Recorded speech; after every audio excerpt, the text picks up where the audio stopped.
Take me to the channel for the PCP. Listen to some voicemails for the Minecraft stream. I really want to have Radcon funded by you. We can be procrastinators.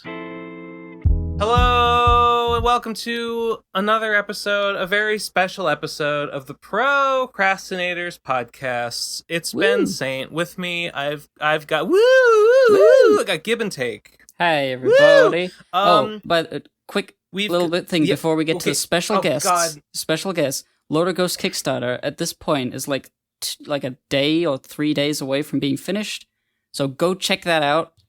It's my comic that I'm making. True. It's important, and if you hadn't heard about it, you should. Yes. You should go check it out. Loader Ghost Kickstarter.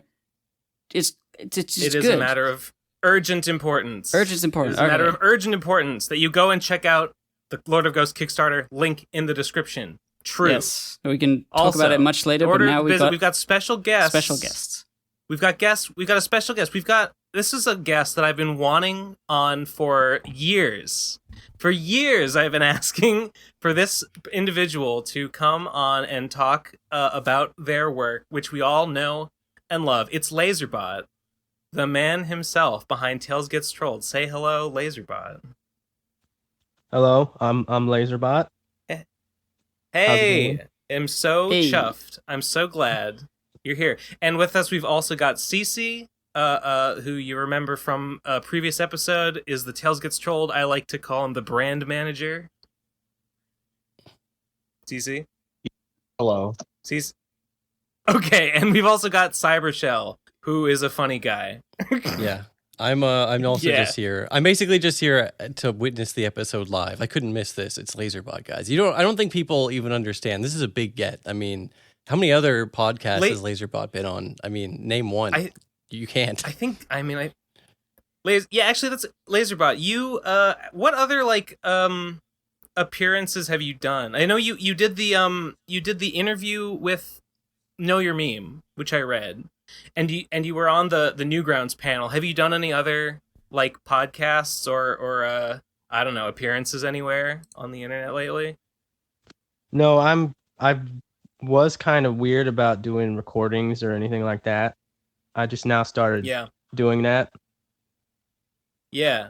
I asked you, I think it was after you left, I put out the lecture, the Tales Gets Trolled lecture, and you left a comment, and I think it was after that I asked you if you wanted to come on, and you said you didn't have a microphone, or you didn't have the setup to do it, or something, and I said, damn it. But I said, 3 years from now, I'll get him. And it was true.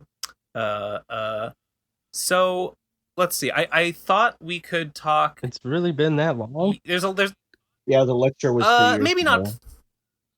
It's been more than 2. I don't know. It's maybe 3. less than 3. I checked. I actually checked because I checked on YouTube, and me and you, Ben, we have the highest 2 Tales Gets Trolled videos. We're the number 1 and 2 fans. Is that true? Is that true? Yeah. Wait, who's got more? You. Yeah, fuck you. Okay, sorry. Excuse me. Remember I told you yours had 400,000 views. That's a lot of views. Based. And Cybershell has 300,000. Oh, it's newer though. It's catching up. Yeah. It's got a higher rate of acceleration. It's all worth it just to bring in new viewers and new fans of this epic saga. Yeah. Yeah. I mean, okay, we talked to Cece the other week about running the website and stuff, and he, well, you mean, you're right here. You said you were looking to do physical prints of books, and you talked about an Alex plushie and stuff. Yeah, how is that going? The Alex more of a joke. I would like to do it, but I have no idea how. I am working on a physical edition right now. Actually, me and Lazerbot are working. We're working on it together. He drew. I was gonna ask late. Go on. He drew the cover for it, which turned out pretty good. Oh, really? Recently you did? Yes. Oh wow. Yeah. What do you think about? What are you thinking about for the physical release, Lazerbot?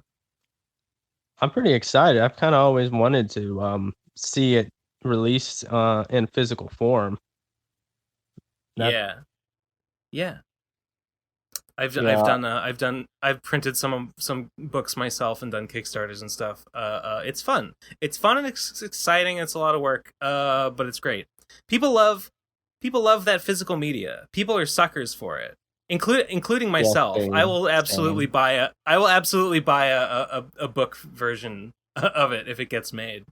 Yeah. I would love to see it for sure. How big is it going to be? I mean, it's like there's a lot of pages. Well, we're doing it volume by volume because I was figuring. I was like, that would be insane if you tried to fit it on one thing. That kind of doesn't make any sense because it's still ongoing anyways. So yeah, that's such a funny image in my head of like Tails gets trolled. All of the volumes stacked next to each other on your shelf. I know it would look so great. Yeah, the current plan is. Oh, go ahead. No, I have nothing to say. Please. The current plan is for the first volume to have the first 6 chapters, but we might need to change that because I'm having some technical difficulties, which I kind of posted about on Twitter yesterday or the day before. Are you talking about the shipping? Are you talking about international shipping? No. I figured that out. You can get it a lot cheaper if you print it on Amazon, but the problem is they only give you like a limit of how like the file size you can upload. And I wanted the pages to be in the highest quality possible, and it ended up being like 800 gigabytes. So right now I'm trying to downsize it so it can fit without sacrificing quality. The other services. I have a question. Oh, go ahead. I have a. This is a little off topic, but I have a question for. I was looking at my notes here, and I've got a question for Lazerbot. It's a Tails Gets Trolled question. In the interview with the Know Your Meme, you talked about the initial incident, how a friend of yours was getting trolled, and that incited you to make the first bit of Tails Gets Trolled up till the part where Shadow kills the trolls. I was wondering who was it? If you could tell us who was the friend who was getting trolled. I would, but I don't know if the person would want me to. If that makes sense. Yeah. Damn. It would be an interesting bit of trivia to know. That's the kind of factoid that I would love to know. But I guess that makes sense. Okay. My other thing, I was curious. I was reading through that interview and I was like, I wonder. So you said you drew it up till the part where Shadow kills the trolls, and then a friend of yours suggested Sonic going dark and killing the trolls.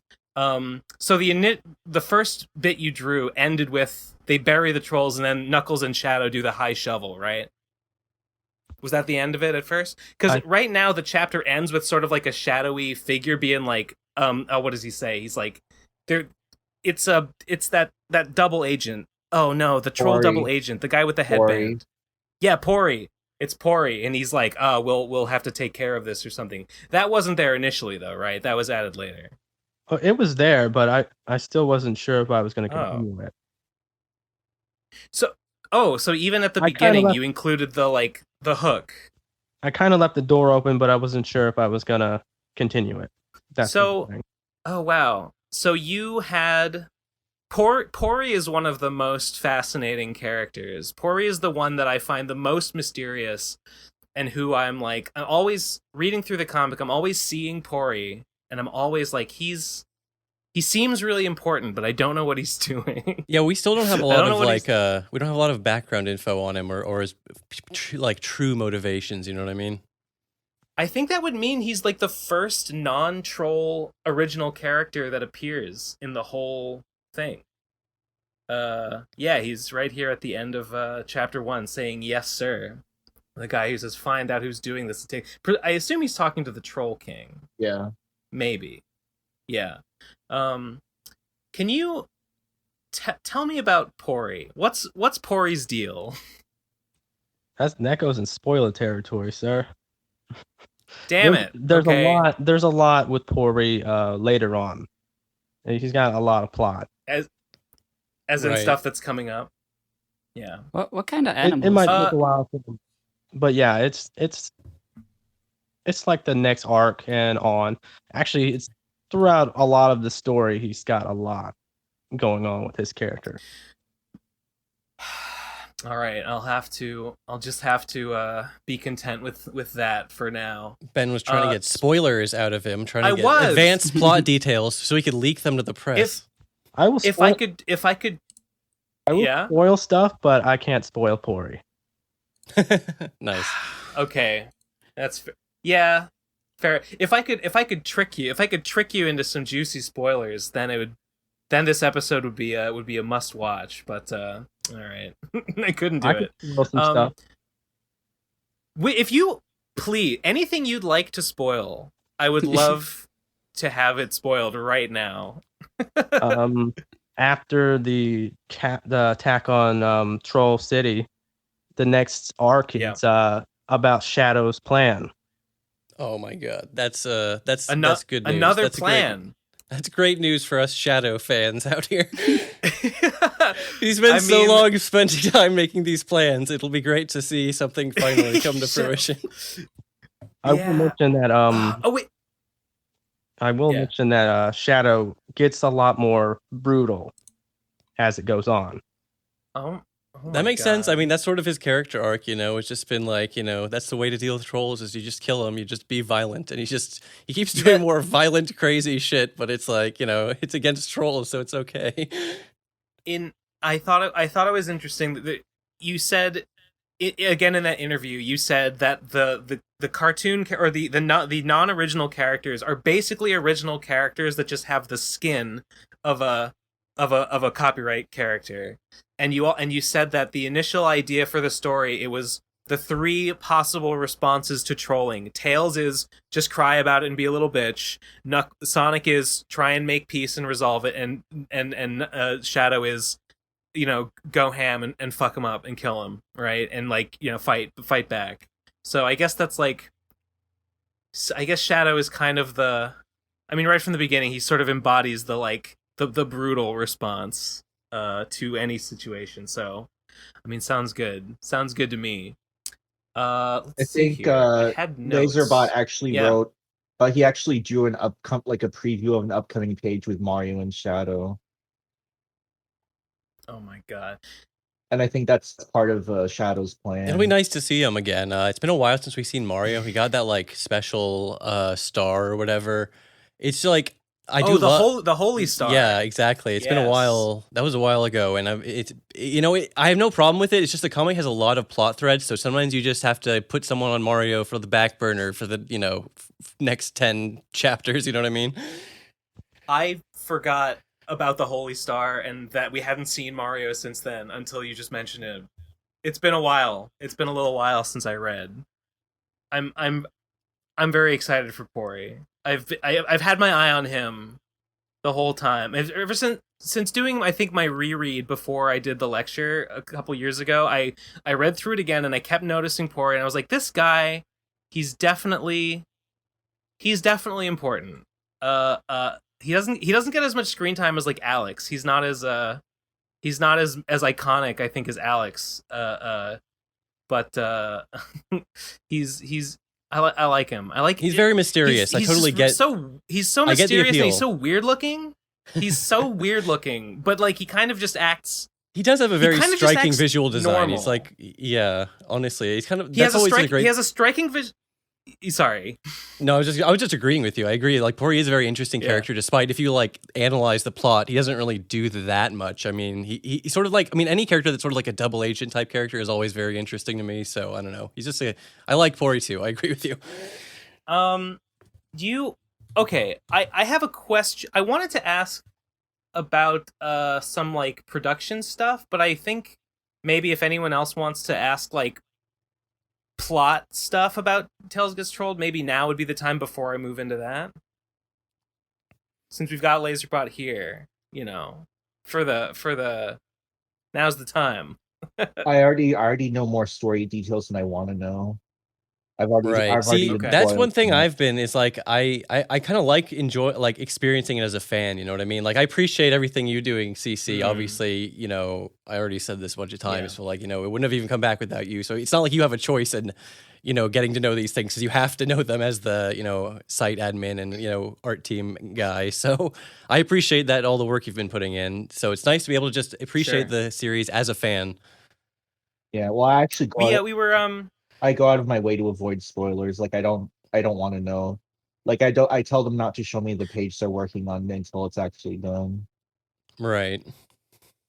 And I know. Here's the thing. Okay. I know some spoilers too, but like I don't know. Again, I guess this is a question, Lazerbot, because do you remember when the comic originally ended? You did a big sort of I don't know if it was an interview, but you just posted a bunch of plot details on DeviantArt, yeah, like oh, here's what I was gonna do with the you know the man in the ice and all this stuff. that's mainly I don't know if any of that's still canon. That's mainly what I'm referring to when I said I know too much spoilers. It's like from that kind of stuff. Right. Some of the plot is the same, but a lot of it's changed. Right. See, that's the vibe I was getting was that like a lot of the stuff you talked about there wasn't necessarily set in stone. It was more just like this is what I was planning on doing at the time I wrote this. You know what I mean? It was drafts, basically. Right. Yeah, I wanted to ask you like how far ahead of the comic did you generally have like written before, like as you were drawing it? Was that consistent or did you? Yeah. We had most of it either written or at least planned in our heads, if that answers your question. By most of it, do you mean like all the way to? Well, what's how far? Do you mean all the way to the end? And like how close to the end are we? Oh, right now in the plot. Yeah, we had a lot of like most of it planned out, even the end. We know how it's going to end. If you're wondering that, yeah. There are areas where it's a draft and it kind of needs to be like polished a bit and upgraded. I would say Fleshed out. Okay. Here's my question. So you know how it's gonna end. How close are we? How close in the comic are we to the end? Well, we're getting it to the end of the first arc with the attack, and Okay. So I can't really say for sure how long the rest of it is, because writing's kind of it differs, because you can have a writing that's really quick, but it'll take like several pages to actually capture that in comic form.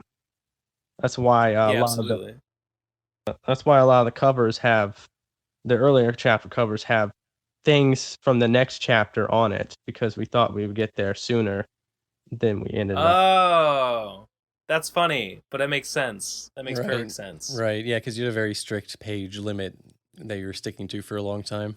Oh, that's right. Yes. One example I remember. So we're sorry. Mm-hmm. One example I remember. No, go on.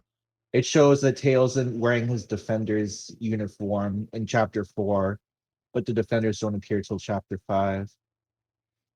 That is interesting. I actually never noticed that. Show the cover of Chapter 4 on screen, please. Thank you. You can just chalk it up to foreshadowing, though. I mean, it is kind of funny, though. That, for the specific chapters, though, like it shows things that aren't in the chapter, but as long as they eventually appear, it's okay. Yeah, I think that's actually really cool. And another example, more recent example, is it shows, like a Hindo's demonic form was in like chapter cover from like 5 years ago, but he only just appeared in the chapter just now, or in this right story. There is a lot of foreshadowing in the comic, honestly. Like there's a lot of little details that you probably wouldn't notice your first time around. The one I always remember is the sky changing colors, just because like in the background of it's just like randomly happens in the background of just characters talking, but then like later you see that helps you keep track of like the timeline, because like there's a bunch of concurrent events happening all at the same time. So then you see that from like Coyote's perspective, and he makes the sky green for just a few panels. I don't know why, I just thought that was really interesting. I love the sky thing, because the like Tails Gets Trolled is kind of it's famous for its visual style of blue sky, green grass, right? So like by change, like a character that changes the skull, the scolor of the sky, the color of the sky. It's like color coding the whole chapter. And I was thinking about if you had it in book form, you could like almost look at the side of the book and you could see the edges. You could see, oh, these are the red pages. These are when that beast is out, right? And oh, these are the green pages. These are when the tree is out. Those are the white pages. This is when Damara's guardian, whose name I forget, is out. Meladox. Actually, that's one thing I wanted to ask. How Lazerbot? How is that actually pronounced? It's Miladox. Okay. Miladox. Yeah. I remember for a very long time, people online just called it Satan because that's what like Damara was calling it. But it was interesting to like get the canon name and everything. It was really interesting to see that fight finally be illustrated by the art team after like I'd seen it in the script form many years ago because I just I assumed we were never going to get any more pages, so I just read the 23 script. I was like, interesting. It was really cool to see that realized. I was gonna ask Lazerbot, how do you feel seeing the comic now being drawn by guest artists when you were the one that was drawing it before for years and years? I love drawing, but it's been really awesome seeing all the awesome fan art that people have been creating and the art team has been creating. I really enjoy it. Do you ever not to like, I don't mean this to like throw any shade, but has there been any like pages where you've seen it and you've been like, I would have drawn that differently. Like I would have made it look different. I feel like I would have done that differently in all the pages, but I'm not complaining how they did it. I think they did a very good job. Sure. I totally get it. It is really cool to see the art style of these like artists and just like seeing all the characters in just these different art styles. I don't know why, I just get a kick out of seeing the original characters drawn in these like more like hyper detailed styles. But I agree with you completely. Like it's like a big part of the charm. I really love Lazerbot's art and seeing it change over time. So it's like I love that he also he contributes to pages every now and then. So it's not like it's gone completely or whatever. And obviously doing stuff like that cover. I appreciate the guest artists who can do a pretty faithful recreation of Lazerbot's style, but I also appreciate like that one really like heavily like rendered painterly Coyote chapters. Again, I'm the same way where I agree. It's like the hyper detailed style is really cool, but I also do appreciate the people who can capture the essence of the original style without it being like the same exactly, but at least going for like just capturing the style, you know what I mean, like the rougher style. That one Coyote bit, it's not only good art, like it's well painted, but it's also just funny to see it, like to have it suddenly switch to this like kind of sort of JoJo-esque like painted like oil. There is something just canvas, inherently amusing about like a fight scene starts and the art just gets like insane all of a sudden. It's like, whoa. Like if you didn't know anything about Tales Gets Trolled, like you didn't know any of the behind the scenes stuff, you just like got to that part in the comic, you'd be like, what the fuck is going on? You'd be like, what the fuck? Yeah, for real. Yeah, that was kind of sort of the intention with that, like. Yeah. It's perfect. And I mean, Lazerbot experimented with his own art styles in the past too. Like, he would draw different pages differently and stuff, so it wasn't like too out of the ordinary. I remember it was the first time Meladox appears. I was like, I think I like kind of put my hands down and I was like, okay.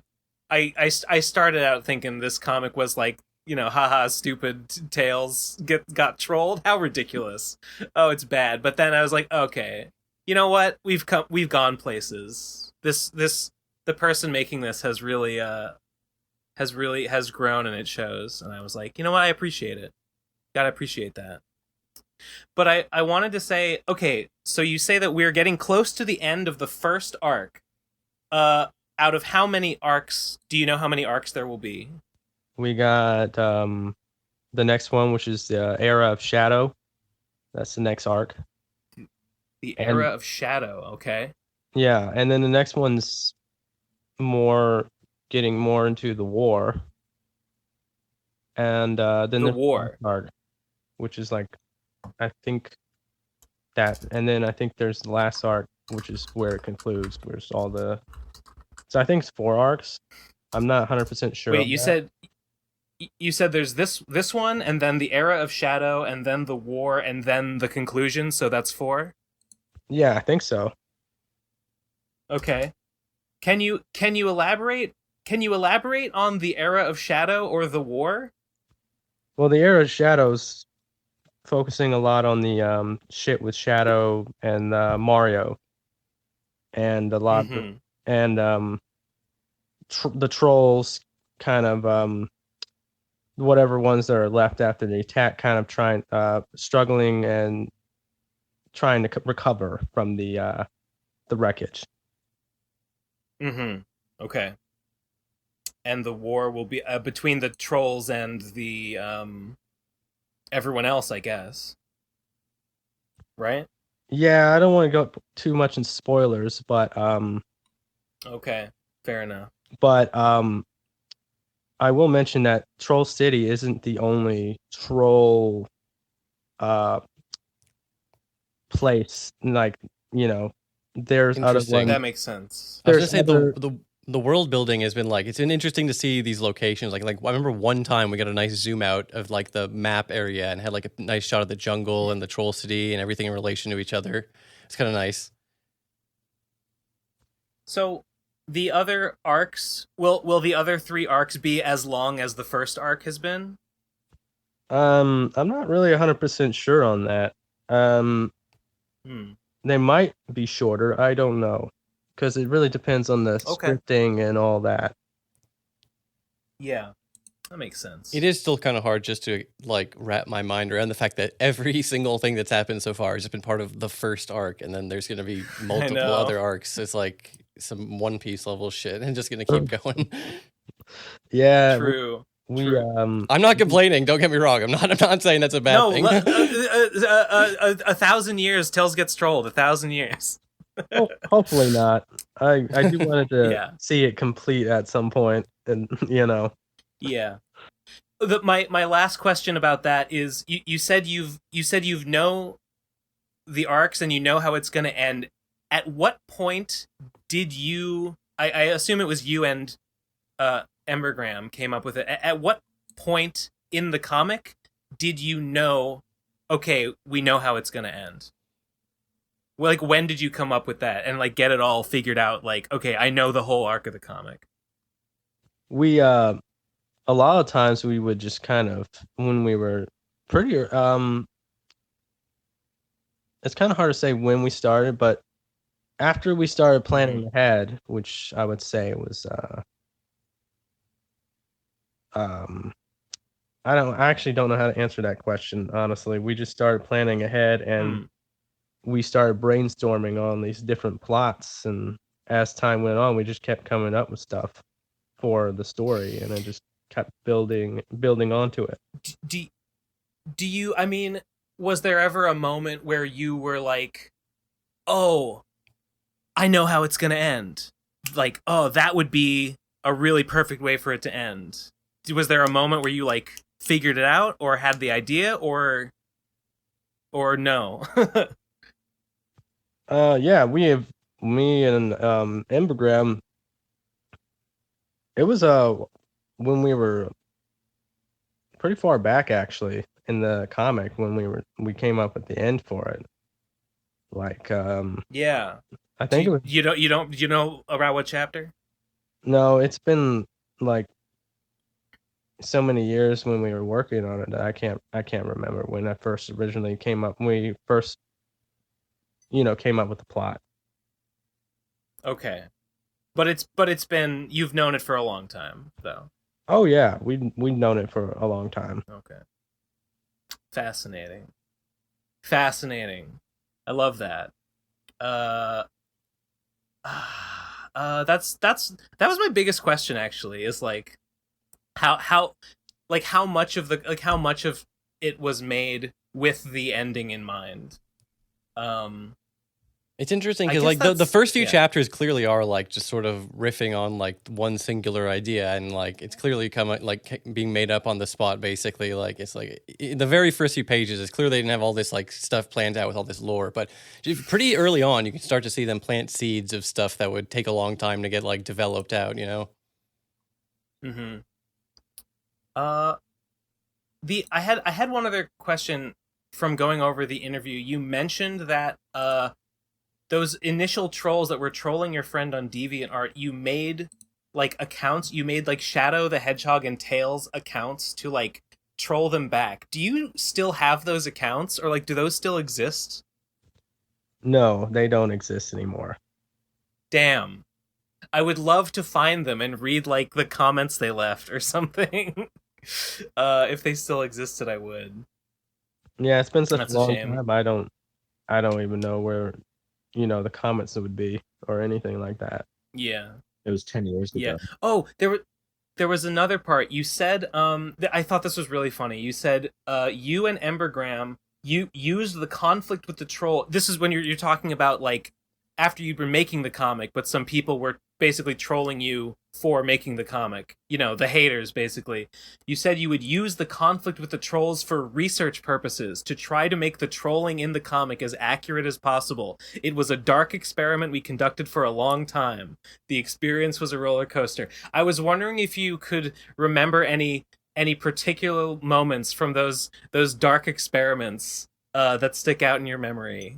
I was really curious about that. Well, it was probably when it was happening was probably during the early stages of the comic, all the way up to probably the Gary and Demora fights when all that kind of was taking place. But we were getting trolled all the time, or well, a lot of the time. A lot of people didn't really want us to continue the comic. They were trying to break us down kind of thing, and we kind of got in a little troll war with them a bit, and we would make posts to provoke them, and then oh no, he cut out for everyone else too, right? Yes. Yeah. Yes. I cut out. Did I cut out? Oh, you're back. You're Sorry back. about that. Okay. Where was That's I? okay. Where did I left You off? were. You said you would make posts to provoke them. Yeah, and we would have debates with them, and really, we just kind of wanted to get as much information about the subject as because we want to know as much about trolling as we could, so we can make the trolls in the comic pretty accurate. I love that. Are there any like bits of troll dialogue in the comic that you remember were like maybe directly taken from trolls that you were like quote unquote debating with? I'm sure there's dialogue in there, but I can't remember at this point. It's been a long time. There's not maybe like any particular troll in the comic that you're like, oh yeah, that guy was based on a real person who I had to deal with or something. Or maybe they all were. The guy with the My Little Pony, that dude was he asked to be put in there, and we kind of made like a little deal with him. He's like, put me in the comic, and I'll help promote your comic. So we're like, all right, we'll put this this pony guy in there.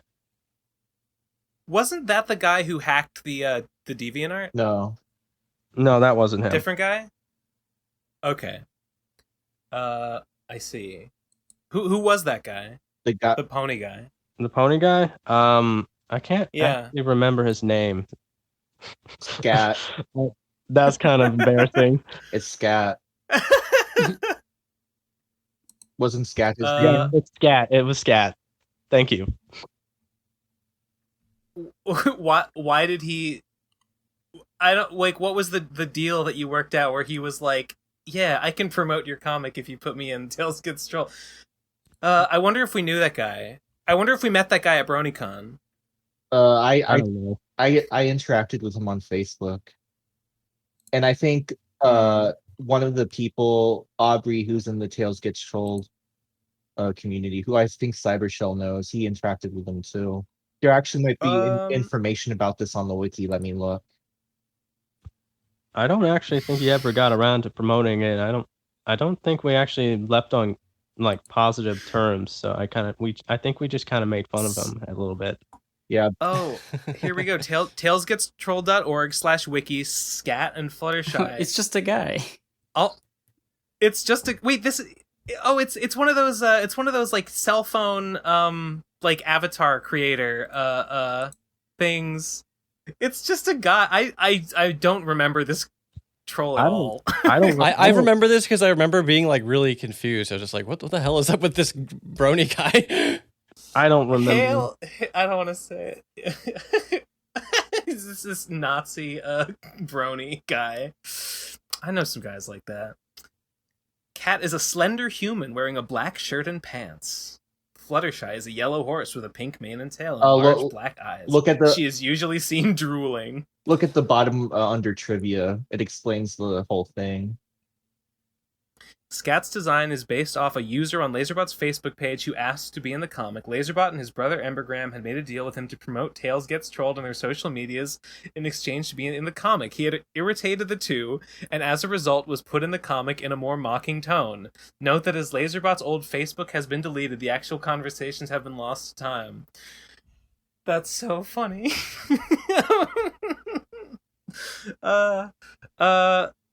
Amazing. Amazing.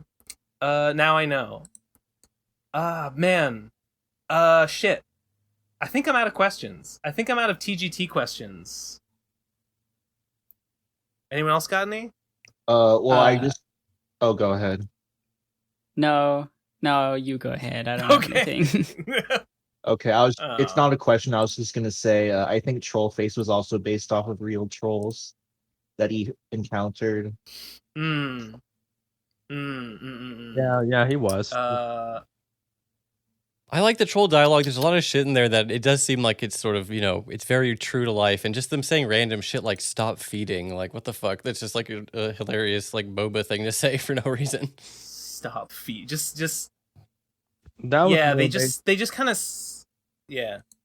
That was more based off of how the trolls I've seen on video games are. Uninstall, stop feeding. Exactly. Yep, that's a pretty good summary of what they're like. Honestly, I do appreciate the trolls have they don't all sound the same. Like different trolls have different weird styles of trolling in the comic, which I think is amusing.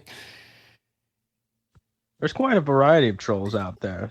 We wanted to make sure we showcase that. I also remember there's the arc with underbite troll in Troll City, a very out of left field chapter. In that one, I really like that one. Yeah, getting to seeing the trolls as they see themselves. They're just trying to.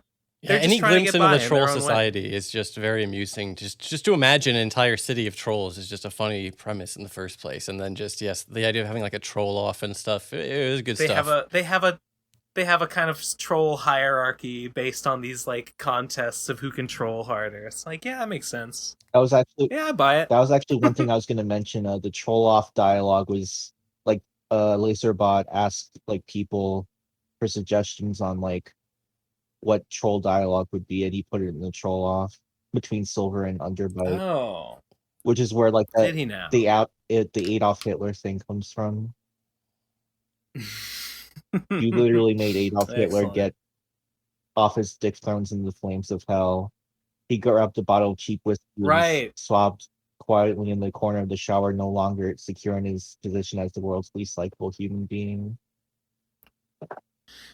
I guess my last thing that I wanted to ask is recently it was announced that you were not going to be actively working on the comic anymore.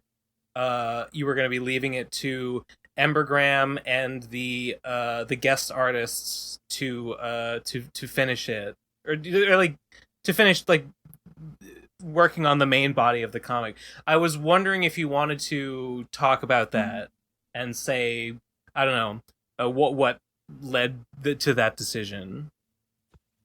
Well, there was multiple things that kind of led to that. One of them is just I don't know, I didn't really have the same motivation as I did before, and I kind of just wanted to kind of have a new start and do something new, fresh, kind of change things up, Did you just I mean, is it just that you'd been working on TGT for too long and you just were tired of it? I think that's a part of it because I've been working on it for a very long time, and it's just kind of. Yeah, sure. I mean, yeah, about a decade now, right? Yeah. Is when it started.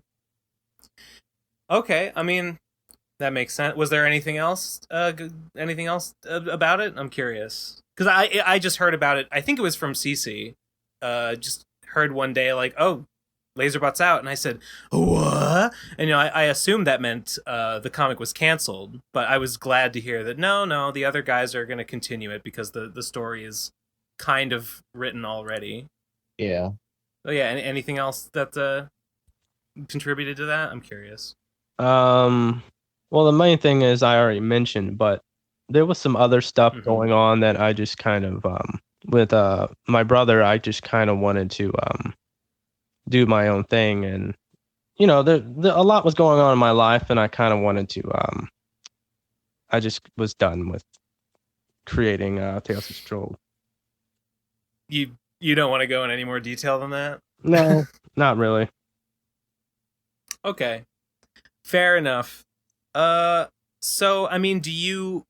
Well, I was surprised just a minute ago when Cece said that you had drawn the cover for the book, which I guess means you're not 100% out, right? I was I am, but he's making hard copies. It's like, okay, I do want to help with that. That's awesome, because I really wanted to see it in a hard copy form. I completely understand that. Yeah. All right. I mean, do you think you'll be doing any more things like that? Just like any more like contributions like that, or was that it? I mean, I guess if they're doing multiple chapters for the books, are you going to do a cover for each one? Probably. I'm not sure. I don't know, to be honest. I guess we'll see. All right. I guess we'll see. Well, if there's no more TGT discussion, then I did want to ask you about. You said you wanted to move on to do other things. I've seen some of your older stuff that's your non-TGT stuff, and I've heard from Cece about some of the others. Like I watched through all of Micah Rat on one summer a few years ago, I think. So I've seen Micah Rat, and I think at one point you talked about maybe redoing that, although I'm not sure if you have said that recently. And then the other day, CC mentioned God's Chosen, God's Heroes, as a God's. I messed up. Right, God's Heroes, not God's Chosen. So yeah, tell me about what your plans are post TGT. We actually, when I stopped TGT before I stopped the last time, in the in between time before the art team, I was working on trying to make more Micah Rat and animation for it, but it was taking too long and I didn't get around to finishing it. But we were writing a lot of new stuff with Micah Rat, and we plan on actually eventually making like maybe less detailed, very simple arts, comic strips of that, so we can release what we have wrote. Less detailed. Yeah, Micah Rat. Yeah, basically, kind of how Micah Rat looks already. The original. We're gonna probably release it in that kind of format, but in a comic strip, so we could. I don't plan on going back to Micah Rat, so I kind of want to release what we have of it. Yeah.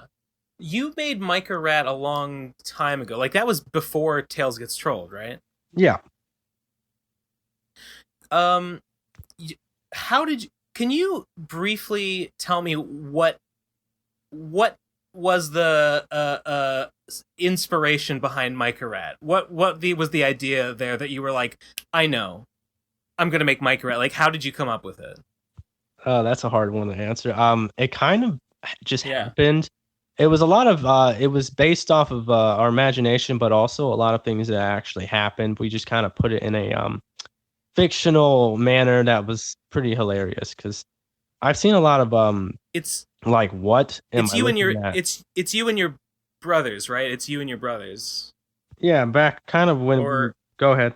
no, that's it. I thought that the characters were you and your brothers, but I wasn't 100% sure. Yeah, it was back in the time where everybody was calling everything gay and so on and so forth. You know how that was back in the olden days. I know how it was. Not that long ago. True. God's Hero. So okay. I can talk about that a little bit too. Yeah, if that's what you're focusing on, I'd love to hear more about it. God's Heroes is me and my brother Shim Shimo. We've been working on that. How many brothers do you have? I'm trying to remember. I thought Shim Shimo was Micah. Yeah, that Okay. That's him. Okay. Okay, yeah, I thought Micah was the other one, and I was like, wait, I know there's Lazerbot, and there's Zagar, and there's Micah, and now there's Shim Shimo. Okay, they're multiplying. I have more siblings than that, but those are the ones that I see. Doing projects with. I see. Okay, cool. Right. So God's Heroes. God's Heroes is like after the TGT, like the whole story. Probably in a distant future kind of thing. Distant future. Are there cartoon characters? Like, you know, in TGT you have Sonic characters and Mario. No, there's not video game characters and stuff. There's not any franchise characters in this series. Okay. They all died out or something. Plot. I can mention the plot to it. Anything you want to tell me about God's Heroes, I'm here for it. Okay. Anything you want to tell me, I'm excited. So the planet is the planet that they're on, which is a different planet. It's similar to Earth, but it's not Earth. It's taken over by Satan. Actually, is there anything different? So it's not. They're not Earth. It's like an Earth-like planet in our different solar system or something. Yeah, something like that. Okay. It still has Canada. I was just curious because she got his weed from Canada. It's the universal constant. It's Wait, who's from Canada? Cheeto Man got his weed from Canada. Oh, that's Tales of Strobe though. Oh, okay. I forgot. Okay. Yeah. It's not Earth. It's just a similar planet that also has happens to have a place called Canada.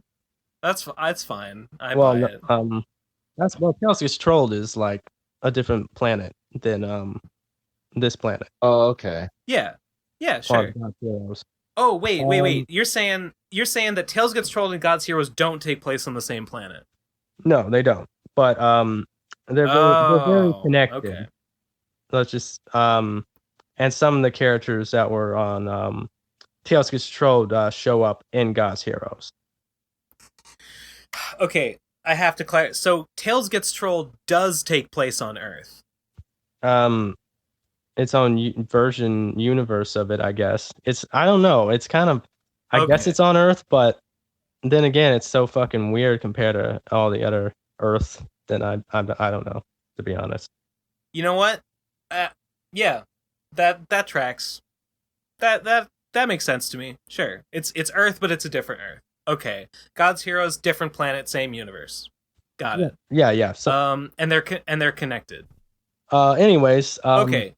The plot to God's Heroes, which kind of starts it, is Satan kind of rules over this planet, and all of the God's servants are hiding in the sewers away from him because if they can turn people who have a weak will into sheep servants, and the sheep servants are servants. Yeah, they're actual sheep, and they're on their phones all the time. Yeah. Okay.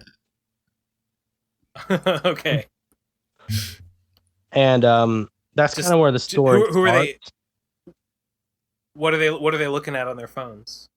I don't really. It doesn't really go in detail just on that. whatever. Okay. Basically, Yeah, they're on their phones. They're just phone drones, basically, and they serve their phone drones. Yeah. Okay. I'm for it. Yeah, and the people in the sewers are basically hoping that God comes down and saves them from the Satan ruling the planet, and that's kind of where the war starts. Mm-hmm. The war starts. Yeah, they're trying. They're basically hiding because the planet's already taken over. Is it okay? So like regular people live down in the sewers because on the surface is Satan and the sheep phone drones And a bunch of demons. There's a lot of demons everywhere. and a bunch of demons. Yeah. Sure. And so there's a war. It gets eventually to the war, but eventually God sends down a bunch of heroes, which is why the project's called God's Heroes, and that's the gist of the that's plot. that sounds like a setup for an arc. I see. Do you I mean, can you tell us who the heroes are? Well, I showed some of the pictures on I posted some of the pictures. Yes. I saw some of them on your Devianart, I think. The dramatic one with the guy with the moon, with the big grin, and he's smoking a joint. That guy, that's Oilgate, and the leader of the people that are sent down to help the people in the sewers. CC, do you have the link to the Deviantart? Yeah. Somewhere I lost it. Yeah. I also didn't hear. Did you post that? I didn't hear what his name was. Oilgate. Oilgate. Oh yeah, now I remember. I wanna look at these. Marin, not Marin Pan. Eleazar, throw these up on the screen. As we name them, I suppose. Okay, here. Oh yeah, Oilgate. Can Are you trying continue? You're trying to. Oh, sorry. Yeah, I'm trying to post the pictures of the heroes. Well, some of them are the heroes, some of them are the people in the sewers. It's the Raptor. The Raptor's one of the heroes. The guy with the Raptor. Yeah. The one who's just a dinosaur. Yeah, the dinosaur. Yeah, I see him. The guy that has a hat and he got a big nose and that's Skateboard Guy. He's one of the other heroes. His messed up teeth. Yeah. Yeah, sure. Skateboard Guy. Okay. The guy that's got bumps all over his head, he's Bumpy Head. Bumpy Head? No, oh, yep, now there he is. Yeah. Those are the heroes, huh? And the other one is Bomb King, the guy that's looks like he's a bomb. That's the heroes. The guy who looks like he's a bomb. I don't see that guy. You don't see it? I thought I had. I don't think I see that. I don't see a bomb guy. I don't know where he is then. I thought I uploaded that too. All right. Oh wait, no. I do see him. No, I found him. Bomb King. Yeah. Oh, here it is. Yeah. I didn't see him. I didn't see him on the page, picture. but I saw him in the See More by Ultimate Lazerbot like recommended pictures for some reason. Yeah, the link I just posted has all of them. Oh, okay. And the other people. Got it. The other people are basically the people that are in the sewers. The other characters. Got it. Yeah, there's a Biggo. Just the normal people. There's Biggo T. Yeah. Biggo T is in the one in his avatar. Biggo T. Biggo T. It's on the link I posted. Yeah, that's my avatar's based off of. He's the he's the one that's later on. He's the leader of the fan club that's obsessed with the heroes. Oh, God. This is making me. This is reminding me that I really need to get to the dentist soon. I think I got a cavity.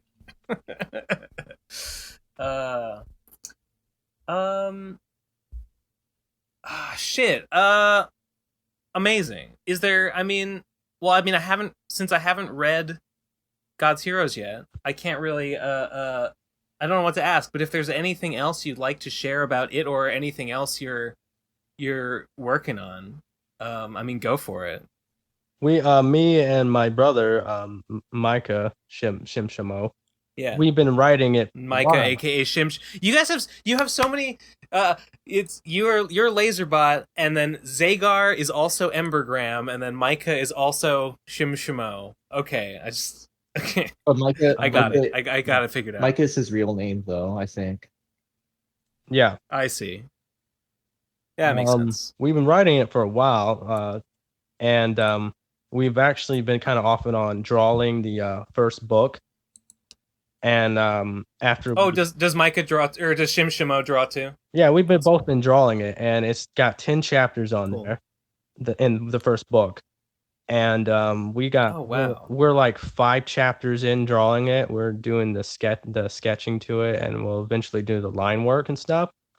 But we're actually planning on releasing it all at once. It's like, this is season 1, book 1. And that was gonna be my next question: are you gonna release it all in one big batch? Okay, that's why it's taking so long for it to be made, because we're still working on it. That's going to be the one that takes a while to make, and then we can take a break whenever we want and then get back to it. And if you got anything to say, you can go ahead. I was just gonna say, I believe Shimshamo also drew some guest panels for Tales Gets Trolled. Neat. Do you know which ones? Lazerbot probably knows. During the Coyote and Demaro fight, he had Roadrunner was fucking with Demaro. He drew one of the panels to that. A few of the panels. Demaro had a grin too. I don't know which page that was though. Let's see. It might be hard to find. There's so many different pages. Yeah, it's a little hard to find. I'm not going to dig for it right now. I might link it to you guys later or something like that. I actually have. Sure, if you post it here, we can put it in later. I actually have the panels on hand here. Oh, really? Oh my god. Oh, very good. Very nice. The first 3 were Shimshamo, and the last one was Embergram.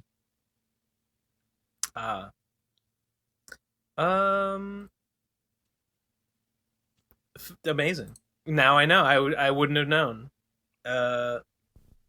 Well, hey, fuck. I think I'm all out of questions. Okay.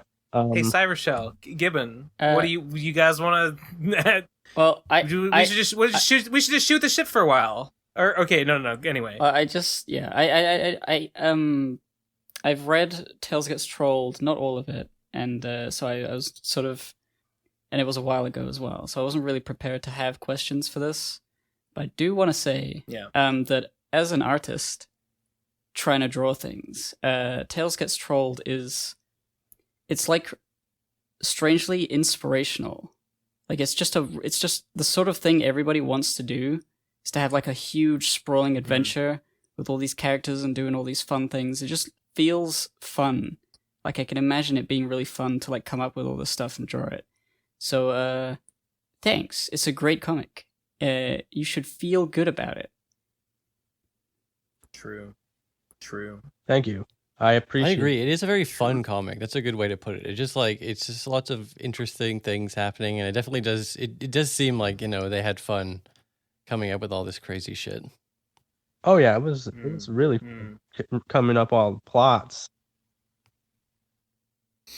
Just coming up with anything you felt like and just putting it in. It's like, for some of my stuff, I always like think, it's got to be good. It's got to be like incredible and like. I always think my stuff's got to be good, but your shit, you're not bound by such concern. I didn't mean it like that. But I mean it's like I always like I throw away too many ideas because I'm like, no, that's stupid. That's not gonna work. That it has to be like a masterpiece, like a fucking Leonardo da Vinci, like overcritical kind of thing. Yeah, but like it looks like. I mean, maybe I'm maybe I am being rude here. No, But no. it seems like you have like these ideas, and you're just like, yeah, I'll just do it. I'll just do it, and it just feels great. It just feels great reading it. That is one thing I love about Tales Gets Yeah. Trolled is like you really never know what's gonna happen. Like really feels like anything could happen. Like any normal comic wouldn't just like stop to have multiple chapters of a weed party. But that's why I love Tales Gets Trolled because Yeah. it does do that. Yeah, we wanted to make sure there was no limitations when we were creating it. We just wanted to do whatever the fuck we want and add. Based. That's a great No thing about internet limits. creations and stuff like that is you really have no limits. Your only limit is your own imagination. Is it fine that I curse, or is that like, just checking? Sorry? Huh? Oh, yeah. You can say curse words. Oh, yeah. Okay. It's fine. yeah. Just No making problem. sure because I was the We're a green PG. We're a PG we're a hard PG-13 podcast. I think it's safe to say. Imagine you're working for Cartoon Network and you're pitching you're like, okay, I got this idea for a cartoon. It's about Tails and he gets trolled. And they're like, no, we can't do Tails. He's copyrighted. He's like, okay, we'll replace him with some other guy. It's like, okay, go on. And all right. So in my cartoon idea, this kid gets trolled, and then his friend says, let's go kill the trolls. And they're like, okay, we'll do it, but you can't have any blood. And it's like, okay, deal. And then Mr. Executive Man, in the entire second season is just a big party where they all smoke weed. And they're like, no, your show's canceled. No, you can't do it. You can't put that on the air. There's like a gradient. Capitalism, There's am like I right? There's like a gradient of artistic expression. Like on the one hand, you've got Tails gets trolled, and on the other hand, you have Bus Baby. You have to choose one. Bus Which Baby. way, Western man? Exactly. If it was I'd on, imagine. Sorry, I'd imagine Tails Gets Trolled. No, go on, Lazer. Sorry, I'd imagine Tails Gets Sorry. Trolled as a Adult Swim kind of cartoon. I don't imagine it like Yes, like Adult Swim, like a cartoon. Yeah, like South Yeah. Park is on their channel or shit like that. Yeah. I can see it. I can see it now. Yeah, I apart can from see the it right rampant now. copyright infringement type dealio, I could totally see this being like an Adult Swim type of like show. You know what I mean? What if someone just what if they just like 50 Shades of Grey'd it? By which, you know what I mean when I say I that? feel like in a perfect world, he should just be allowed to make Tails Gets Trolled, and it's like, why is this not covered under like I fair know. use and shit? It doesn't make any sense that I know. it's so Right. stupid. It gets me heated to even think about. But yeah, it is like We should. I get what you're saying. mean, we should literally just abolish copyright. But in the absence of that, what if some big corporation just 50 Shades it? 50 Shades of And we're Grey, like, Tails well, Gets Trolled bonded? no, like, well, one 50 thing. Shades of Grey was like a fan What- fiction of Twilight or something. It became its own thing. Oh, yeah, yeah. 50 Shades. They just And changed- someone just took and they're like, we're trying to explain this all at the same time. Yeah. And then so I mean, just like, okay, we got this story, it's all full of these copyrighted characters. Well, we'll republish it, but we'll just change the names. It's We'll like just change the characters. I feel like I hear what you're saying. I just feel like that would be so hard to do with Tails Gets Trolled because there's like all these copyrighted characters. They're always like doing these things that would be just like, how do you properly? I mean, like, okay, you translate Sonic going Super Saiyan, whatever. You just have like a stand-in for that. But then like a lot of the things, like, how do you have the scene where Bugs Bunny explains that he only does the gay shit to trick them? Like Yeah, that a wouldn't lot make of- sense with a character that wasn't Bugs Bunny. You know what I mean? A lot It's- of it's the okay. stuff It's okay. is that like, just makes it funnier. well, like that it would be not Bugs Bunny. Well, because that you'd read that and you'd be like, "What the fuck? This is so weird." And then your friend who is like in the know and a bigger nerd than you would be like, "Oh yeah, that part. You know that character actually was based on Bugs Bunny, so that's why it used to make sense. But now it doesn't make sense in the remake anymore." So to get And then the you go, full "Oh, the wow, full that's so experience out of funny." this, you need somebody at your side to say, this character's based on. You should just make each character I mean, like get a hue isn't that what in Photoshop. art is though? Get a hue in like shift the hue so there's different color, and then like change the name, like put the last letter at the front of the name. Yeah, she just barely Isn't do that palette swaps since like sales gets trolled. Yeah, like why not? Like that Smug. should be Isn't close that enough. what I mean, that should be enough to get you not sued. Isn't that what art is, though? Just an excuse to connect to people and talk to people? No, and if it gets two never. people being like, oh, that character used to be Elmer Fudd in the original version, but they had to change it because of copyright. It's good. You know what the, Wait, you're saying that's the purpose I- of art is to have conversations like that? Yeah, It's just- copyright's good, just- actually. Yeah. No, not about copyright, but a thing for people to connect over. Oh, yeah. And of having that course. conversation where you're like, oh yeah, this is the, oh yeah, I'm reading the what's it called, I'm reading the One Punch Man remake of Tales Gets Trolled, which has had all the copyrighted characters scrubbed out of it, and you're like, haha, this part's so funny, but it doesn't make any sense and it's weird, and then someone has to explain to you, oh yeah, this was actually Kermit the Frog and that was Mario, and then you go, oh, and that's a conversation. I was going to say, That's- it's that's- kind of bold that's- to that's just a make a human piece connection. of art that on its own, flat out, doesn't make sense, and you can't understand it unless you know all this shit from like the previous version. I agree. No, I'm I not even agree. saying it's I bad. would I buy agree. that It's funny. version. It's interesting. I would buy that version. Well, okay, the funny thing is this sort of I would love almost the original, happened, but 'cause I there would was also gonna buy be- that version. There was going to be Tales Realm, right? Like there was going to be a version of Tales Gets Trolled with non-copyrighted characters at some point. We were going to make that, but we never got around to actually making that, which it wasn't a bad idea, but it was just a concept, really. Right. Yeah, like I was saying, it was seems like it would be more work than you would initially think, just to uncopyrightify everything, but somehow make it all make sense still. You know what I mean? Like I don't know. I mean, it's like, is it even really worth it to do that? Like, who even cares? No, I mean, in point of fact, the only the only possible. like good reason to do that would be if like a network wanted to pick it up and they had to do it. If you're just a guy making it, then like no, fuck it. you know what, Like obviously you don't have to worry about that. you know what the weird thing is though? Like there's shows like they get away with like Robot Chicken, but I don't know what like copyright thing they were able to use. They I feel probably like asked one of the for hardest permission. parts of this. It's the parody thing. I feel like a You have lot to of it claim could get parody. I mean, covered I under think- parody, But you could- but like you the could say title Tales Tales I Gets think Tales Trolled Well, is a bit much. well, that's making the physical version just called TGT. See, that's a good workaround. A lot of like bands will do that when they have a name that's, they're not allowed to use it anymore. They'll just go, we'll just go by the acronym of, so our fans still know it's us, but then we don't have to have the copyrighted character's name in the title of our thing. You know what I mean? Yeah. If you ask me, if you're just someone printing books on your own and distributing them on your own, I don't think you have to worry about Sega cracking down on you because your book has Luckily, Sega is not so bad about this in particular. There are like Nintendo Tails- characters in there, but they're on the Tails title. is not a copyrightable name. That's just an English word. Yeah, Right. Yeah, it's just I know, that but it also happens to be referring to Tails, the character from Well, Sega. if Well, it was like Miles that's a Tails Prower coincidence. gets trolled, then it would be different. yeah. I hear what you're saying. You're right. The name, like just Tails, you can't just copyright Tails, period, and like have that under all circumstances. It's just, I mean, like I already said, I completely think you should just be allowed to do it and not have any problems ever at any sort of degree. But You could switch it around. Absolutely. You could call it Troll Tales because that would be a pun as well, and it would work. Yeah. It was tales Yeah, about yeah. trolling. right, there's a lot of little things you can do. It's just like we already said, it's like it's a lot of work. Is there even really a point? At Like unless you're gonna get at- picked up like at at the Light end of Network, the- yeah. What's the Right. point? At the end of the day, unless we're talking about like something like that, I don't think it matters at all.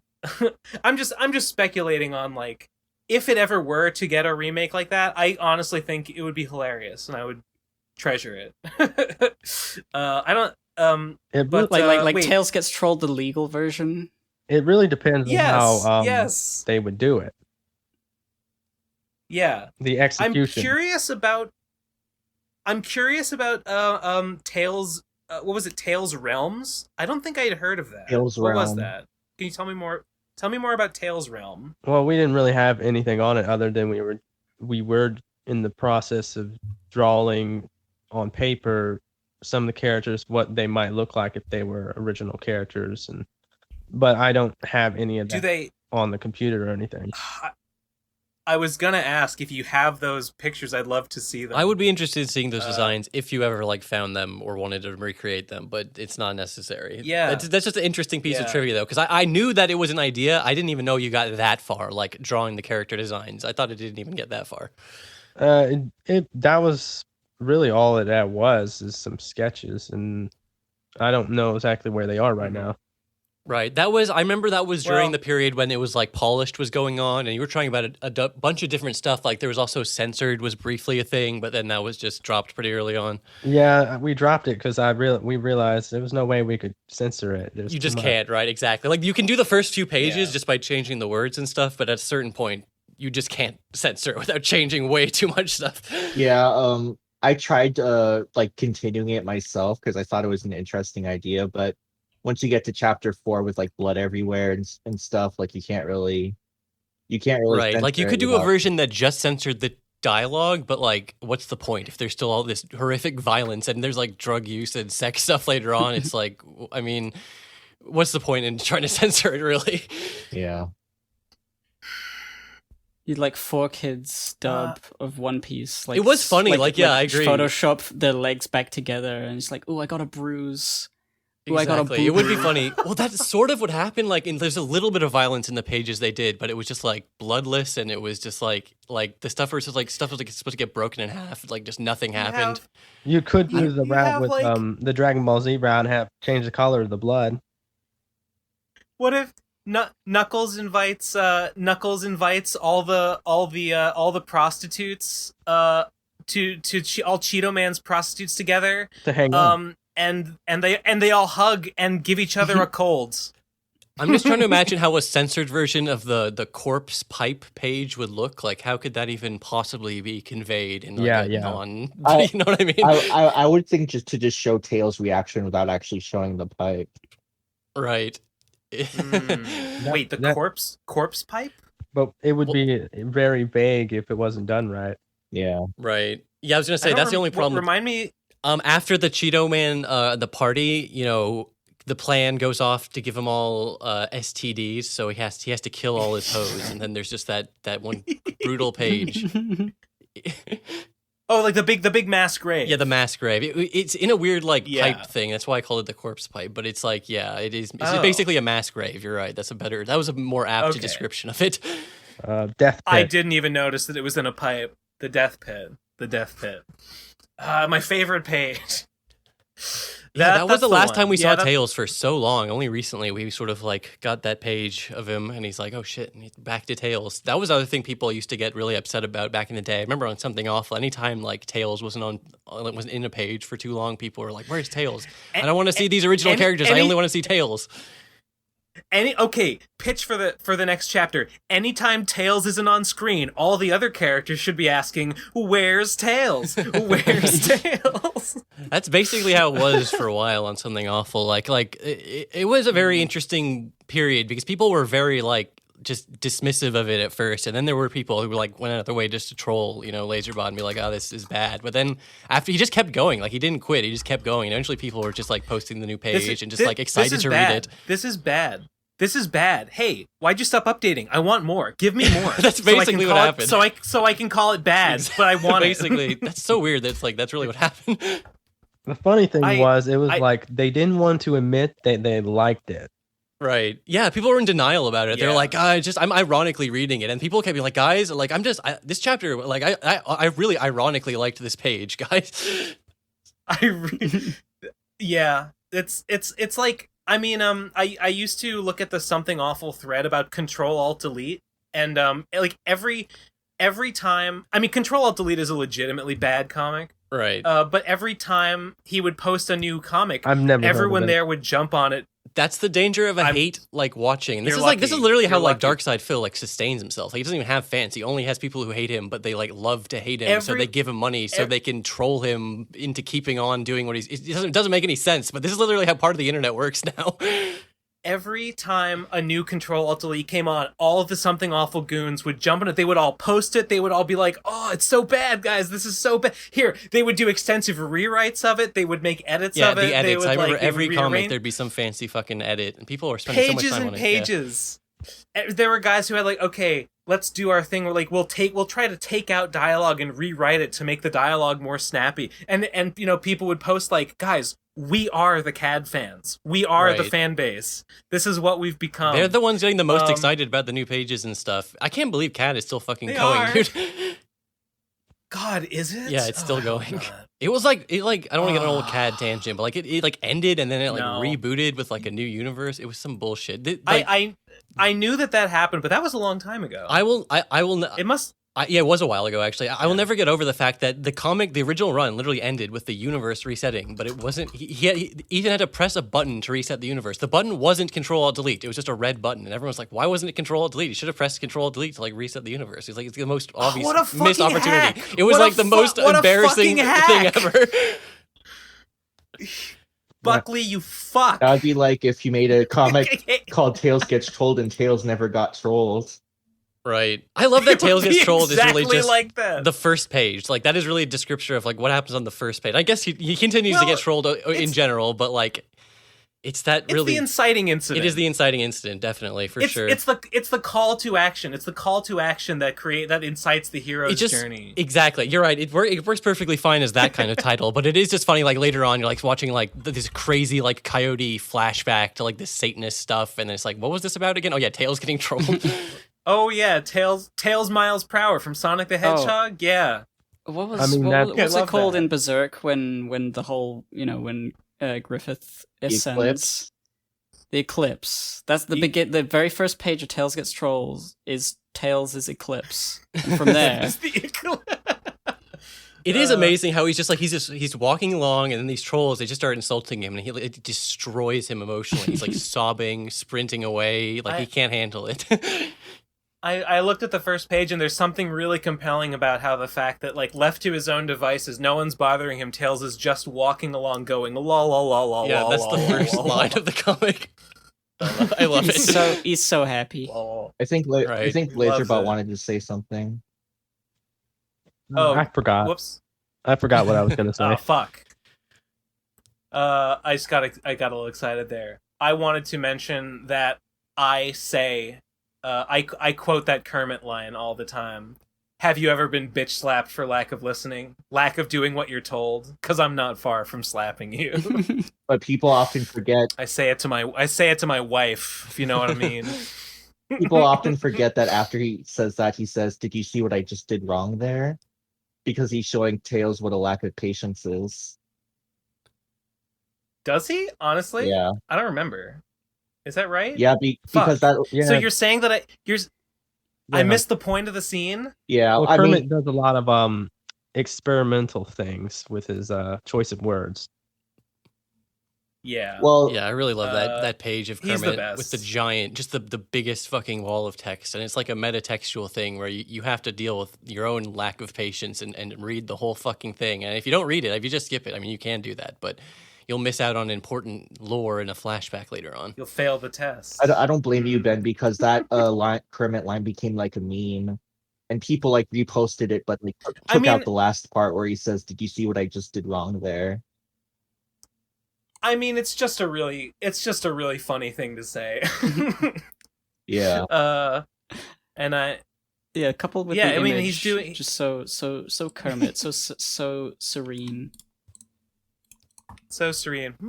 Have you ever been bitch slapped for lack of listening? Lack of doing what you're told? 'Cause I'm not far from slapping you. There it is. Yeah, I was about to post that. Oh, did you see what it... Yeah, they do. They edit out the other. And I got it. Yeah, I Googled it. I Googled it and I found the edited version. It's so crazy to me how far like TGT reaction images have gone. Like the big one obviously is that Tom reaction face. I had no idea how far that had spread and like how many like normies have seen that and they had no idea what it's from. You know what I mean? The Bugs Bunny panel has gone pretty far too, but the Tom face reaction, I was surprised how like you see that you can find that anywhere. I don't really think about the Tom reaction face. I was surprised to see that that's kind of like the biggest meme. Yeah, that's what I agree. Like that was just some random, like it's a funny panel. Don't get me wrong, but I agree. It's not even close to my like top panel or like what I first think of when I think of it. That's why I was surprised that it got spread so far. It is a very nice expression, but like I think there's a lot of great expressions like that in the comic. Oh, is it? I can't remember. Is it like a good expression, like devoid of context? Do the other ones require context? Here, Because that's probably why it spread. If it was like The just Tom a face, funny you're right. face. It does. It has a very like shocked. It has a more. It's definitely more applicable. You know what I mean? Like you can see why like that yeah, one What is sort it of called? simple. yeah. Like I can't believe you posted this sort of face. Exactly. Exactly. Just posted Yeah, it. unsettled Tom. Unsettled Tom. But yeah, you'll Some see a lot of some people things say just that break out. they didn't know this was from TGT. They're like, I thought it was from the show or like something. I'm like, like it's just so obvious to me. Like you just look at the art side, it's like that's clearly Tails Gets Trolled. It definitely doesn't look like classic. I know it doesn't look like any not other type of Hanna-Barbera, Tom and Jerry media. I agree with you, but I still see Yeah. people say that. Yeah, it's weird. And I saw the Foolish. other day someone drew porn of it, so and that's pretty. Of that this face? reaction page Yeah. of this one panel. I- Jesus Christ. I'd post it, but it's not safe for work, so I don't know if you'd want to see that. We probably can't leave show it to on the the show. viewers. Yeah, I was But- gonna say I want to see it. You don't have to put it in general or anything right now. Like obviously I know you can't Yeah, show I it in the episode, but that's interesting. Yeah, People show should it. know that exists either way. Marin, put it up and blur it, pixelate it. I'll try. Do you have it? I'll try to find it. Someone posted it in Okay. the server the other day. Oh, here it is. Here's the link. You Nice. can click on it if you want, but Oh my god! I do. I can't have to admit, I wait. love. oh, it showed the thumbnail. Okay, that is ridiculous. Oh yeah. There it is. I was gonna say earlier, one of my favorite parts about Tales of Troll is just all the fan art and stuff, and yeah, it doesn't disappoint. There's so much crazy fan art out there. Yeah, but the thing is, the guy who drew that probably didn't even know it was from Tails Gets Trolled. Yeah, it probably just was like, this will be a great meme. This will get me lots of clicks because people know what this meme is. Yeah. What do you think about that Lazerbot? I'm. Oh, the memes or the fan art? The memes. Some of them are pretty good. Some of them I'm like, meh, but the main ones are actually What's a pretty well. what's a dumb one that you think is dumb? I actually haven't looked at that many in a while, so I would have to look through them and be like, man, that one's kind of dumb. But right this second, I don't have one in mind. I'm trying to think if I can think of any TGT memes that I don't think are that funny. Yeah, there are there any lame ones? are some, but I can't think of them from the top of my head. I mean, if they're lame, then I didn't laugh, so I probably wouldn't remember them. I just remember the good ones. Yeah, I'm looking at the comments on this porn image. A couple people know that it's a meme. One comment does say he says Tom gets trolled, so he knows. The other ones don't seem to know. This one guy is like, look at this fucking square. All right, look at this fucking square. Sees a picture of a cat getting fucked and can't with a handle weird it. face, and they freak out. This is the most disturbing thing they've seen. There's in really their nothing you can entire say to a life. comment like that besides like, what is this, your first day on the fucking internet? Like, what's going on here? It's not even. I've got some. It's like This is vanilla. if you don't even get the meme reference, then this is beyond vanilla. It's just like regular furry. It's like how could you it's not just know this regular exists? sex. It's just regular old cartoon sex with a kind of weird facial expression. Man, you're gonna be subject to worse horrors in this life. Yeah, and the Tom Gets Trolled comment was posted today, so it was probably someone from the Discord. It was probably me. Yeah, it was me. Yeah, it was me too. Sorry. It was me too. Okay. Fuck, man, what a good comic. Am I right, dudes? Yes. Yeah. Yes, you Hell are. yeah. Yeah. Hell yeah. Oh yeah, man. Yeah, man. Yeah. Yeah, man. Well, now what? How's everyone's day going? How's everyone's life? Are you relaxed? Is the weather okay? Where you doing? You're not. Hope it's not too hot. It's the height of summer. It's the dog days of summer. You know why they call it the dog days? It's because the sun is passing by the dog star. That's why they call it that. I have never heard any of those expressions before. You never heard the dog days of summer? No. No. It's not a common expression, but Okay, well, whatever. You learned something today. Anyway, how's life? I'm doing pretty good. I'm sick. Lazerbot, tell me how you're feeling. Just what's going on? What's going on? Just tell us about your life. It's I'm pretty chill right this second. Like I said, I'm sick right now, but I'm getting past Oh that. no. You don't have the coronavirus, do you? Oh no. I'm pretty sure I don't. I paid an artist to do some PCP related work, and the moment that I paid them, they contracted the novel coronavirus. Oh, that sucks. I hope they're doing all right. I hope so too. You know, your brother too. said he was sick too, which is why he hasn't written any more Tales Get Trolled.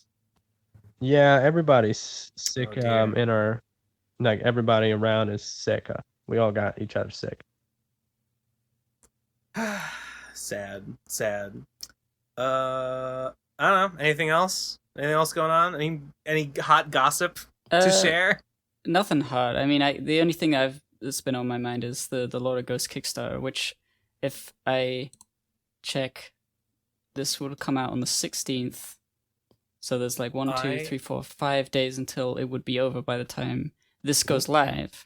If everything goes well, it might not even be necessary by the time this episode comes out to say it. But I do want to say to anyone listening, Lord of Ghosts Kickstarter, if you want the plush, because I want the plush, I don't care that I'm gonna have to pay for shipping from the UK.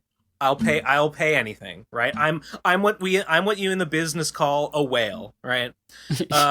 If you want that plush, a grade A sucker. If you want the plush, I went and I upped my pledge by it was £45 was going to be the increase in price for the shipping plus the plush. I increased it by 50, because if I assume that if I think that if everyone who wants the plush ups their pledge, that will probably go a long way towards actually hitting the goal at which the plush becomes possible. It will. I expressly said not to do that just for the moment, because I didn't want to give. Well, I did it. It's fine. Like if you know you're willing to take the risk that it might not get funded. But well, if it's 5 minutes from hitting from completion and it's nowhere near hitting the plush goal, then maybe I'll. Yeah, I mean, not everybody will be able to. Yeah. Wait, what, Lazerbot? What is what is this? What are you guys talking about? This is one of my comics, The Lord of Ghosts, which is about a little blob ghost. Let me get a link for it. Oh yeah, link it to me and I'll look at it later. You should definitely read. You should read Lord of Ghosts. It's very funny and it's cute. Gib has a website with comics on them. Actually, it's like some sort of it's like a really badly made website. I don't know anything about HTML or any code, but you know what? It works. It displays images. It displays images. It does its job. Yeah, that's how the Tales Get Trolled site used to be. It kind of still is. Yeah. And here's it's got that snazzy. Here's the plush that's been working on. The Lord of Ghosts is like a little comic, and I wanted to kickstart a physical version of it, so that I can have it on my shelf, and people can be like, "Oh, I own the thing," and it's been going well. The Kickstarter, we've reached the goal. We've reached stretch goals. The last one is this plush, and it'll be. I'm excited. I've been excited this whole time. Good luck to you on that. I wish you the best of luck. Thanks. It will have, by the time this episode comes out, there will be, I think it's going to be 3 days left on that. 4 days, yeah. Yeah, I upped my pledge, even though technically we haven't hit the goal for the plush yet. I think if more people do that, we will hit it. I mean, I plan to just be there when, the timer runs down to 0. And if it's still, $1,000+ away when it's like a minute out from ending, then I'll be like, okay, never mind. I'll take the £45 back. Yeah. But I think it'll I think it'll probably hit it, and like if it doesn't, I can take it back. But for the moment, I'm like, no, I'll put the money there because I intend to spend it, right? And it's gonna help us push it over because we got to get it over the threshold. Yeah. So I hope others will consider doing the same. I checked that I made a Twitter poll to like gauge how many people would like add that much money to their pledge in order to get the plush. And I think if I look at the results so far, I think it's close to being enough. If they all immediately like the proportion. Did it. Yeah, the proportion. Like a lot of people said no, it's too expensive, which I expected because it's shipping to premium, America. It's a premium item. Yeah, shipping and just a plush in general is quite expensive. Well, hey, we got 100 votes at the moment. 35% say yes, 65 no. So that's 35 people. 35 times. So about a third. So if a third of the people that were pledged increase their pledge by however much times like 45, so it's £1,575. So that would, I think that would get us to the point, but I don't know how many of these yes votes are like in the UK or elsewhere, so not sure yet. But still got 9 days to go, so It's probably possible. Probably very possible. Listen, audience, why don't you think about it this way? This is going to be a limited edition plush. It's only going to go up in value. So if you don't buy it now, you're losing money in the long run. It doesn't make sense to not buy it. You should literally take out a loan right now to buy the plush. You should buy it on credit because you will be able to pay that back and more. Listen, right? if we have any kids in the audience, first thing, you're going to want to go grab your parents' credit card right now, enter all that information into the Kickstarter, and just give all that money. Yeah, and then true. Everyone says, and then get off the internet right away, and don't come back.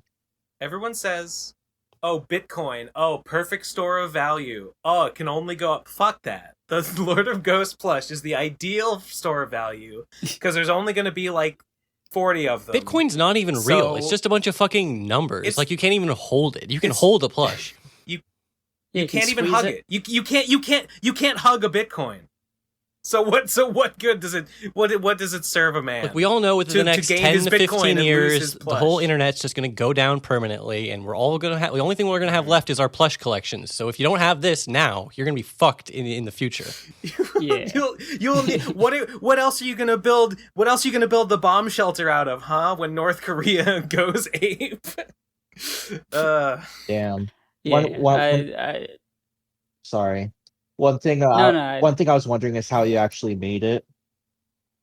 Oh, so this was it's a company. I think they used to be called Budsies, but then they branched off into two things. One for like mass production called Stuffed Animal Pros, and I asked them, I got like a quote for like how much it would cost to make 50 of these. I gave them like a design, and they started off as like a company that makes plushes for kids. Like kids would draw their like crayon drawing, and the parents would send that in and get a plush made of their like kids drawing, and the kid would be like, "Oh, Pog, That's Pog awesome. Based."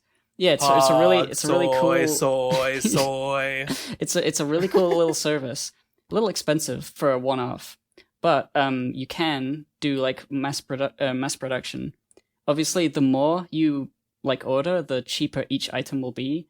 And since the audience I expect is quite small for this plush, the minimum or the maximum I'm expecting to shift is like 50. So this is based off of if I make 50 plushes, this is how much they'll cost. I feel like I will just be swimming in these little guys for a little while after the Kickstarter if we reach that goal. Mm-hmm. But that's fine because they're funny. It'll be good to have some extras, you know what I mean? Especially for like, you can hand them out on the street corner. Save them for later. Table at a convention or something. I sell literally them could. I could when I make like Lord of Ghosts like Act 3 when there's like the finale or whatever it is. I have the second Kickstarter and then I have a bunch of plushes ready to go, and it's not even going to be difficult to get them, providing we hit it this time. I still want to. So it's a lot of money. It's a lot of like logistics and like figuring it out. But it's finally getting close to being happening. It's cool. Yeah. I still want to make real Alex plushes with like a real cigarette.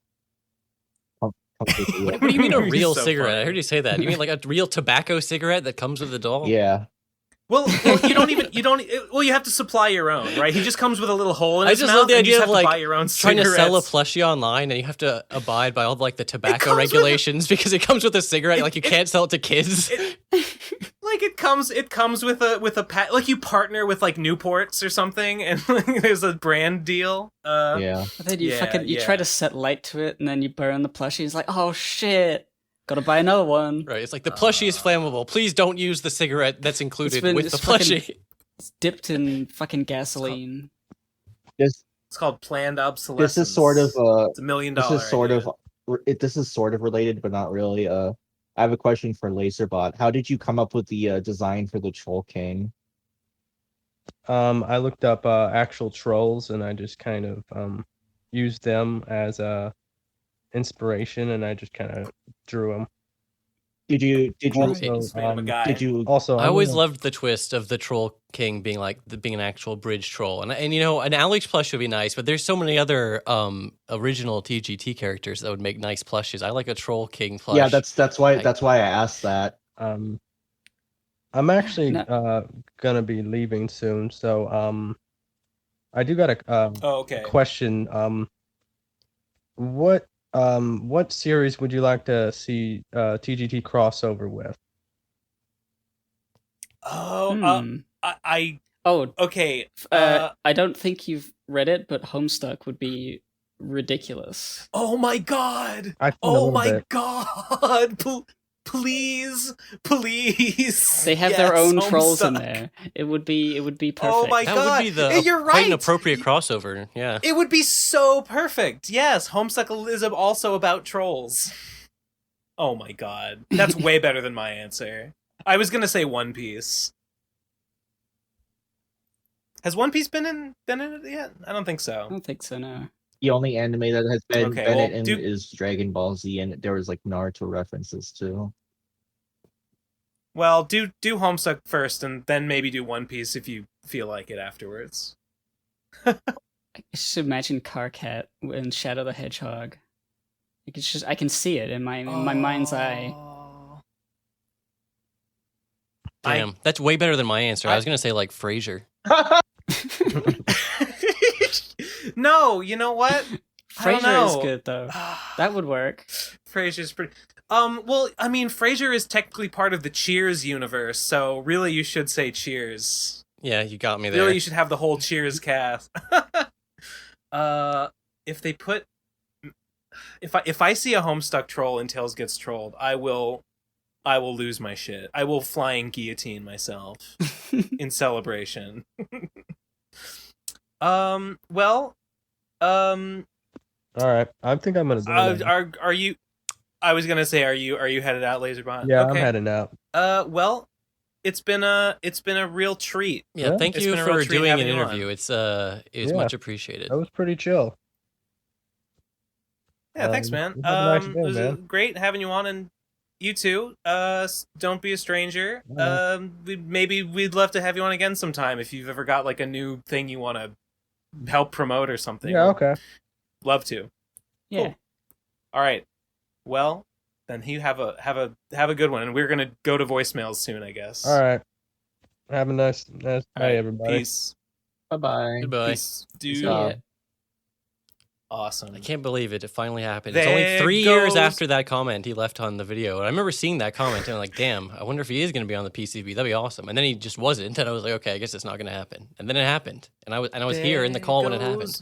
Crazy, man. My hero. Watch him as he I goes. said this in the beginning. I'm just going to re-emphasize this. This to the puny peasant PCP listeners who don't even appreciate how good of a get that was. That was getting Lazerbot on a podcast. Well, I don't even. First of all, it's an ordeal just to get any of the technical difficulties sorted out. But then even getting him to agree to do it in the first place. If you listen to the bonus footage that will be coming out in a bonus episode, yeah, you can hear us struggling with technical issues for like half an hour before we actually got the call to work. Yeah, you're right. I asked him years ago, and he said he couldn't do a thing, and I think he has not done like any like podcast stuff because he's literally just not been in possession of a microphone. Right, or internet, or a computer, or just something stopping him from doing it. It's always been like just something. And that's why it's been like I've been a fan of Tales Get Trolled for a long time, but I just statements from Lazerbot are pretty rare. I would mostly get my Lazerbot news from CC lately, but like historically, it's like whatever you could get would be like an occasional Devianart post or whatever. I never even heard his voice until the freaking Newgrounds panel, which I was surprised he even showed up to. So yeah, it's a pretty big get. I just want to emphasize that again for you folks in the audience. Don't even understand. Do you think any other podcast could get this guy? No, only this podcast. Nobody else with the biggest Tales Get Trolled heads out there. Yeah. Literally the two biggest. Yeah. The dab. Besides the Newgrounds one, the only time I heard his voice was that one video he made of. It was like a scene from Chapter 3 with Shadow. Right, there's that like Alex. one animated thing from Tales Gets Trolled. It's easy to like skip over if you're just reading the comic. If you're just reading the comic like as is, because it is. But like when it came out originally, there was like, oh, there's like an animated version of this page, and it was like, whoa, that's crazy. Yeah, but there was like, and Lazerbot did Alex's voice in that one. I assumed that it was his voice in Micah Rat. But he's kind of doing like weird, funny voices in that one, so I assumed it wasn't what he actually sounds like. Right. And it's not. Yeah. Yeah, man. It would be really funny if, even though Craig said he's recording, he wasn't recording. That whole interview is just lost to time again. Lost. Well, okay, CC, like are you still doing Tears OBS, in the Rain. or did like you Tears in stop the doing Rain? that? Yes, I'm still doing OBS. Okay, worst case scenario, we still got most of the interview. That's true. It's all signs point to that it went fine and is okay. That was pretty great though. That there were technical difficulties from him and also from Craig. There have been days when Craig simply does not work at all. I was like, when he left the call before, I thought maybe like, oh god, it's one of those times. It's happening. But no. Something about Discord bots. I don't trust them. I feel like they're prone to fail because they're in like a billion different servers. I have a billion different people asking them to do shit. Yeah, I don't know how they work. Discord bots always work perfectly. Are they there like are never any game breaking glitches that give people trillions of slime or break the game or the economy. The stock market never crashes and then skyrockets again. That sounds like a feature. That's right. They never fail. They only add features. That's the kind of dynamic, like, storytelling you can't get from a bot that works properly. Yeah, Would true. be very uneventful. What were you saying, Gib?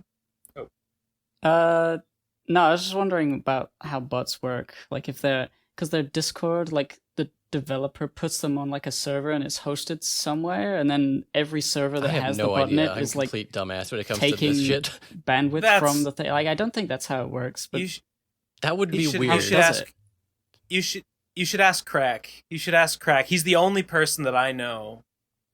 Or maybe Dwoob. Maybe Dwoob might know. One of those two might have an idea. I'm not sure anyone else I know could even begin to explain it.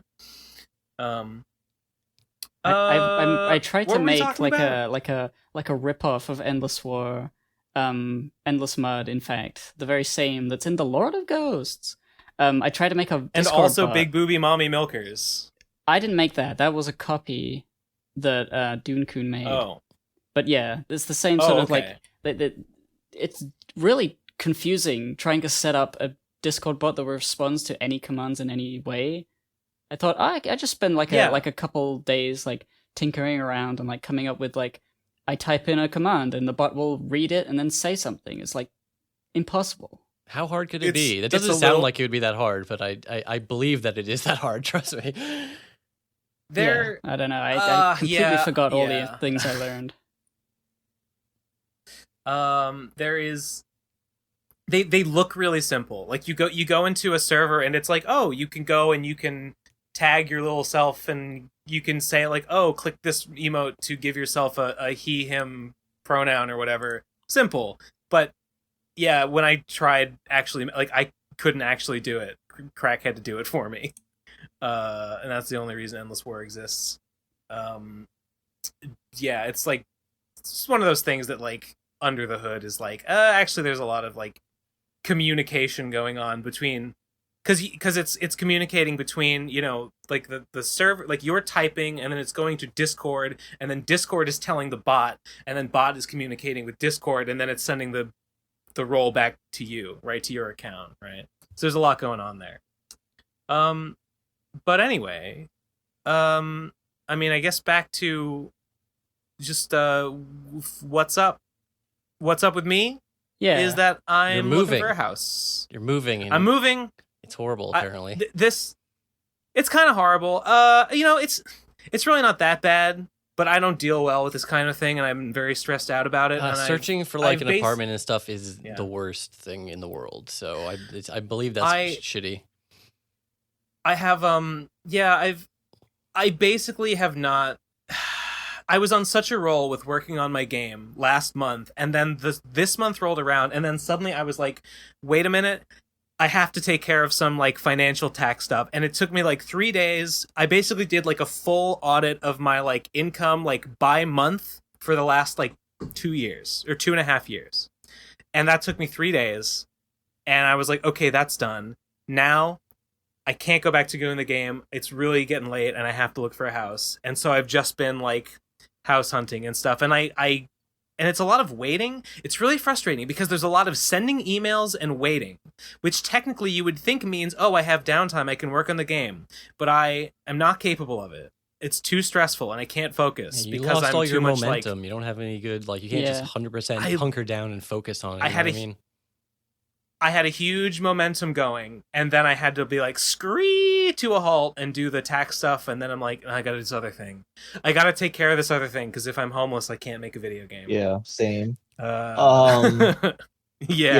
Lazerbot just moved too, and I moved a few months ago as well. So if so everyone's moving out. Did you have fun? Everyone's Was it a moving. fun my time? first... Do you have fun moving? Moving? Did you like your new place at least? That's like a real question. Yeah, yeah, my new place, my new place is a lot better. It's closer to the office, but we haven't actually gone back to work yet, so I'm still working from home. My best case scenario, what I hope to see is like I'll look at like the video retention rate for this video, and there will be a huge drop off after Lazerbot leaves. And what that'll tell me, and that'll be good, because what that'll tell me is that new people heard that there was a Lazerbot interview and came to see it and didn't care about the rest of the episode. If you're one of my stupid little fucking fans, you better not have clicked off after the Lazerbot segment, or you're not going to hear me yelling at you right now. If you're a Cybershell fan and you're not still listening, guys? Still listening to me, then I want you to hear me say that I think you're stupid. You really showed them. Yeah, good. We did it. Fuck. I don't know. Well, Lazerbot's gone. Is one of the worst things. Like that, I could imagine if you tried, you'd be like, you know, oh, I've got to wait for an email from fucking real estate, whatever, and you're like, I'll work on the game. You get like an hour into like setting up preparation, like, okay, I just got to get into the zone. And then you get an email back, you get some notification, you're like, oh shit, I gotta stop everything, and it just ruins your whole mood. Even if it wasn't the email from the company or from the housing, like any email, you're gonna be like, if you're expecting it, you're not gonna be fully focused. You know what I mean? At least that's how I am. Like I know it's really hard to focus on something when you're waiting for like this in real life shit that's just brewing in the back of your head. It's like that John Cleese lecture. You know the one I'm talking about, Gib, right? The one about creativity. Yeah, Cybershell CC. Do you know? Have you ever seen? There's a lecture by John Cleese, the Monty Python guy, and he talks about like the science of creativity. And he talks about like, it sounds vaguely familiar. I can't remember if I've seen it though. I think I saw it's not that long. Maybe. It's a good lecture. He talks like, about open and closed. I mean, yes, the open and closed mode, and he says that like to get into like to do creative work, you have to like be in a mind. You have to let yourself enter a mindset that lets yourself just kind of like play and not be not be worried about logic, not be worried about like judging any like mistakes you make, right? Mm-hmm. So and it takes time, so you need to set yourself out like a block of time to be creative. to allow yourself to like sink into that mode, because it does. You can't just snap your fingers and be creative or playful. Yeah, I was gonna say that earlier. When it's like if you have like an hour to work on something, you can't just like immediately get into the zone. You know what I mean? Especially if you're like acutely aware that you only have a little bit of time to work on something, it's gonna be a lot harder to get into that full. If it's not just like there's like modes where you can just be like zoning out and like doing like I don't know sprite work or something, like something where you already know what you're gonna be doing and it's just like mechanical execution. But then there's also you have to be in the mode to like come up with creative ideas in the first place, which can be really tough. Yes. Yeah. It's funny. It's funny because like I was like drawing sprites, doing the pixels on the sprites to me is much more mechanical than like writing the code, because when I'm writing like the kind of like I was putting in like particle effects and stuff, and I kind of have to think sort of creatively and be like, what would be kind of like a good sort of like equation to put in for like a parabolic arc for this like particle to fly at? And I'm like, and I'll try this. I'm like, oh, that doesn't work. I'll try this. No, that doesn't work. Oh, that kind of works. Yeah, that looks good. Okay, and then I'll have it if I have it destroy itself and then create this sprite and then have that sprite fade, it'll create a nice little like splatter effect, right? And I'm like kind of playing with it like that. Whereas a sprite, I'm just like, okay, I got my template. I'll put the template in, change the colors, change some details here. Okay, done. Next one. Assembly line. Yeah, Drawing is for hacks. It's the art it's is the, criminal. The advantage of pre-production phases, because like you spend that big block of time not drawing anything, not making anything, but like planning everything, sketching as well, but like the creative process of deciding what goes where and why and how, and writing, and that's so much harder. Yeah, you do all of that in one go, and then once the pre-production is done, you have instructions for your like mindless like automaton brain to just read the instructions and just do the thing. Draw over the sketches. Yeah. Like edit the draft of the screenplay or whatever it is. You gotta have a pre-production in anything. Yeah. There is something nice I made about enemy templates, like zoning out and just like doing like you don't have to like be problem solving like when you're like programming the game or whatever. You can just like do you just want to draw a thing, you know what you want it to be, and you just do it. You know what I mean? Like when I'm editing a video, it's like most of the time I sort of already know what I want it to be like. I just have to actually manually do the whole thing. It's like sometimes it depends if I can be like zoned out. Like if I'm making good progress at a good rate, it can feel like kind of therapeutic and nice, but sometimes it can feel a little tedious depending on how long the project goes for. When you've already made all the decisions, right? Yeah, like there's something comforting about executing on. Yeah, like once I've written the script and voiced the script, then I just have to slowly piece together the fucking video, which can be a pain. But like once you've drawn the outline, like you basically know what you have to do. You just have to do it, which is a different kind of mode.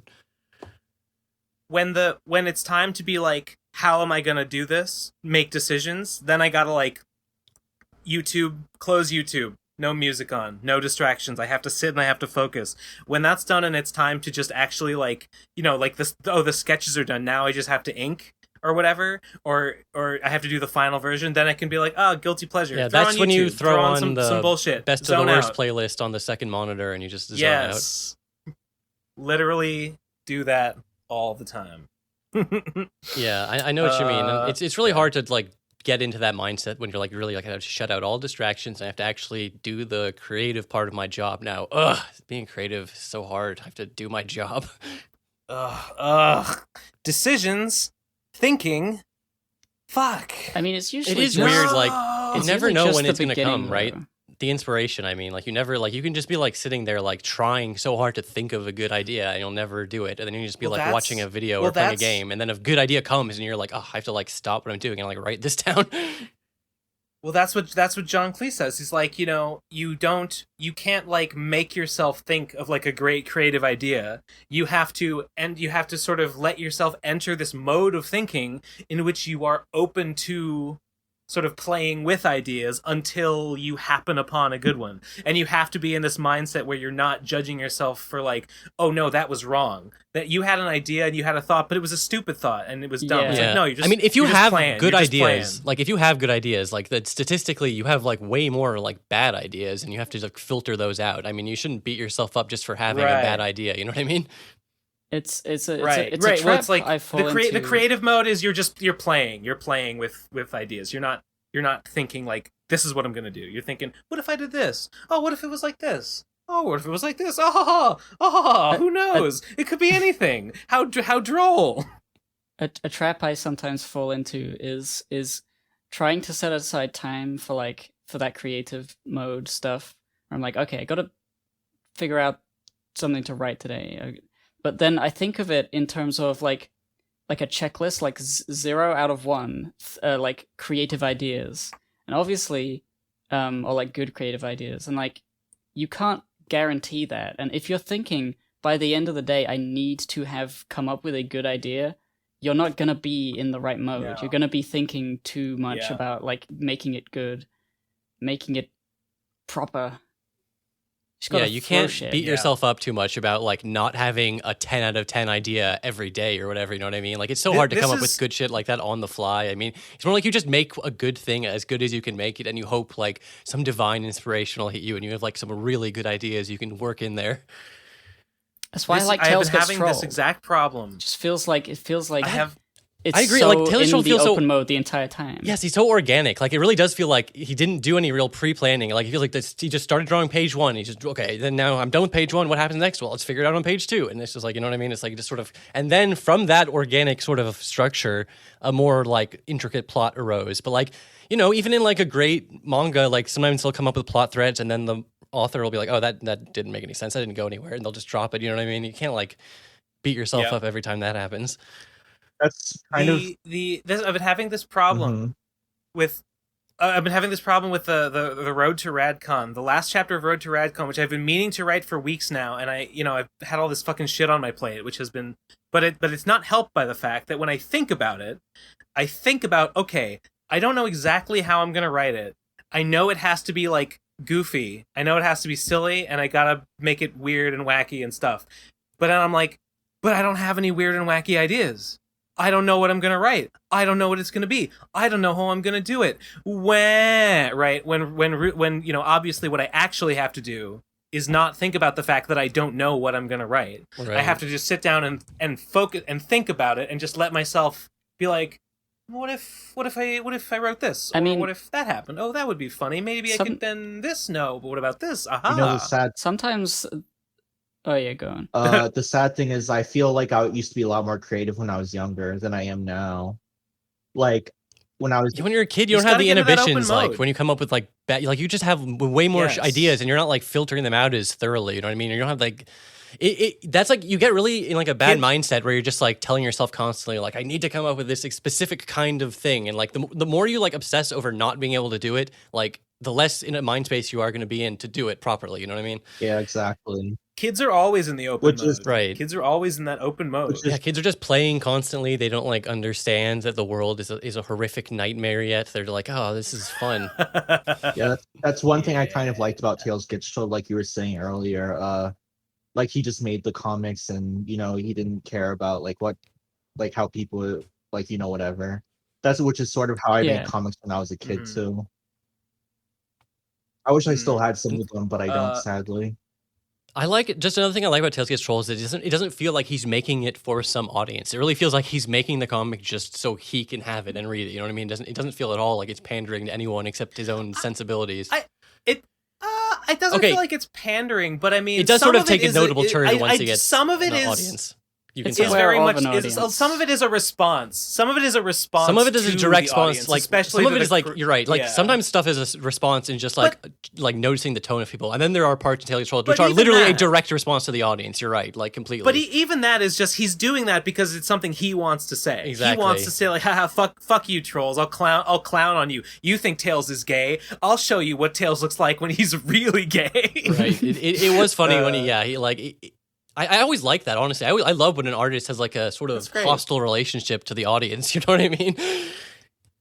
In Tails Gets Trolled case, yeah, it made magic happen. For sure. I think the Tales Gets Gay thing actually came from people complaining that he used homophobic slurs. So he kind of made. Oh really? So he kind of made that to like troll them. He was one of the first people I remember making some really long like post on Deviantart about how like he's like I call things gay, but I'm not homophobic. I have nothing against people. It's like that's just what you call things that are gay. You know what I mean? Like this was back in like 2011. This is when people talked. So I just like remember reading his post. Right. I know. I was like, it's like, you know, I can tell this guy he's not like. He's not using slurs as like out of a hateful place. He's just like that's just like how he was raised, honestly, and that's how he talks. And honestly, it's like people like look at like oh they say like retard and stuff, and it's like you know, who's the people saying like slurs in Tales Get Trolled? It's from the trolls. It's from like the people that are not like endorsed by the author. You know what I mean? It's not like you know, it's not like this is they're saying this is good behavior.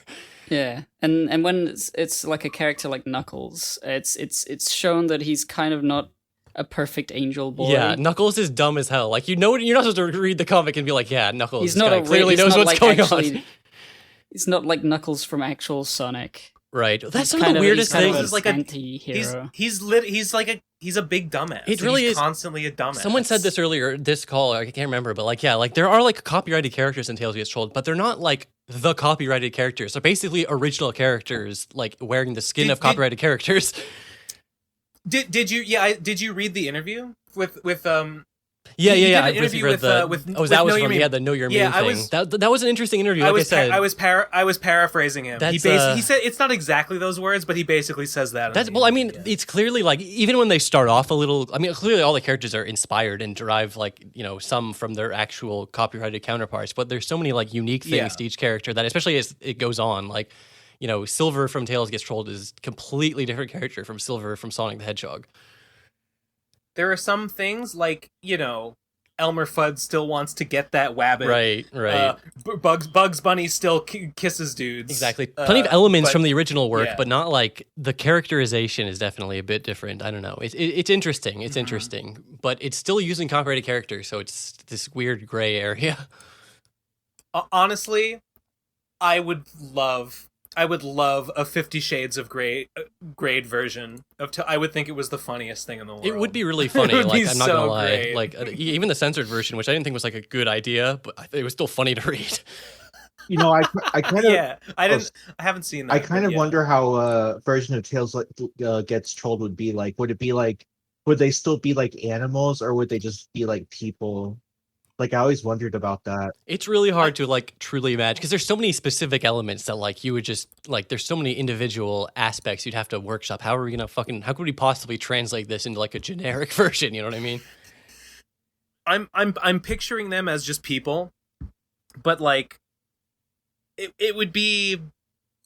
I feel like with so many characters, it would become very hard to tell them apart. That one fight with like Mario in Lazerbot style. There's specifically the Mario Luigi fight where they're cycling through the power-ups from Mario would be like really confusing. Like why is he in like the fox outfit that can turn into a statue and then you know it's like what's going on over here with the frog suit? Yeah. It'd be a little hard to genericize that. I mean you could do it. I'm not saying it's impossible, but it would be there's just a lot of little elements that are like it would be very tricky to do properly to the point where it'd be like that's just I don't know. It would be funny, you're right. That would just add to the funniness. You're completely right from that aspect.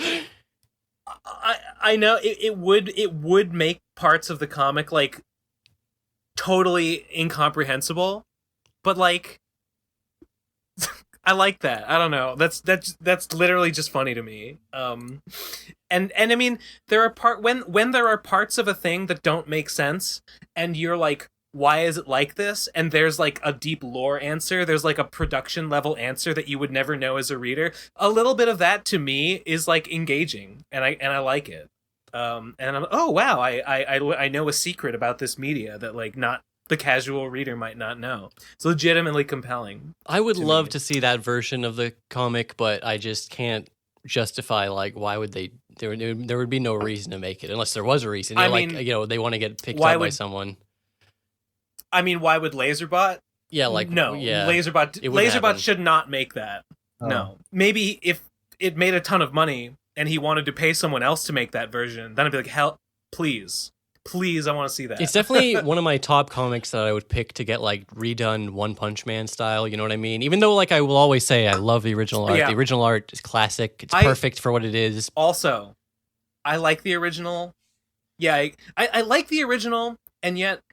Inevitably, the remake had to be the one that got popular. because I know that crisp art is just going to be so much of a draw. Yeah, that's for a lot of that people, is the really for the the thing mass is. audience. I say this in my video too. It's just like there's a huge amount of people who will like take one look at this comic and will not read it. And it does not matter what you say to them. Like, no, it really gets good.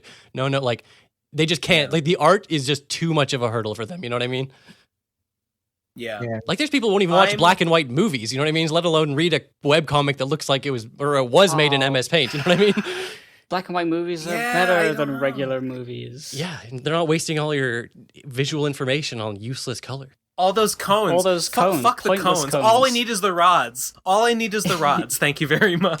My favorite like lore about black and white movies is that like if you are like there on location, like when they were filming like a western, like all the cowboys are dressed in like hot pink and like turquoise because those are just like the colors that show up best in black and white. You know what I mean? Like they weren't dressed in regular colors because it would just be too muted and blend together. I've never heard that. It's true. I don't know. I've never heard that. It's really before. interesting, like behind the scenes photos of old westerns and stuff. I only know that in Psycho they used like chocolate syrup instead of blood. Right, yeah, they'll do all sorts of little tricks like that. Because in black and white it doesn't matter. Yeah. Makes perfect sense. But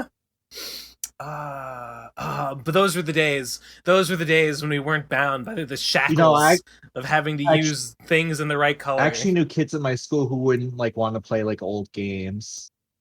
They're like all those right. That's like how gonna happen with new kids. Like they're gonna see the pixel art and be like, "Ugh, this is old. It's shitty." It's like that always gets me. Like, I mean, I know most kids aren't like that or whatever. I'm sure, like, I mean, pixel art is still popular in a lot of ways, but like, there are people who just see old games and especially like the PS1, like blocky graphics are like, oh, it looks bad, it looks shitty. I mean, I love that look. Maybe it's because I grew up with that, generation of gaming, so I'm nostalgic. But there's something to it, There's definitely like it's like an art direction thing. Like every technology like limitation creates. Breeds innovation, and then that just becomes a different way you can paint with like code, right? In a 3D or whatever. It's like it's just a different way you can do things. And I always get a little mad. I get a little seethy about like how like modern games kind of like Pixarify the rendering. Like three-dimensional games all have the same sort of lighting, no matter what art style they have. And it didn't used to be like that. You didn't always have to have like dynamic shadows on a cartoon. And they still do that in every game. Dynamic shadows and like bloom and like lens flares and shit. It's just doesn't work. It doesn't always work. The only thing I could sometimes they make stuff just too like shiny, too like plasticky, and too like I don't know, they just want it to look like I guess Pixar. Everyone wants their like game to look like Pixar and stuff. I don't know. When I saw that new pony, the new pony designs, I'm like, oh, it's just Pixar. They just look like Pixar made them. Fuck. God damn. At least you can turn your nose up at Flash animation like the old Gen 4 My Little Pony. At least they looked like unique. The new 3D one just looked like Pixar, and it makes me mad. I hate it. Yeah, that's another thing. Like Pixar and Disney movies, I can't even tell the difference between them anymore because they just look the same. I mean, have you seen the redesign of the Veggietales? No. They gave them the Pixar eyes. The Veggietales have Pixar eyes now with pupils. I know. Even Veggietales. Isn't that like some Christian shit? I don't know. I don't know what Veggietales is. Oh, no. Yes, it's true. Yes, it is. What? Wait, let me find the new Veggietales. It's called Veggietales In Da House. Like Corey. No, it's not. You're lying. Jesus. A Literally. Netflix original. Oh God, you're right. No, I don't like it. I had no idea. That's so. Oh, that looks so bad. The tomato. It looks like Inside Out. They just look like Inside Out. I can't even like. It's so hard to articulate why this is like so off-putting, but it's just like it looks wrong. That's not how they're supposed to look. The pickle looks a little better than the tomato, but the tomato's just like, what the fuck. Excuse me. He's a cucumber. Whatever. I don't fucking care. That's Larry the That's Larry the Cucumber. Thank you very much. I think it's literally just the eyes. It's pickle. Like it's pickle Rick. Different. It's pickle Rick. The mouths are don't little you dare different. compare Larry. Wait, I saw a fucking image. Hold on. I gotta Google. Chad, Larry, cucumber, virgin, pickle, Rick. Some guy at the NSA is like looking at your search, like, what the fuck is wrong with this guy? Found it. I'm posting. You can't stop me. I'm posting it. Wait. I haven't. We can't stop you, but your shitty internet can stop you from uploading. Yeah, it can. I definitely agree with you that Larry the Cucumber is better than Pickle Rick. Well, I'm glad we can agree on something. There we go. Look at it. The list is extensive. Hates Virgin Pickle Rick. His lips. Oh, his friends as well. Virgin Pickle Rick hates the god he doesn't even believe in. Chad Larry the Cucumber. God made you special, and he loves you very much. Who do you? God, loves Jesus, loves his friends, loves his lip. I don't know what that means.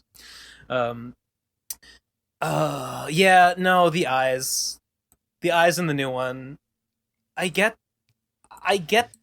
it in that sense. Like, why wouldn't you want to rip off Pixar, like the most profitable fucking animation studio? Like, it makes sense to rip them off. It's just like when everyone does it, it sucks. It's horrible. Maybe it's not.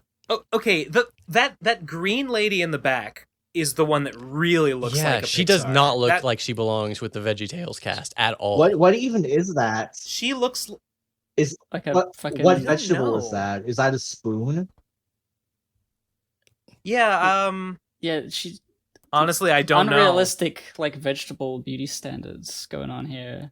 That it doesn't make any sense how thin she is. It really doesn't. It's just, I know they had to give him the irises. They gave him the more detailed eyes, I guess, because it's cute. But is it It's though? not. But is it cute? It's not. I don't think it's that cute. I don't know if cute is really what you want to go for with a vegetable. I kind of think like silly and simple is better. Well, the little, maybe I'm like, biased. I don't know who the character is with the pigtails, but that one looks like the least ruined, because that's sort of what the character is. Least. Well, that one. It's supposed to be like a cute girl or something with a bow. Okay, I guess in the old one there was I think she's a squash.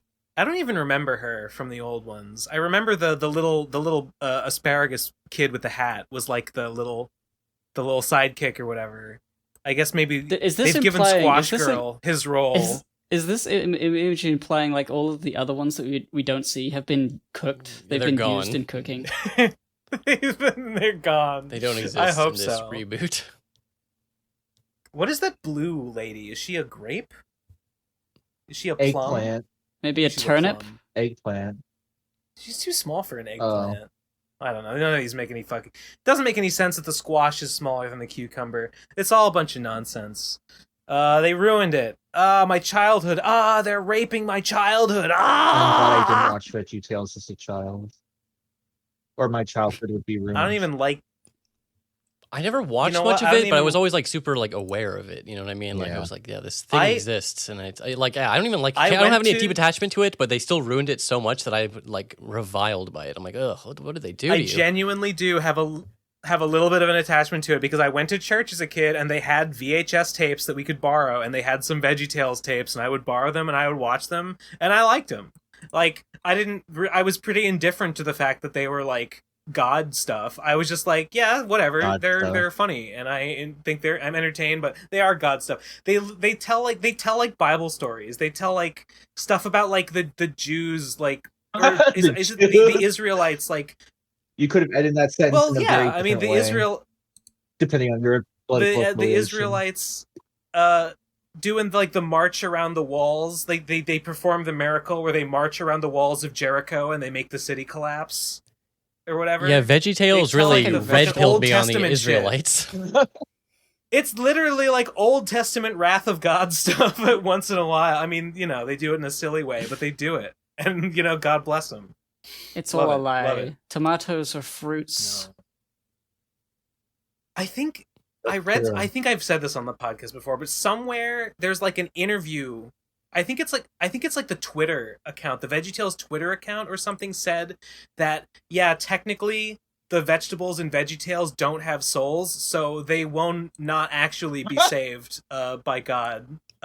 they will not actually inherit the kingdom and be raised up into the bosom of Abraham. That's so weird, but it does, like, unfortunately. it specifically says in the Bible, like, humans get into heaven, not fucking vegetables. You know what I mean? Like, It specifically says not vegetables. it specifically says that. It's Yeah. like, if any sentient fucking vegetables start growing around, they ain't getting in. But I don't know. I love the idea that it can be You would think this completely would- sentient you would- and like fully conscious, but not have a soul. Like, what is it then? It would be heresy for them to imply that Larry the Cucumber would be saved by Christ's sacrifice on the cross. But there's- I agree. So there's if they don't go to heaven, creatures. do they go to hell or do they just not exist? They go- Do they not have any sort of Well, afterlife? they stay in purgatory. As we've learned, the fate of the damned, according to the Book of Revelation, is not everlasting torment. It is destruction in the fires of Gehenna. Duh. Isn't that like a real place? Duh. Is that the one like Bible lore verse you memorized to dunk on the Christians to be like, yeah, I know more about the Bible than you do? I know lots of Bible shit. I know lots Name of one other thing about the Bible. Listen, Name one other Oh, thing. that's why your name is Ben. Wrong. That's why Couldn't do it. your there's name a is part Ben. in the Old Testament where a guy is like, I want to breed some striped cows. So he is like, I know what I'll do. So he cuts stripes into a stick, and he puts a stick in the pond, and the cows drink from the pond with the striped stick in it, and then they give birth to striped calves. Dude, whoever wrote Also, the Bible is there's fucking retarded. That doesn't make any sense. What the fuck? What are you talking about? There's another That sounds part pretty basic in the to me. Bible where it says that pi is 3. Oh, right. I remember hearing Pi about is that equal in to a bunch 3. of like religious arguments. They were just like, back in the day, Yeah. pi was 3. It was close enough, God damn it. And It was close enough. yeah, it was 3. Universal drift has changed like the fundamental like geometric constants of our reality. There's a part that describes a circular, I think it's a well or something, and it says it's this many cubits across and this many cubits around, and if you divide the numbers, they're exactly divisible by 3. So pi is equal to 3. Lamau. So as you can see, I'm a fucking genius, and I know all about God, and it's true. The vegetables are going to hell. Rhubarb. Petunia Look Rhubarb. at the fucking voiced Voiced actor. by 2B. Kira Buckland. First First scene girl. First of all, wow, she's cute. First of It was all, on- I like that yeah. rhubarb is being represented.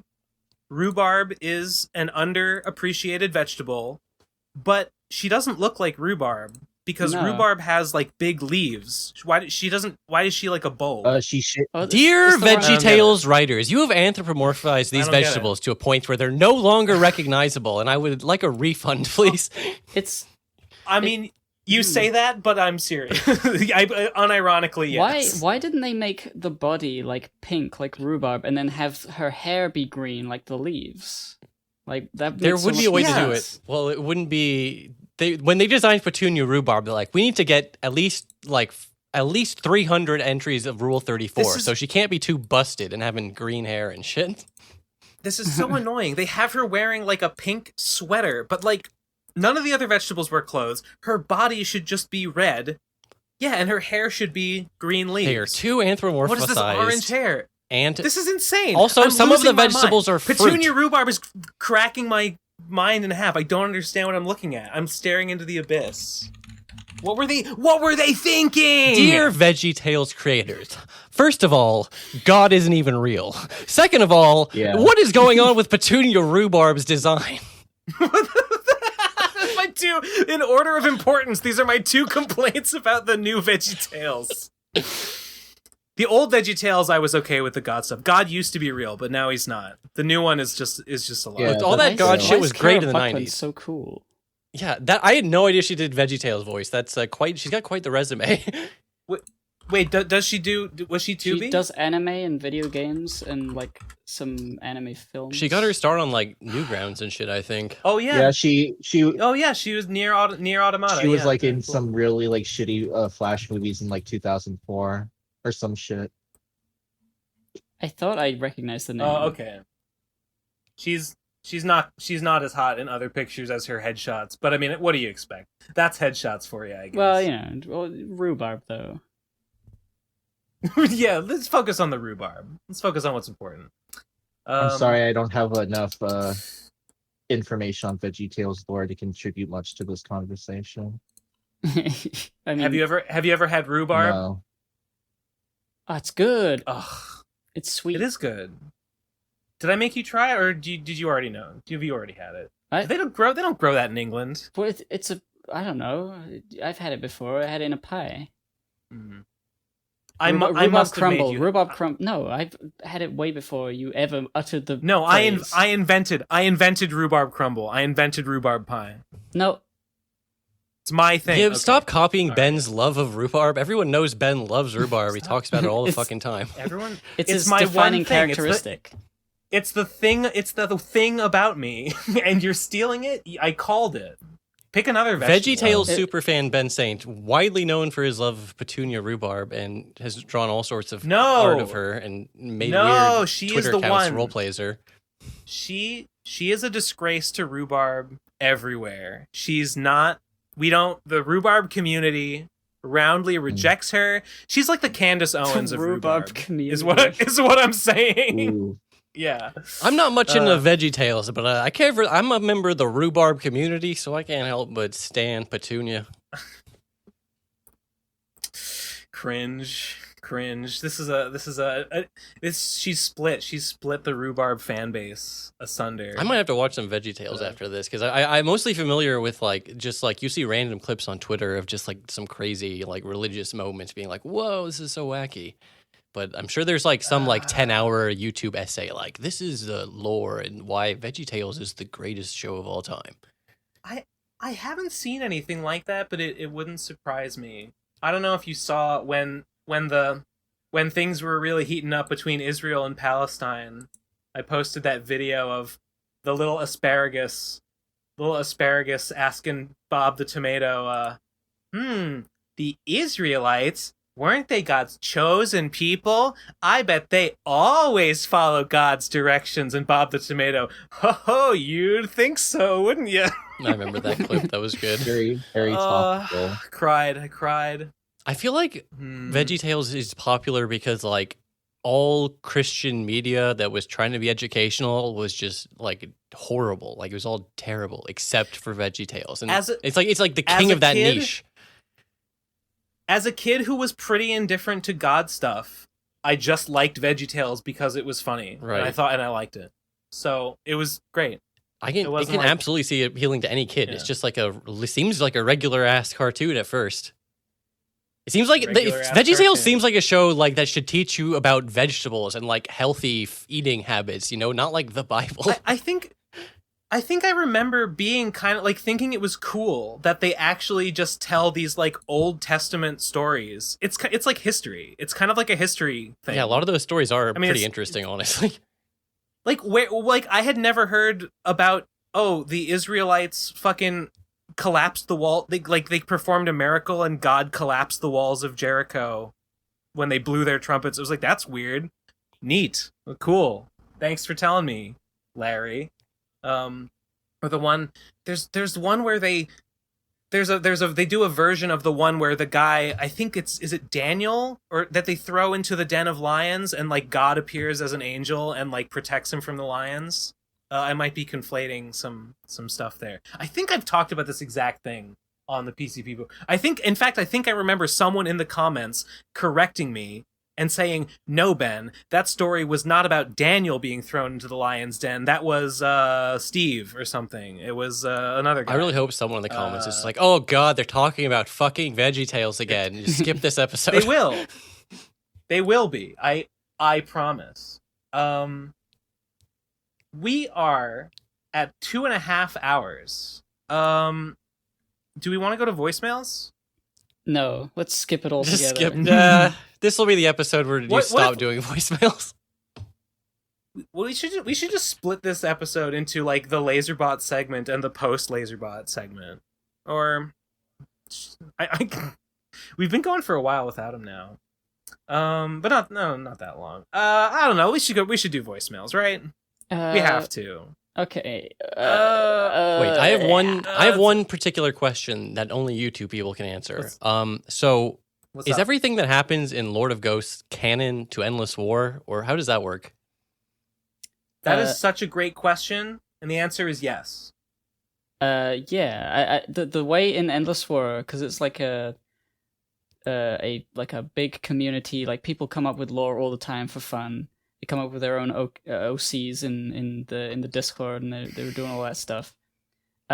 We came up with collectively, as long as you make it and it's cool and people like it, then it's canon. Doesn't matter. There's no like authority that says yes or no. So people like Lord of everything Ghosts, is canon in Endless War. So it is canon. Yes. Excellent. I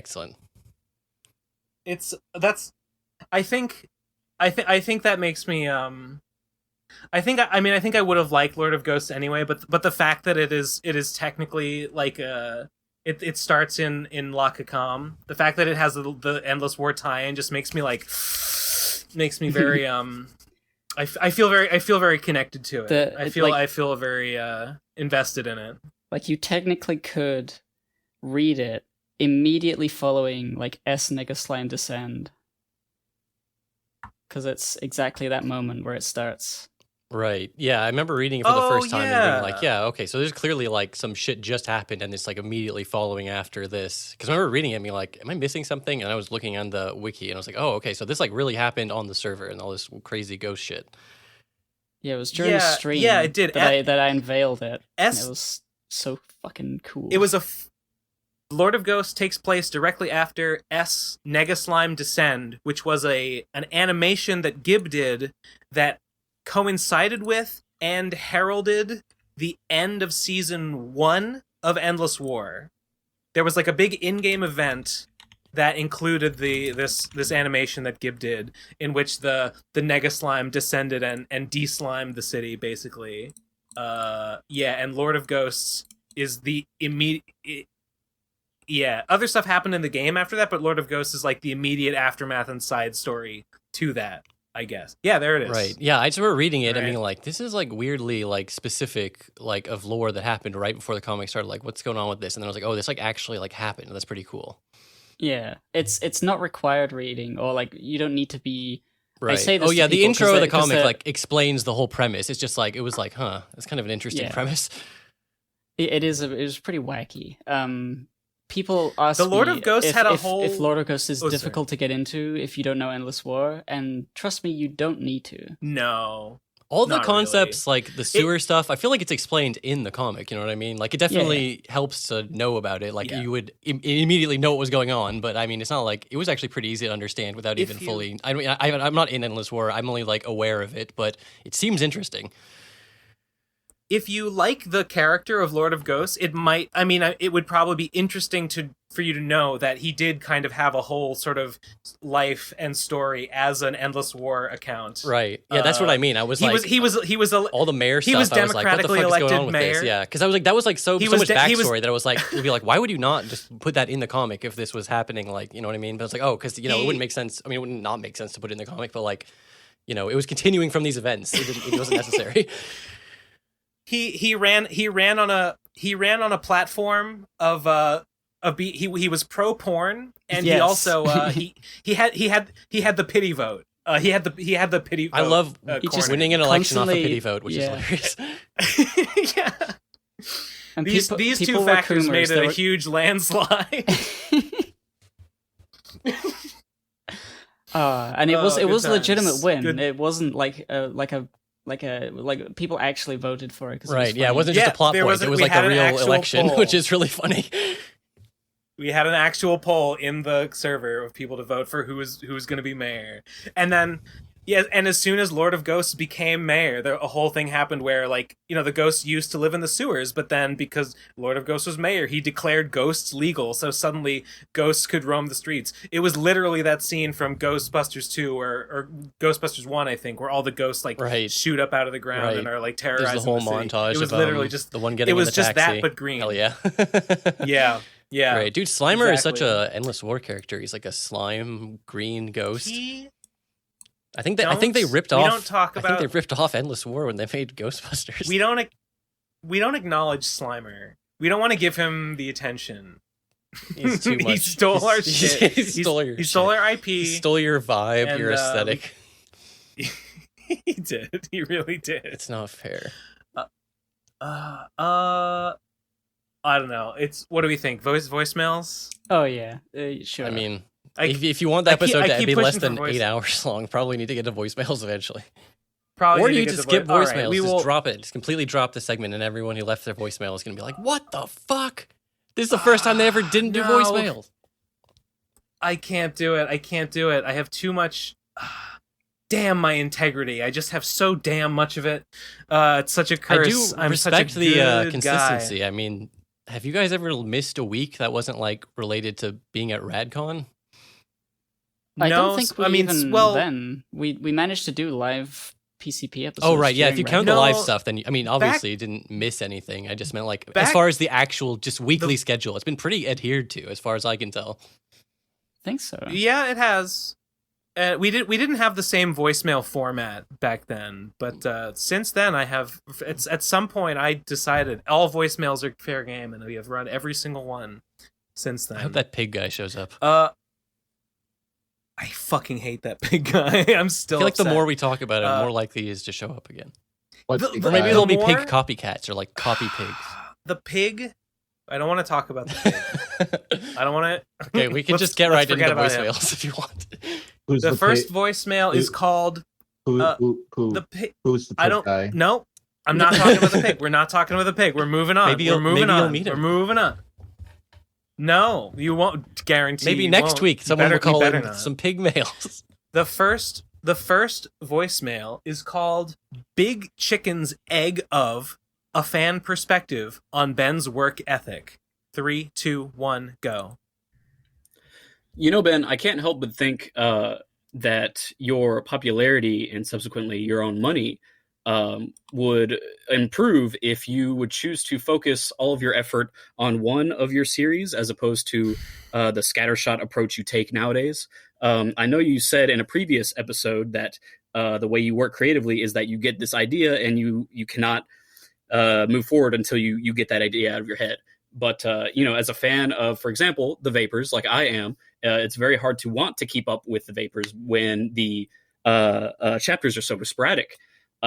Especially since now you're working on the Simon Punishment game, which in and of itself is a very esoteric piece of media that requires vague knowledge of Chris Chan lore and RFCK lore. So it's hard for somebody to anti-Bab. Don't forget really T-Bab. be invested in a series when everything is so scattershot. IMO. However, if you finish the Simon Punishment game, then you can go on to do the 102 lecture, which could be a boon for your popularity if it's anything like the first lecture. So yeah, I don't know, just thoughts. Hope the house hunt is going well. If not, you can come and stay on my couch. Kisses, love you, bye-bye. I mean, yeah, but like, tell me something I don't know. What was his advice? Do one thing at a time? I mean, isn't that already what you're doing? I mean, he just meant only do the Vapors. Is that what he wanted? Yeah.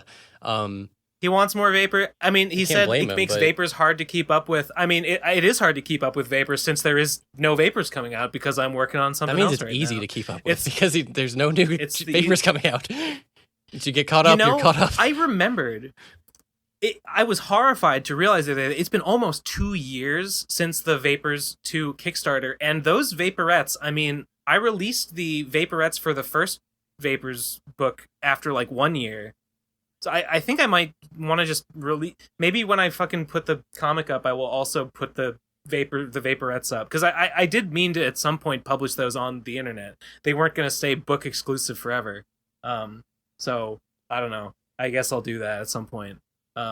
Anyway, this guy, I mean, yeah, it is weird and scattershot and probably hurts my follow ability, but I just really want to make this fucking video. The reason game. Simon Punishment is not even God can stop me. I was gonna say the reason Simon Punishment is like esoteric and hard to get into is like it's also like part of the reason why it's like good and special in the first place. You know what I mean? Like it's such a unique piece of media. I mean.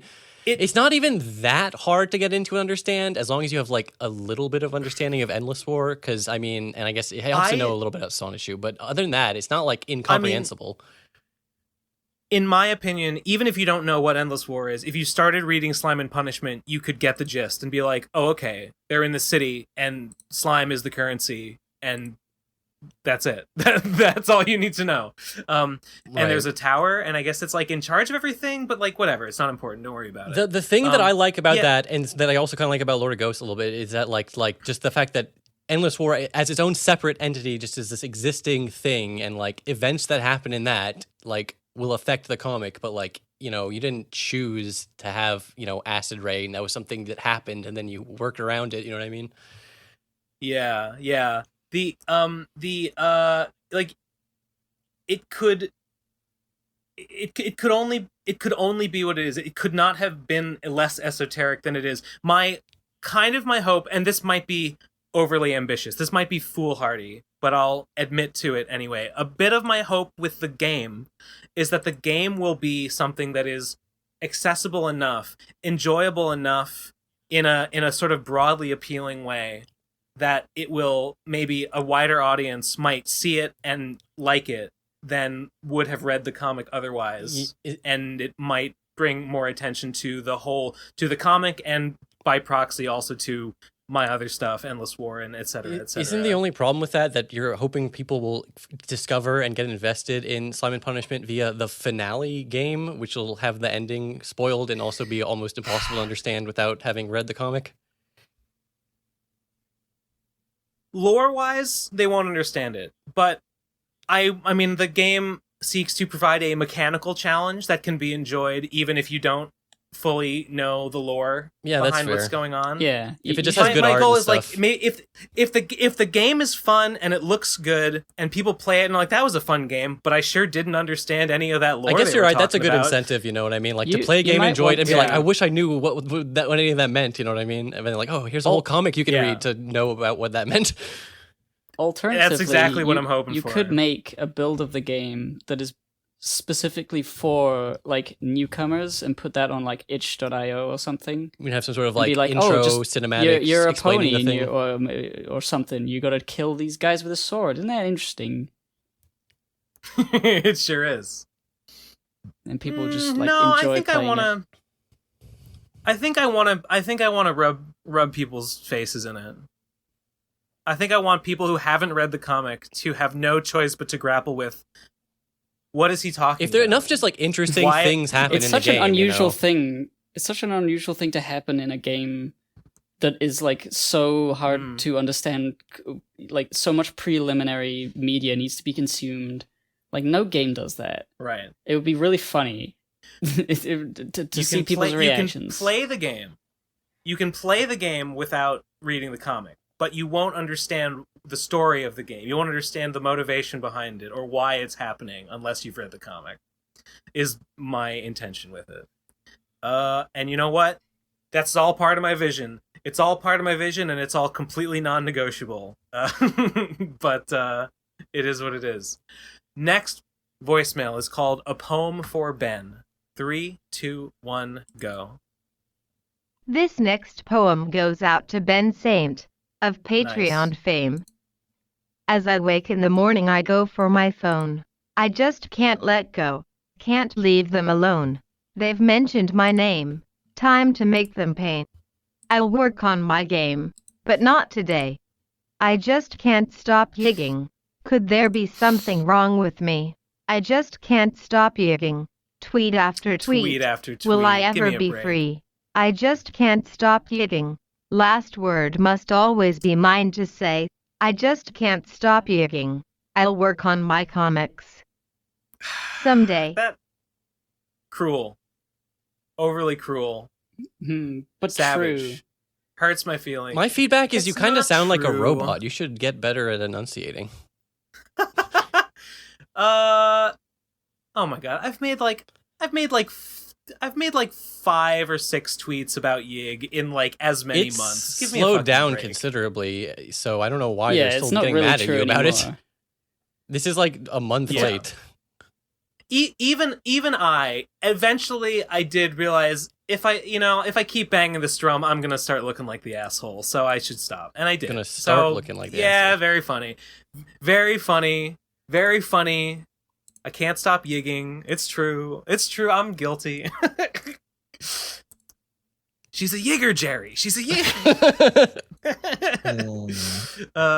Next voicemail is called what is it? Fuck.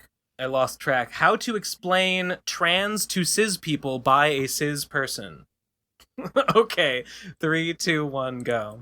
So here's how to explain being trans to cis people. I mean, I guess Gib can back up whether this is actually an accurate description or not, but I don't know. Seems to be to me based on listening trans people as a cis talk. person. So, okay, as a cis guy, whether as an adult or at very least as a teenager, there's almost certainly going to be a point in your life where you wish you were more masculine than you are currently, and you want other people to see you as masculine.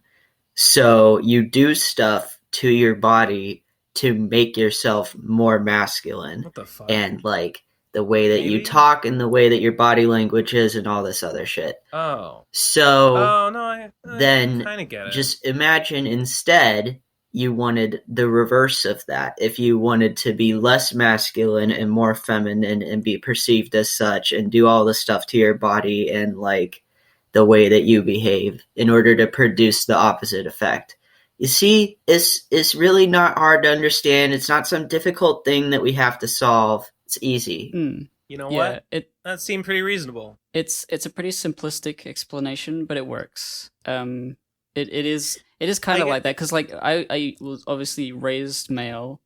I had these ideas that I should be more masculine, but I never wanted to. All of these things that were put forth as like the path towards being an adult male was like, okay, I guess I'd do all this, never having considered that I could maybe not do that and do the opposite instead.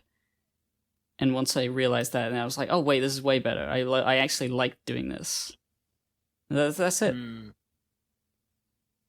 Sounds based. I think I get when you put it like that. I think I get entirely what he's trying to say. I also never had the desire to become more masculine at any point in my life, to be honest. Like that's why I said it was simplistic. Yeah. I think in general he's right. It's just like that's not going to apply to everyone. But like, I feel most people will grapple with that at some point. Like, oh, this is what society expects of me. I need to either accept that or disagree with it. There are certain masculine traits that I do admire and seek to enhance in myself. Most notably being ripped. Actually, pretty much that's the only one. Yeah, it's just that one. Actually, it's like that is the thing. It's just like it's so hard for me not to just be like, yeah, but there's no reason women can't be ripped. I mean, that's like a completely fabricated societal expectation. I mean, that's what it all is. It all comes down to that too. And so it's true. Like, I don't know. You come down to like society dictates all of these things, and it's you're only trans as much as your society tells you that you are the other thing. You want to switch. Right. If we lived in a radical gender anarchy where like no one expected anything of anyone, people wouldn't like need to be trans because like gender it would just be a different concept. You know what I mean? Because there would be because you wouldn't be assigned anything. Right. So you wouldn't end up being the opposite of that. Yeah. You just strive towards whatever you felt like. Another thing I think is a good way to make people think about it a little more is just to ask them why, as a cis person, why are you like a man? What makes you like that? Like going up to my neighbors, why are you a man? Like why are you male? White? How does that why work? Are you white, friend? Because it's the question they ask, like, so why are you trans? I don't really get it. Like, why are you not trans? I don't really get it. It's this, just say the same thing, and then that's like one of the weirdest things. Oh, that's just like when Donnie Darko asks, why are you in that bunny suit? And Frank asks, why are you in that human suit? That's exactly what being trans is like. It's like that one scene from Donnie Darko.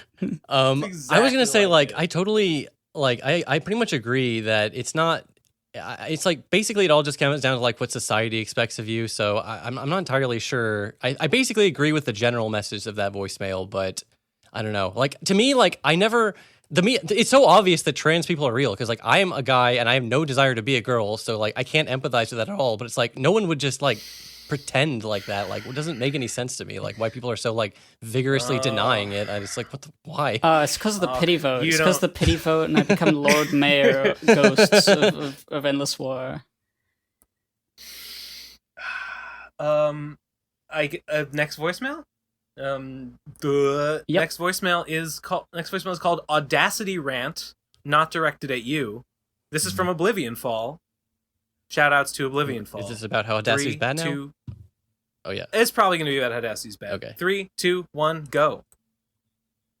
You all need to get the fuck off Twitter. Audacity is not spyware. Everyone saying that it is lying to you for attention because they love the dopamine they get when they get 30,000 likes for spreading false misinformation. I sure love that. It's so fucking annoying. If you must know what is happening with Audacity, it is this. They collect diagnostic data. That is your country of origin, your CPU, your OS version, error codes, and crash reports. That's fucking it. That is the only information they get. They do receive your IP address, which, oh god, someone at this IP address used Audacity within the last 24 hours, because in case you didn't know, that information is scrambled after 24 hours, so your data is completely anonymous from that point. That is the only data being collected. They are not collecting your audio or sending it to the cloud. I've seen people say that. They're full of shit and they're lying. Oh, but they said that law enforcement might ask for information. Yeah, and what information do they have? Oh, God, the reverb effect crashed for this IP address 6 hours ago. Shut the fuck up. Look, if you really don't like this stuff, let me give you a little life hack. Audacity does not need an internet connection to run. You can just disable it in your firewall. Not that it fucking matters, but if you care, you can try that. But don't fucking uninstall, and don't tell other people to uninstall, you absolute fucking moron. Please stop it. Uninstall. Oh, good. Because I was gonna say I'm too lazy to uninstall it. I'll just let them steal my data. I don't care. Yeah, your data's already I had anyway. feelings that it was sort of blown out of proportion. I had a feeling too. I was like, there's no way they're just like, it's not like, it can't be as bad as everyone thinks it is. You guys were all on board. You guys were all into the meme. You totally bought in, but now Oblivion Falls. All I want to say, no. Listen back to the beginning of the episode. I specifically said I don't know what is going on with Audacity. I just want to explicitly say I didn't pretend like I knew what was going on. I just heard people say it was bad. Now. Let the record show. No you can listen back to the beginning whatever of the it episode. shows. I think There's this no was clip of me saying that I thought it was real. No clip. Was that before or after we started talking Lazerbot? I'm trying to figure out if that's in the episode or if that's going to be in the pre-bonus. You'll have to subscribe to the Patreon to get the bonus episode to see if I was lying just then. I think we were talking about it in the before Lazerbot's audio was working. Yeah. So that would be. I think you're right. Yeah. Well, whatever. Point is, I was gonna just use Audacity no matter what because I'm lazy. I'm fucking lazy. I've been using it since like 2007. I'm not gonna stop now. I hope they're stealing my data so I can sue them and get mad about it and make Twitter posts. My data is about it. great. I want them to see how great my data is. Cybershell, you make. How do you get so many likes on Twitter? I don't know. You're so popular on Twitter. You fucking kill it. You kill it on Twitter. I'll tell you why. It's because you use Twitter to like get into arguments and dunk on people. I only use Twitter to make funny jokes. That is the only reason I use it. I don't post anything that isn't like, is this funny? I think this is kind of funny. This might get some likes. Like I self-promote my stupid videos, but those tweets don't get a lot of likes. They're just normal. I can't disagree. It's why my Twitter was good for a while there. Because I only posted funny Red Man comics and just like puns and stuff. But I don't like anything else. Except maybe drawings. You need a following in the first place, otherwise it won't work. Which I learned the hard way. When I got the 0 like tweet.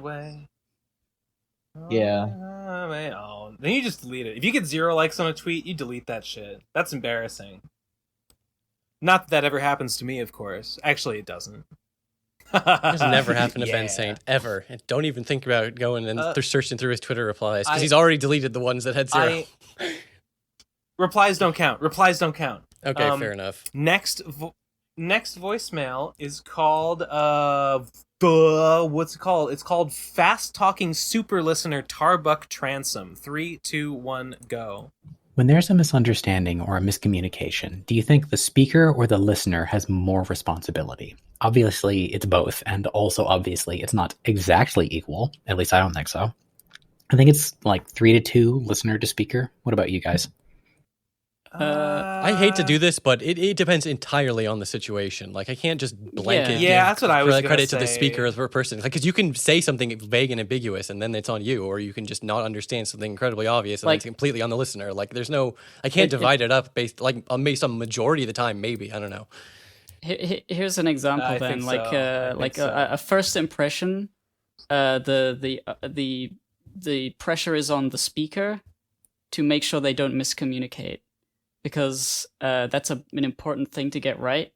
And if somebody hears something wrong, you can just clarify, and that's fine. I guess think it's in more other on the situations speaker. it would be Yeah, I guess different. if I have to, gun to my head, it's more on the speaker to say something that can be understood. I mean, I don't know. It's your job to say the would thing. say, I mean, in the same way that I think that, like, if an artist makes a piece of art and someone reads it and they take the wrong message away, or the message that the artist didn't intend, it's not it's not that the listener failed or did something wrong. The onus is on the artist to convey what they want to convey. So yeah, I guess actually I would generally say the listener is probably the one who should be catered to, and it's the speaker is the one acting. Yeah, if So you're he's saying probably something, the one you're who's more trying. You're the one responsible. trying to communicate something. You're the one like who has a goal. Like, I want to say something that is understood. I mean, the listener, their only job is to listen to it. You know what I mean? Although there are plenty of cases where a listener can just decide that they want to misunderstand you or pretend you said something different. So in those I'm cases, assuming this is like a one-on-one conversation. It's easier to, like, if you say something to your audience and like most of your audience doesn't understand what you meant, then like, yeah, that's clearly on you. You know what I mean? Like, it helps if it's that kind of situation. Yeah. Yes. Okay. Next one is called Tarby Transom. 3, 2, 1, go. Fast-talking craftsman and clout chaser eternal, Tarbuck Transom here. I work exclusively with hand tools, with surprising speed and surprisingly little expense. I think you and the other caller would be surprised at exactly how easy it is to make complicated furniture like chairs, but what I mostly had in mind was bookcases. Even you can make a 7-foot tall bookcase in 2 to 3 hours that will last for decades, starting from basic wood. The most basic tools that I recommend is $35 for the entire kit, and that is an entire shop's worth. I think I understand the basic premise what is behind a important bookcase. is the bookcases. Hundreds of bookcases. I want to be surrounded by shelves. I want them to coat every wall. My goal is to live my life in a honeycomb of shelves and drawers and bookcases. I mean, that is so pretty good. There is I always floor to ceiling want more space storage to put stuff. fucking everywhere. Do you have a weird dream like that no one will take seriously, like having a private ball pit or something? Like, the honeycomb is mine. You can't have it. If I had more floor space, I would like more shelves.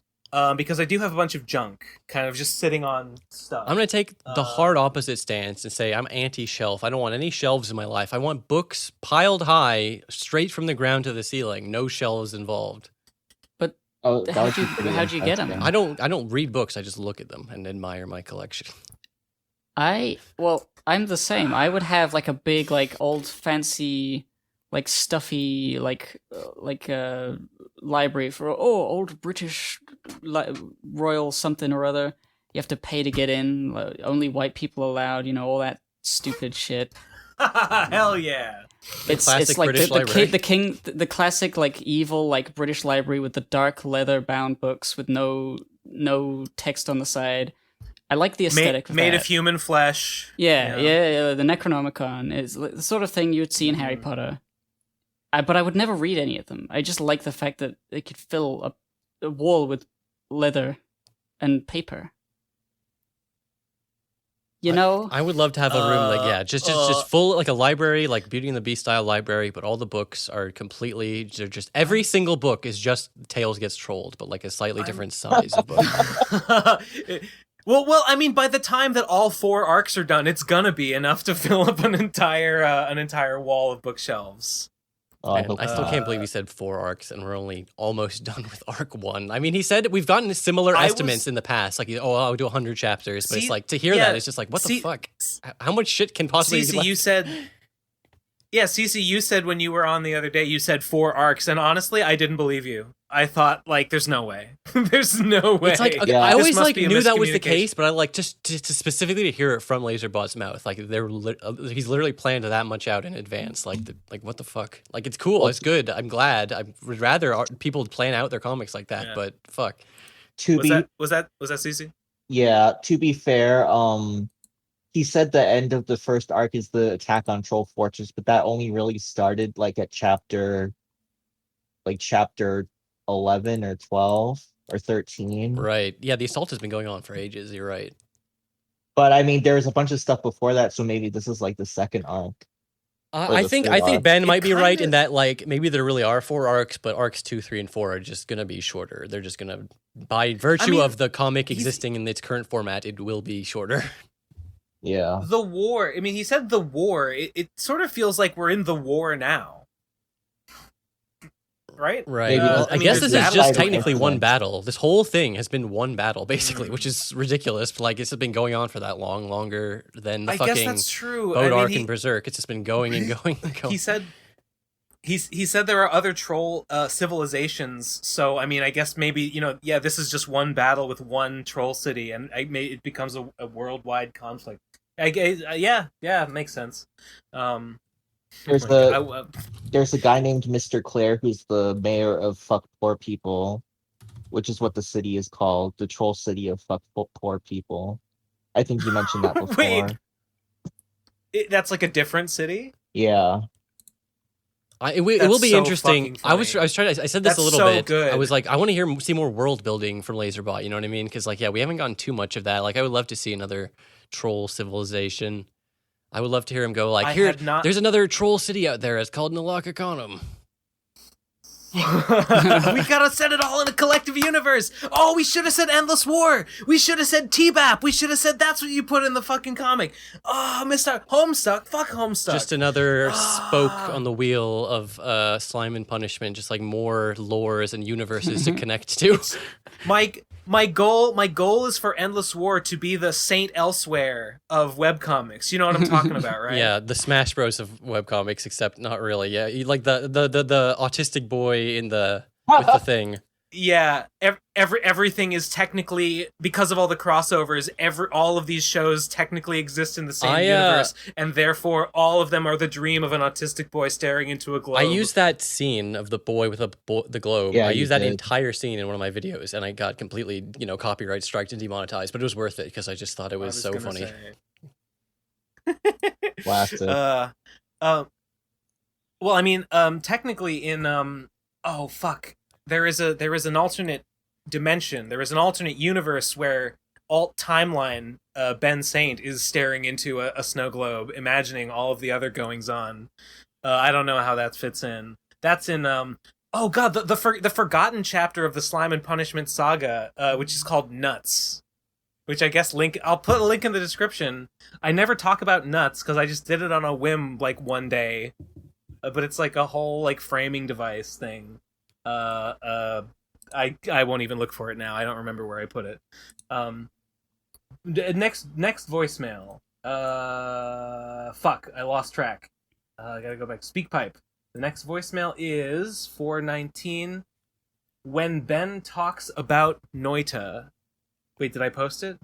No, sorry. The next one is Audacity follow-up and corrections by Oblivion Fall. So I hope he says, no, actually it is spying on you. No, actually. Great. Okay, 3, 2, 1, go. Just to follow up to the Audacity thing, because I realized my previous voicemail was recorded on the 5th, and people aren't going to hear this until the 16th or later. So just to cover my ass, let me say this. Audacity do not need to collect your IP, even though it's just for 24 hours and then it's irretrievably lost and can't be leaked anymore. The simple fact is they don't need it for diagnostics. It's unnecessary. And so, yeah, I think we should ask them not to do that. And if a fork comes along, using the fork obviously would probably be a fine idea. I don't particularly want to have to use my firewall or use a VPN to use Audacity, even though, again, they're only holding it for 24 hours. Nothing's going to really happen with it. But the misinformation of, oh, they're tapping your microphone and sending it to the Russian government, that shit is fucking incorrect. There's no evidence of that at all. Man, I wish people are getting a lot of attention for saying that, and it made me mad, which is why my previous voicemail had a lot of fucks and shits in it. And True. Yeah, you get the idea. Okay. Okay. Oh, here it is. Okay, I found it. I found Nuts. There's a link to one of the pages of Nuts. Nuts, the beginning. It is dimension A12F22X75 parentheses C. Just in case anyone. Wait, that's not the first page. No, I gotta go back to the first page. Oh, this has got to be. You got to put this on your site. I should. You know what? I should put it on. Yeah, my I was site. gonna say, I don't know like, why I put it only on MSPFA. I was surprised that this isn't on this site. Not.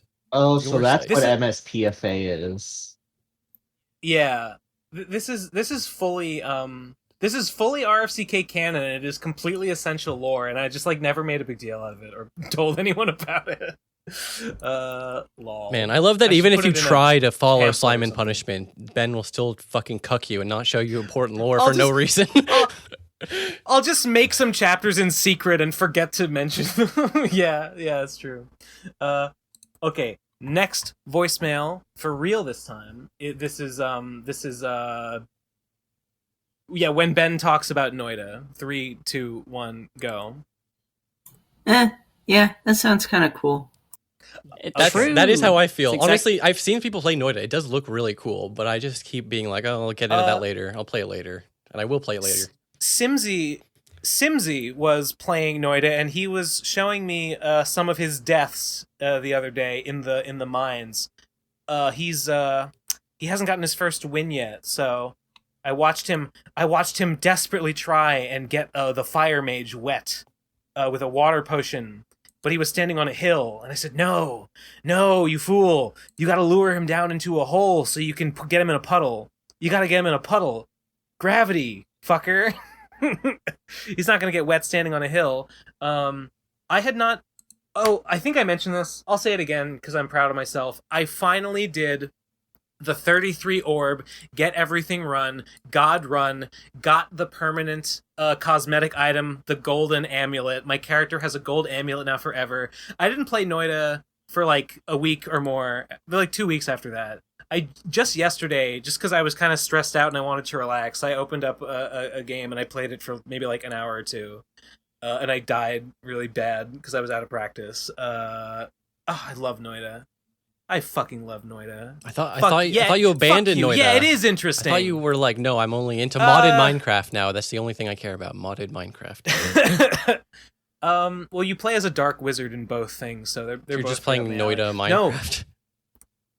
No. I didn't do every quest. The Sunseed quest. I didn't complete the Sunseed quest, so I have to create the sun. Wow. Look at this fucking casual. Didn't even complete the Sunseed quest. Everyone laughed at him in the Didn't even comments. create the sun. Yeah, I gotta. There's a whole bunch of bosses. There's new bosses in the recent updates that I just never went and found. I should just go. I Find hate when games add new fun. bosses for me to fight. It's so much work. I hate new content too. I hate it when they add a bunch of new cool stuff. I have had it happen where I'll 100% a game pumped. and then they add new content. I'm just like, ugh, no, I didn't 100% that game. And I have to go back and do a bunch of new shit. I've moved on from the game at this point, you know? If I moved on from the game, then yeah, it's what do you mean I don't have all the trophies anymore? I don't want to get more. I had them all. Yeah, that makes sense. Next voicemail is called When Vinesauce Joel Plays Noida. 3, 2, 1, go. Holy shit, that's so fucking cool. I have to buy that immediately. Did Vinesauce Joel play Noida? And I don't know. I feel like this is, I think it's sort of an attempt to dunk on you a little bit in a loving way, but he's comparing you talking about a game on a podcast to watching someone play it on stream, which is, of course, that's going to be more entertaining and interesting and be a better job of getting you interested in the game. You know what I mean? Oh, I see. That's Okay, his I reaction to watching someone play. Yeah, whatever. I see that Vinesauce Joel did play some Noida. Good for him. I mean, I really like Fury Forge's Noida videos, although he doesn't really do like gameplay. He does sort of explanation videos.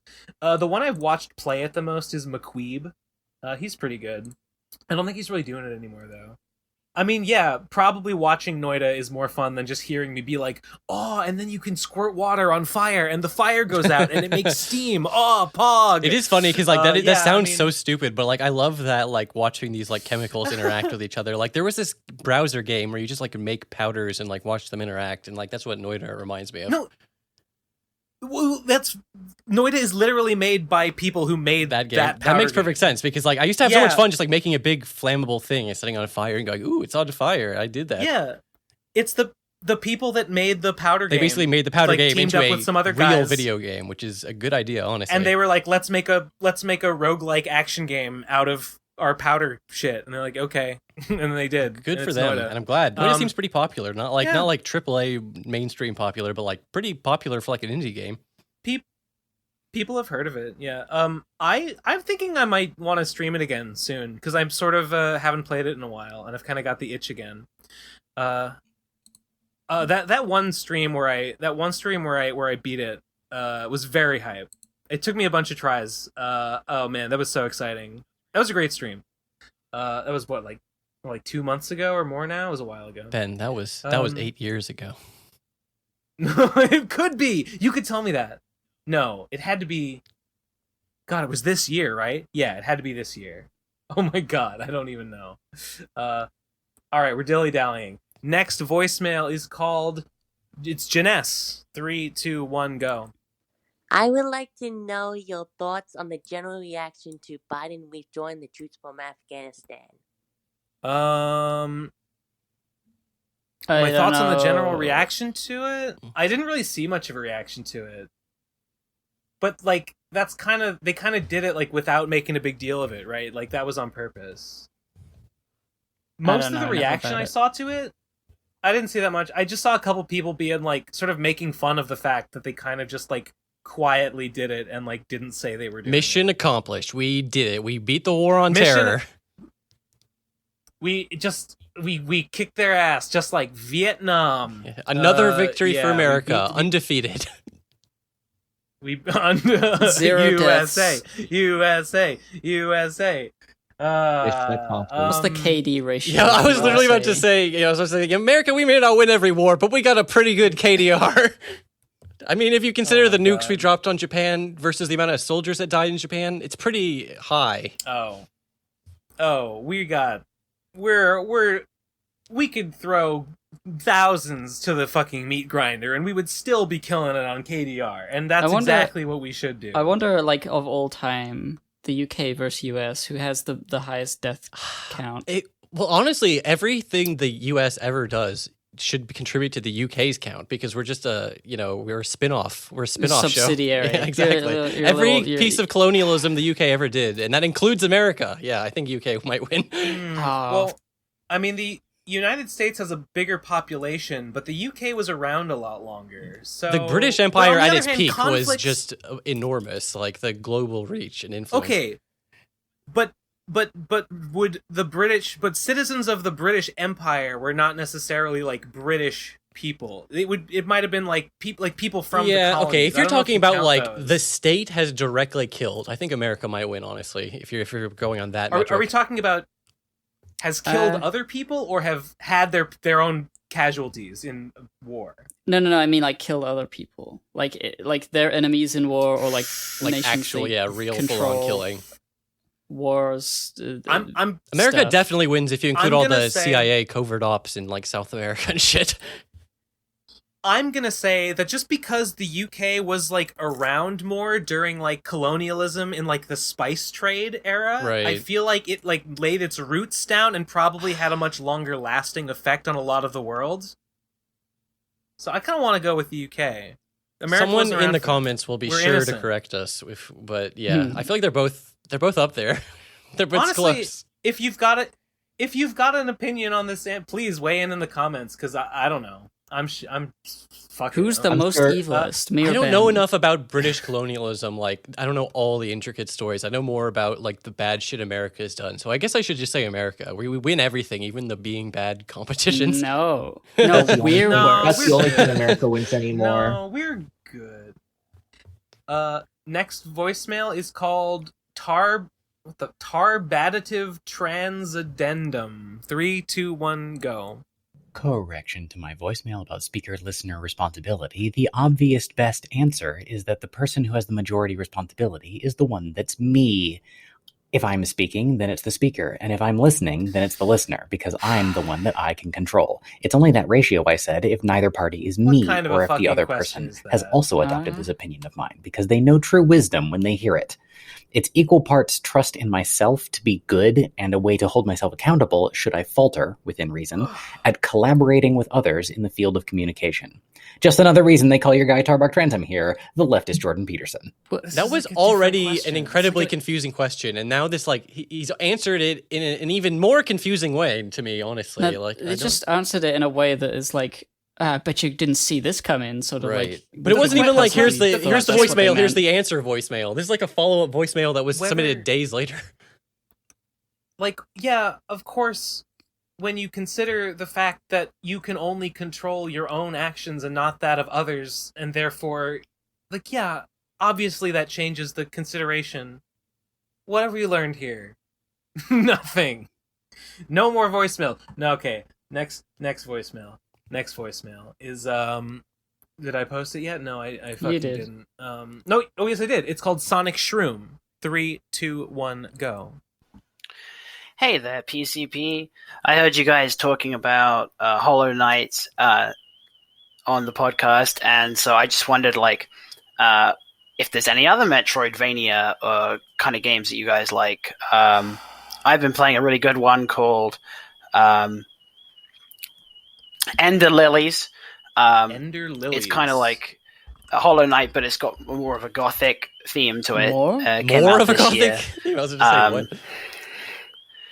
But yeah, I know I've seen. I saw this on Ben's Steam. Tasting games, I saw this on Steam the other day. I just thought, yeah, what are you guys into in that kind of genre? Am I wrong? Did you have a car alarm going off in the background of that? What the fuck was that sound? I thought it was a bird at first, but I think it was a modulating car alarm. too frequently. It's an alarm. Whatever, it's fine. Metroidvanias. I can't think of anyone that I've played even remotely recently. The only like Metroid likes I enjoy are Metroid Zero Mission and Metroid Fusion. No Castlevania has ever entertained me. I've never really been a big Castlevania bloke. I'm only my biggest Metroid game that I'm a fan of is Super Metroid. It's just a classic. But I love the Zero Mission and Fusion. They're great too.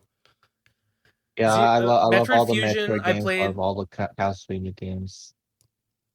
So I prefer the classic Castlevania games. Yeah, actually, I'm a little familiar with the 2D ones, but not like the not like Symphony of the Night. You know what I mean? Not the Vanias. Yeah. When you say the classic ones, you mean like the pre-Symphony ones? Yes. Yeah. I never played the old ones. The first one I ever played was Symphony of the Night. And then my favorite Castlevania that I played the most was definitely Aria of Sorrow and the direct sequel to it. It had a direct sequel. I forget what it was called. Dawn of Sorrow. Yes, Aria of Sorrow and Dawn of Sorrow. I played the shit out of those. The other ones on the handheld were like okay, but that one was the best one. Or the one I played the most anyway. Yeah, those I played Fusion. What's that one? It's that series it's that indie series by the Japanese guy who it's all about cute girls and it's a Metroidvania. Momodora. She's got the Momodora. Yeah, I've played most of the Momodora games. And those are good. They're not like huge. They're not as big as a Castlevania, but they're good. They're good Metroidvania action. Although like I think it was made by a Brazilian guy actually or something like that. Wait, really? Yeah. You know what? That might be true. Or Venezuela or some shit like that. They get there's like 5 of them, and they get like the first one is really basic, and they get more complicated as they go on. The second to last one is like a pretty good, solid, like kind of platformer action sort of game in that vein. The last one is is very good.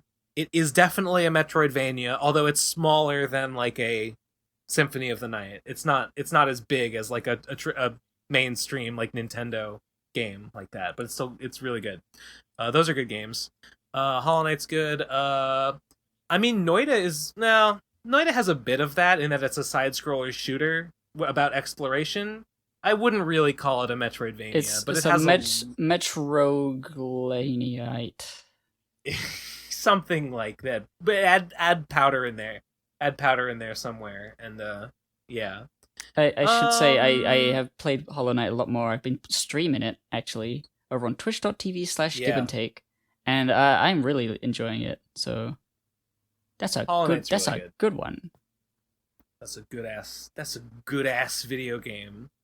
Have you fought the boss that's like, I think it's like a bunch of beetles that like drop down from the ceiling? No, I don't know. Okay. At the moment, I'm at the boss that's like 4 or 5 like big circle guys, and they're all in a room, and you gotta get them. It's like in the nobles quarter or whatever. I feel like maybe that's the one, but I remember there was one where there's a bunch of like. There's one. Yeah, I remember these ones drop from the ceiling, and I remember you could kill one before the battle started. There was like a trick you could do that could kill one of them, so there would only be like 4 there would only be 3 instead of 4, and it made it a lot easier. But that was the hardest boss for me in all of Hollow Knight. I think it was because my nail wasn't well upgraded at the time. Yeah, I think the most recent like big boss I defeated was the Hornet fight outside the outskirts of the city in the dust.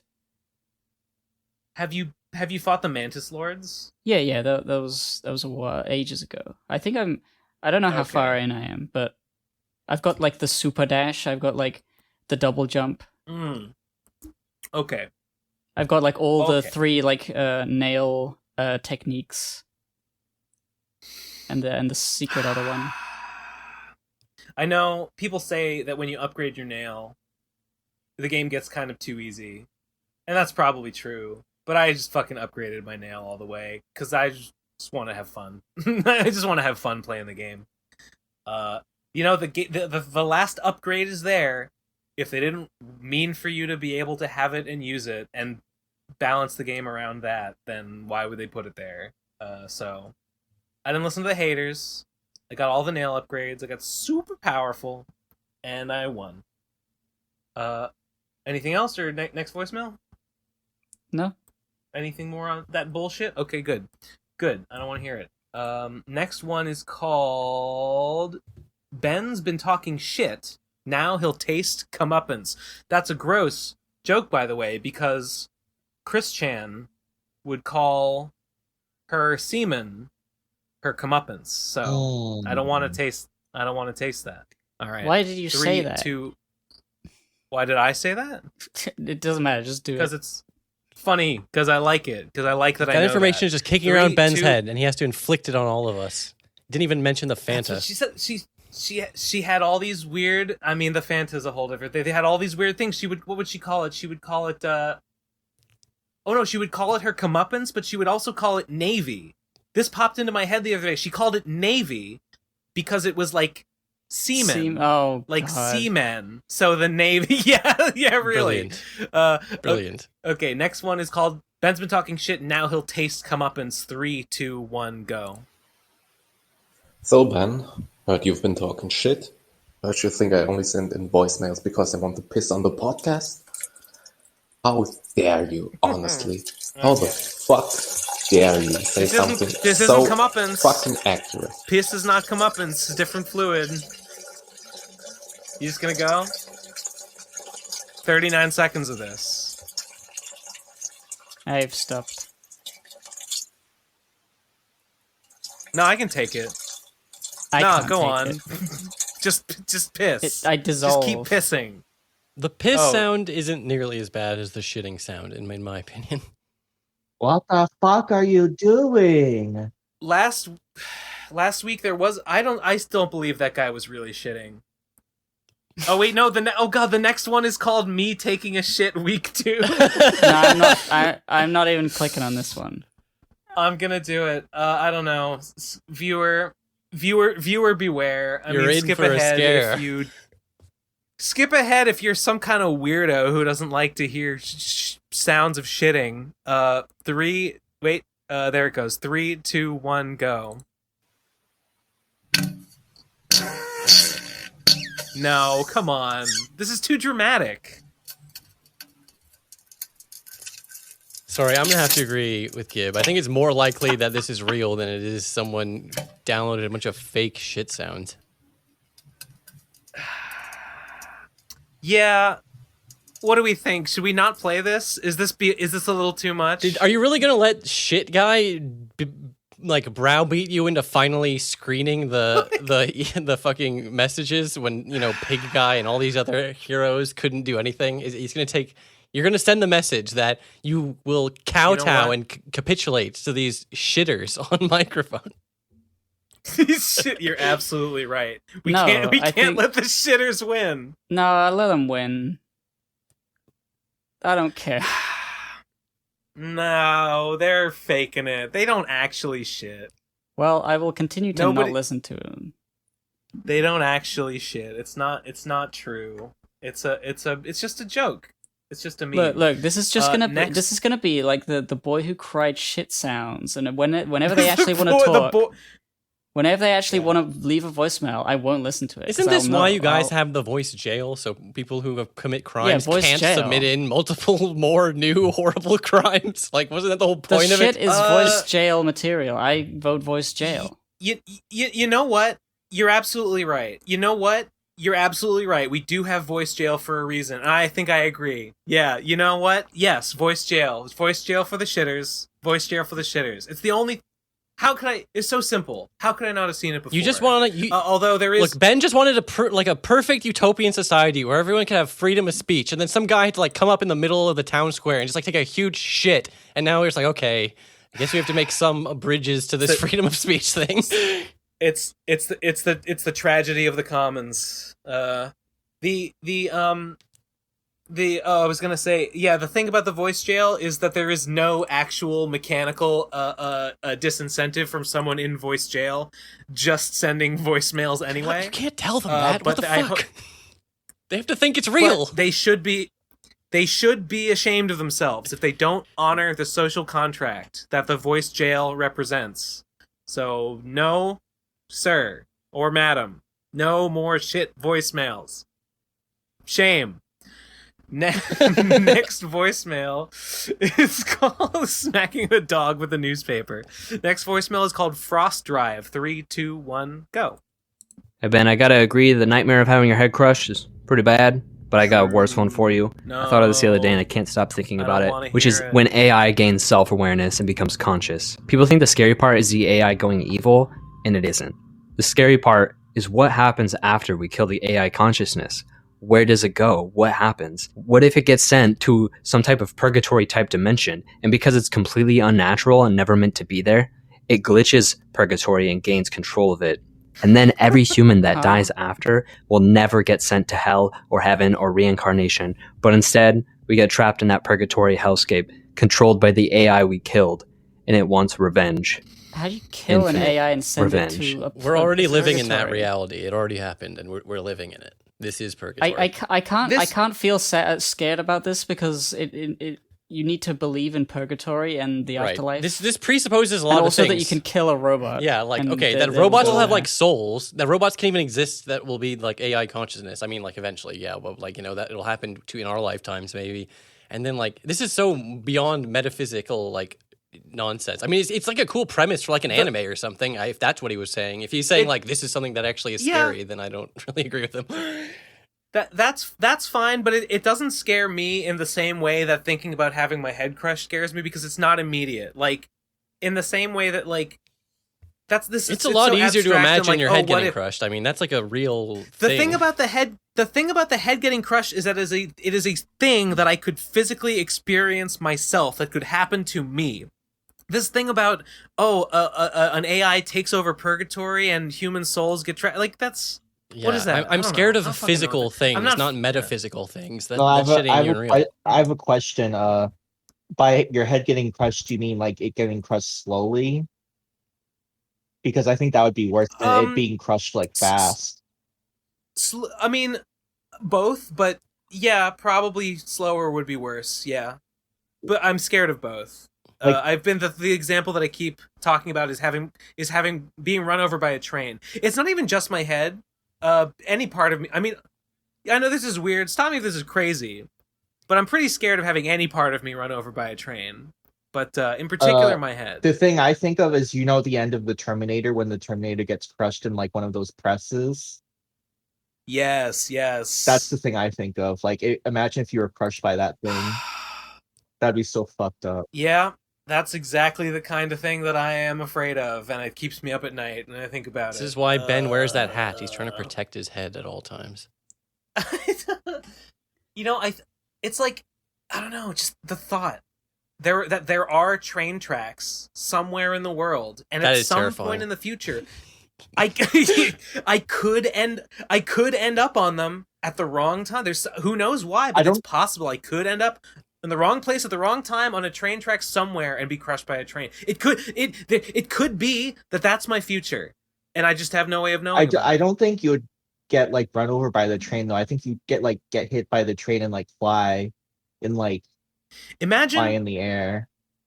That's a good point. Unless you put your head like right on the tracks. Imagine here's a really scary scenario. I'm gonna try not to think about it too hard as I describe it. But imagine you're on a train track. You're hit by a train.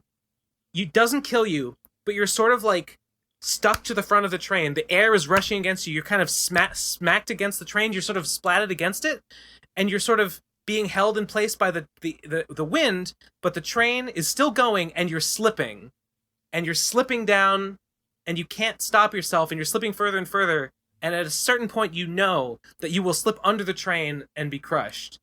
And you can't stop that from happening, but it's not immediate. It's a slow slide before you finally go more and more under and then you fall. Ben, I can promise you, if you get hit by a train and then you're pinned to the train as it's moving forward, you're going to be dead or unconscious before you're feeling just slowly getting crushed under the thing. Like, the concussive force of getting hit by a train will kill you or instantly render you unconscious. You know what? I think your body would get ripped in half. You know what? That's a good point. I'm talking about like you smack on the front. The thing Ben is afraid of is being awake and aware of these things happening to his body. I'm telling you, any of these things happen, you're going to instantly be blacked out and then dead, and you're not going to like consciously be aware of what's happening to you. Yeah, Then again, I know this is not a rational fear. I'm not trying to like be like you're dumb for thinking this. I'm just like, it's even less likely. You're right. You just need to work out your like head muscles. You just need to lift. You just need to lift, bro. Really thick head muscles. When you get your head chopped off, you still stay alive for like 10 seconds. Oh God, think about what that must feel like. Think about you would probably roll around, and then you die. Think about how it feels when you pull a muscle, right? When you have the feeling of having a pulled muscle anywhere in your body. Now think about that taken to the absolute extreme. The muscle is completely severed. Now think about that, experiencing that in every one of the muscles, every one of the delicate, complex muscles that connects your head to your body. As well as the fact that your head is separated from your body. You're gonna think about it. This is what adults do. This is what grown-ups do. They spend every day thinking about dying horribly. We're like fucking sit at the kids' 10 table hours if you into won't this think about it. And I just want to go to bed. I don't want to think about. And let the adults think about their heads being severed from their necks. You fucking coward. I get worried about like slipping and falling in a totally avoidable way. Like, I can't imagine getting onto a train track, accidentally putting my head so close to the track.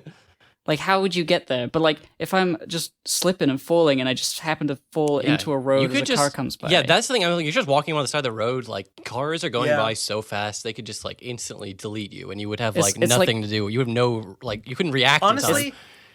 It's the feeling of like, I was looking at my Pokemon Go and I just realized, if something came, I probably wouldn't have been able to react. Shit, I could have died in that moment. I don't find cars that scary, even though they're like a million times more likely to kill me than any of the things that I am. Ben, here's the thing about trains is they're pretty easy to avoid. Just don't go on the track. Cars can go anywhere. I know. I know it's not rational. It's not rational, but they're so big. They're so big. I will sometimes you should also become a train. Yeah, Thomas the Tank Engine style. You're right. I was gonna say sometimes I'll like stub my toe. Shining Time Station. Oh yes, in America. Exactly. The lore, the lore with the Ringo and the George Carlin and all the stuff. I remember I was a big Thomas head growing up. I loved Thomas the Tank Engine. That was like one of my first like things that I obsessed about. Head. I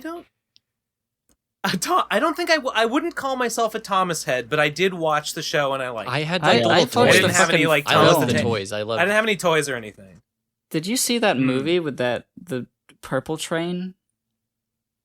I vaguely. No. I most of my Thomas memories are like blurred together. Like, there's an awful, terrible Thomas the Tank Engine movie with like a new character that is like extremely. I can't remember. It's been such a long time. What was it called? Thomas the Tank Engine and the movie. I don't know what it was called.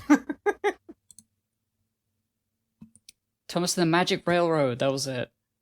It had the girl from Matilda in it. I know what you're talking about. I never see it. I ain't never seen that. I was probably too old for it. I haven't seen it, but I know what you're talking about. I mean, I remember seeing a Nostalgia Critic review of it, and I was like, "Oh, I know that film." And then he showed me. He showed me the ways that it was not good, and I was like, "Oh yeah, yeah, that was terrible." I'm so glad he remembered it, so Thanks. I didn't have to. Yeah, yeah, he did it. He fucking did it. I mean, that's why I watched him. Madman. I wanted to see him talk about my films. Can't fault you there. Next voicemail, or I don't even remember what that. What was the voicemail question? was. I forgot. Something about. Do you want an AI limbo? Oh right. It was. I was like, how did we get on talking about the fucking trains crushing you to death? It's because we're talking about scary things. So of course we talk about Thomas the Tank Engine. Next voicemail is called "How to Save the PCP." 3, 2, 1, go. PCP featuring Tommy J. Notorious revolutionary Tommy J. Make it He happen. already had a better guest called Lazerbot. He already had Lazerbot. It's all downhill from here. This is the peak of the PCP. This is episode 271 or whatever the fuck we're on. It's just like, yes, Lazerbot. Finally, the show paid off. Someone like listening to every episode of the PCP, like, finally a good episode. All 270 episodes were leading up to this one. Next voicemail is called Aiden Welch. Aiden Welch. 3, 2, 1, go. Hey, I want to respond to that vegan you had on last show. Because we had a vegan on? The way I see it, chickens need to take the stake in their own future. They hoist themselves up by their bootstraps. Okay? Because as it stands, I feel these chickens are complicit in big farms all across America, okay? Yeah. If they want to do something, if they want to... It was the same with slavery, actually. They should do something about it, like in Chicken Run. Okay? Like in Chicken Run. Why don't they just do it like in Chicken Run? Like the U.S. arming these chickens like we do with a lot of militias. But as it stands, I don't think they even care. I think they can't pull themselves up by their bootstraps because chicken have webbed feet. Also, because in pulling yourself up by your bootstraps is impossible. That's the point they of have wings. There's multiple. They could flap a little bit. Yeah, they could just. Why pull yourself up by your bootstraps when you can literally just fly? Yeah. Oh wait, I mean they can sort of fly. They could sort of fly. I mean, Chicken Run was all about chicken fly. That was the climax. Because they couldn't fly, they tried to fly. It's the chickens. They got no more voicemails. Okay, next voicemail. How many left? There's not that many. There's like 20? 10 more. Oh my god. There's like 10 more. Uwu Lilia is a dumb slut with a fake microphone. 3, 2, 1, go. Hi guys. So it turns out that I did a little oopsie. My Audacity was picking up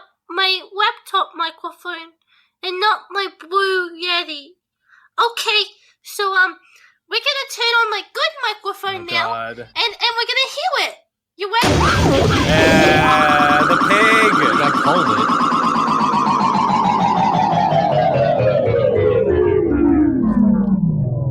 Did the pig power down? Is it dead? I hope that was Robo Pig. You know what? That was different. Yeah, that was a different pig. Satisfying.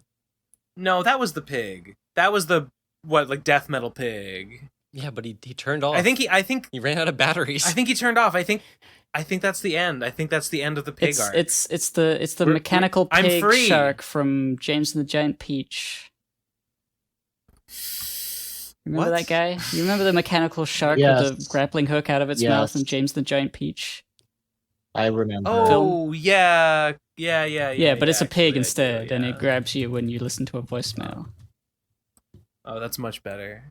Next voicemail is it's loading here. It is called Mr. Larumas. It's not done loading yet. Quick fill time. No. I refuse. Okay, sorry. I'm sorry. That was a lot. That was a lot to ask. I shouldn't have put you on the spot. Okay, here it is. Mr. Larumas. 3, 2, 1, go.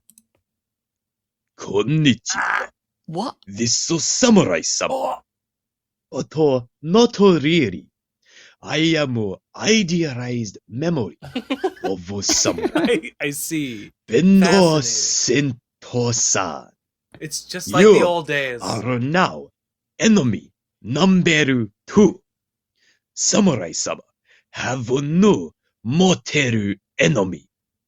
Berserker Chipo. What the fuck? You break brocode. Samurai waifu not to give blowjob in a week. Fuck are you? Okay. Until next time. Sayonara. Yeah, I haven't been able to think of a new character, so just give me a couple of weeks. I'm sorry. Okay. Enjoy Samurai for the week. Okay, we will. This is the director's commentary. Memory. Director's commentary. More voicemails should apologize at the end.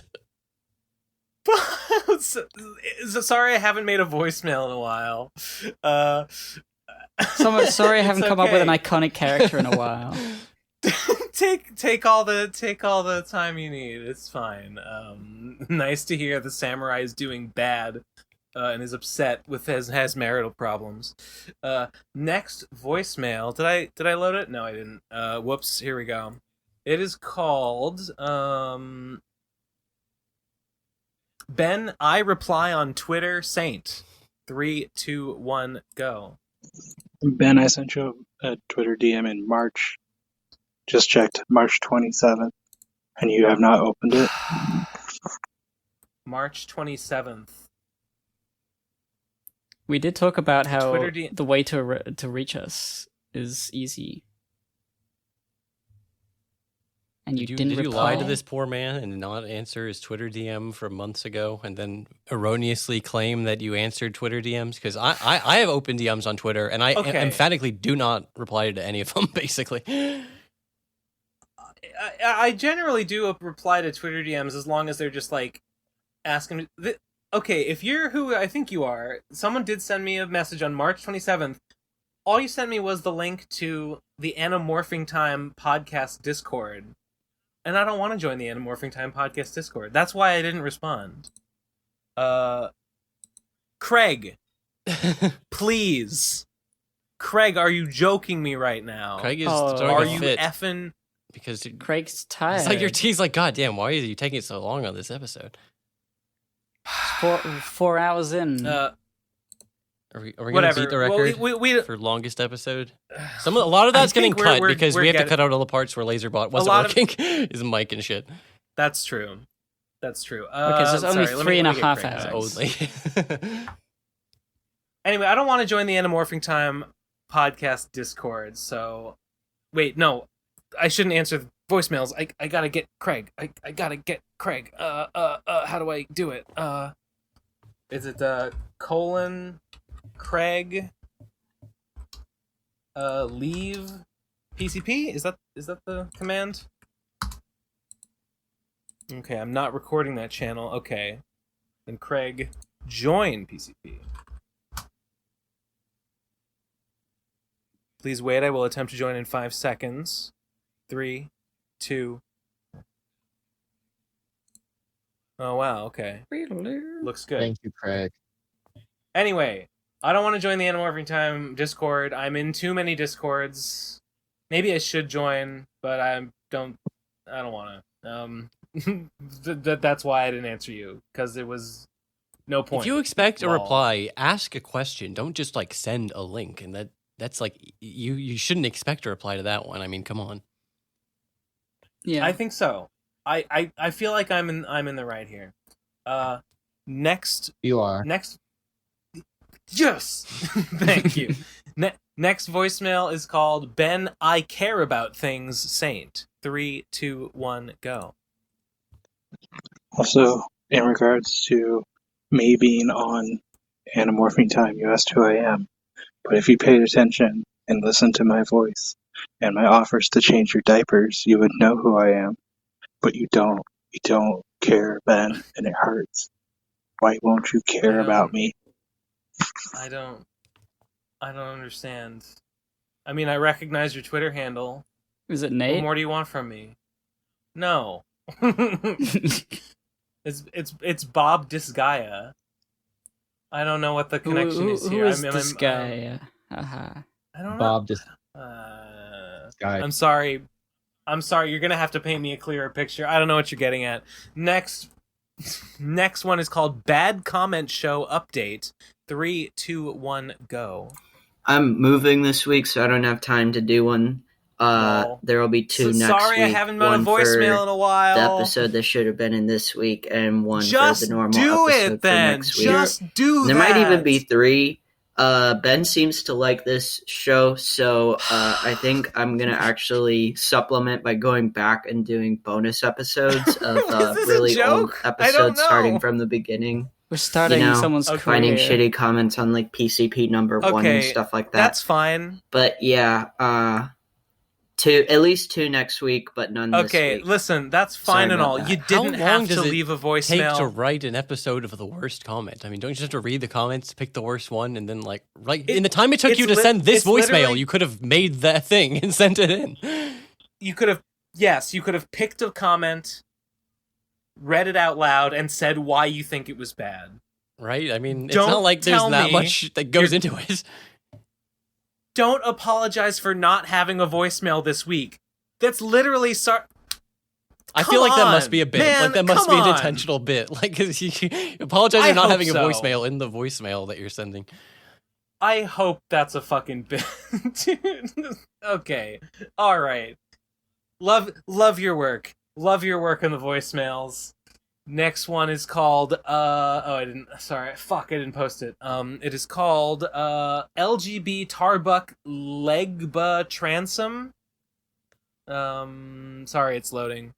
All fill time. Eleazar,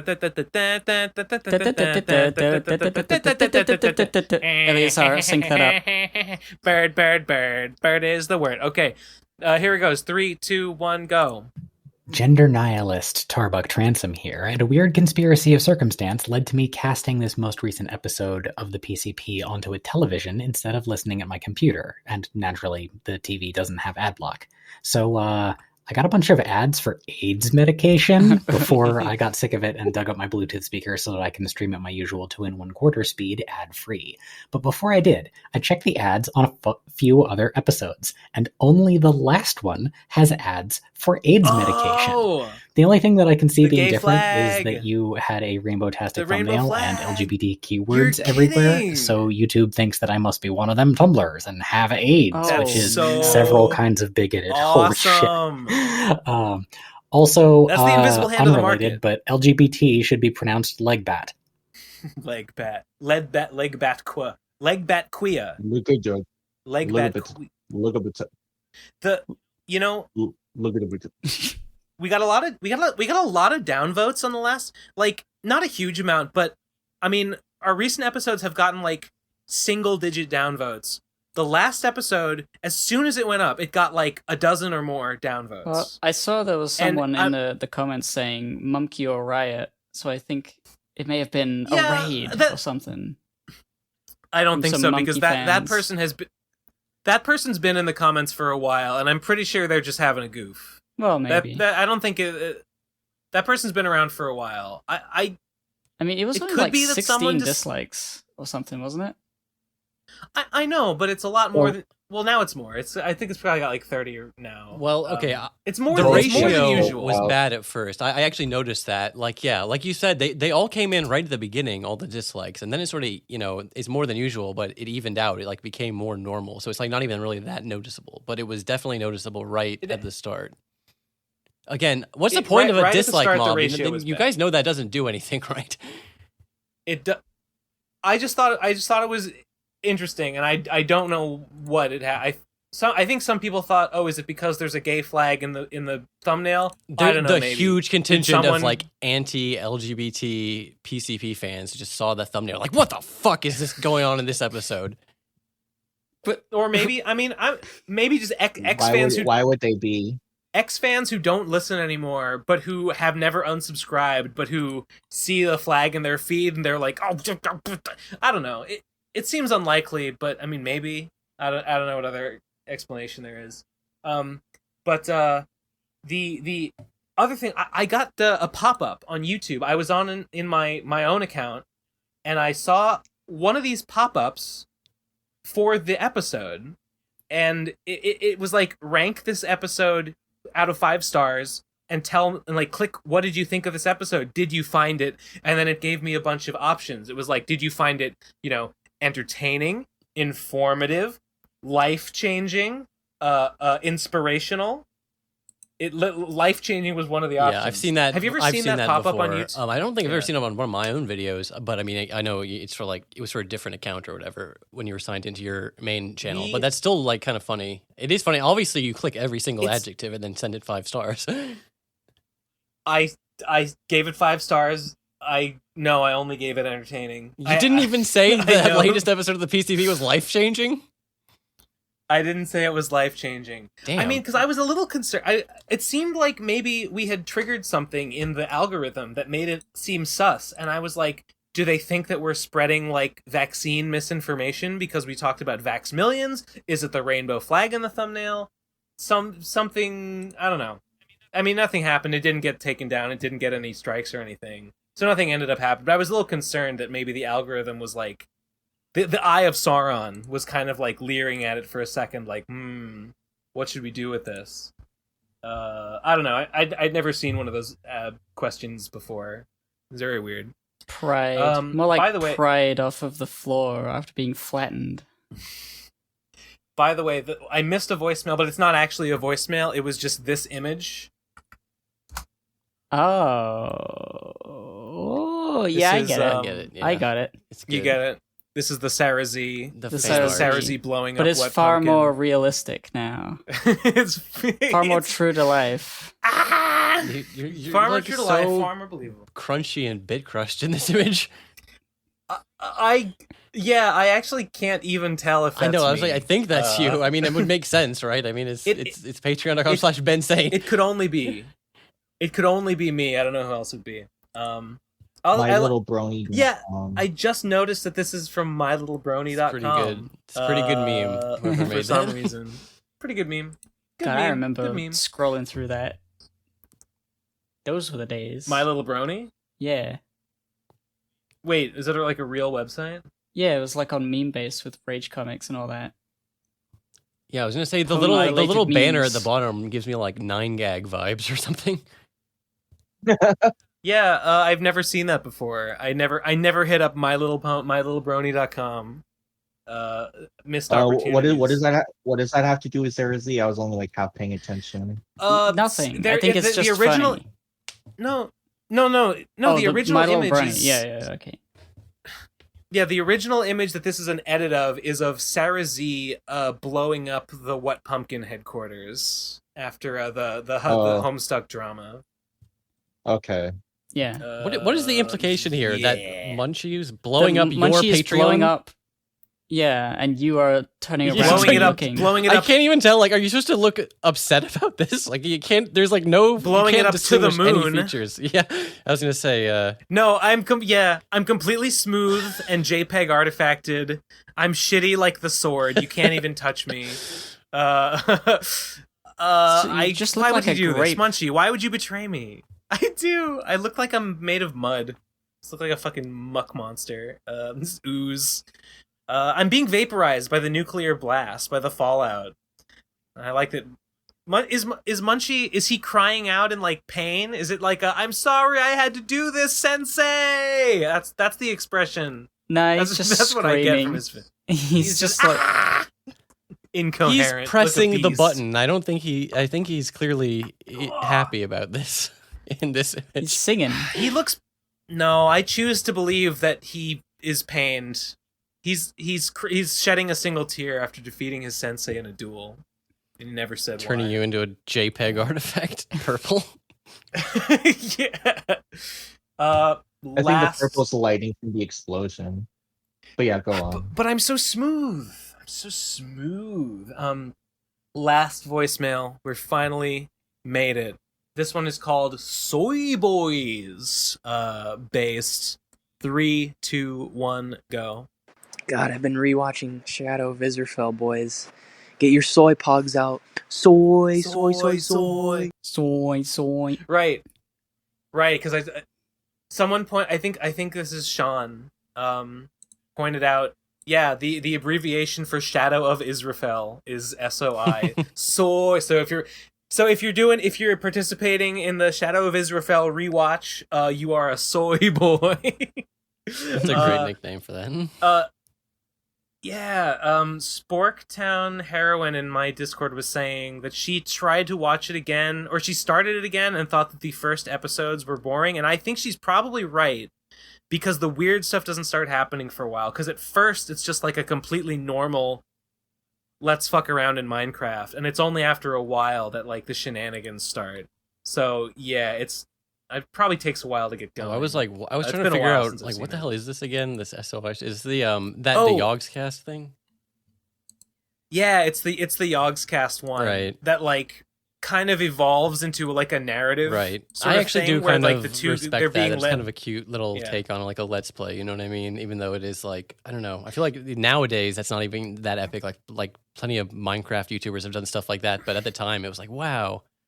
Epic. I was never a huge Yogscast watcher, but like I was aware of them. I was like, interesting.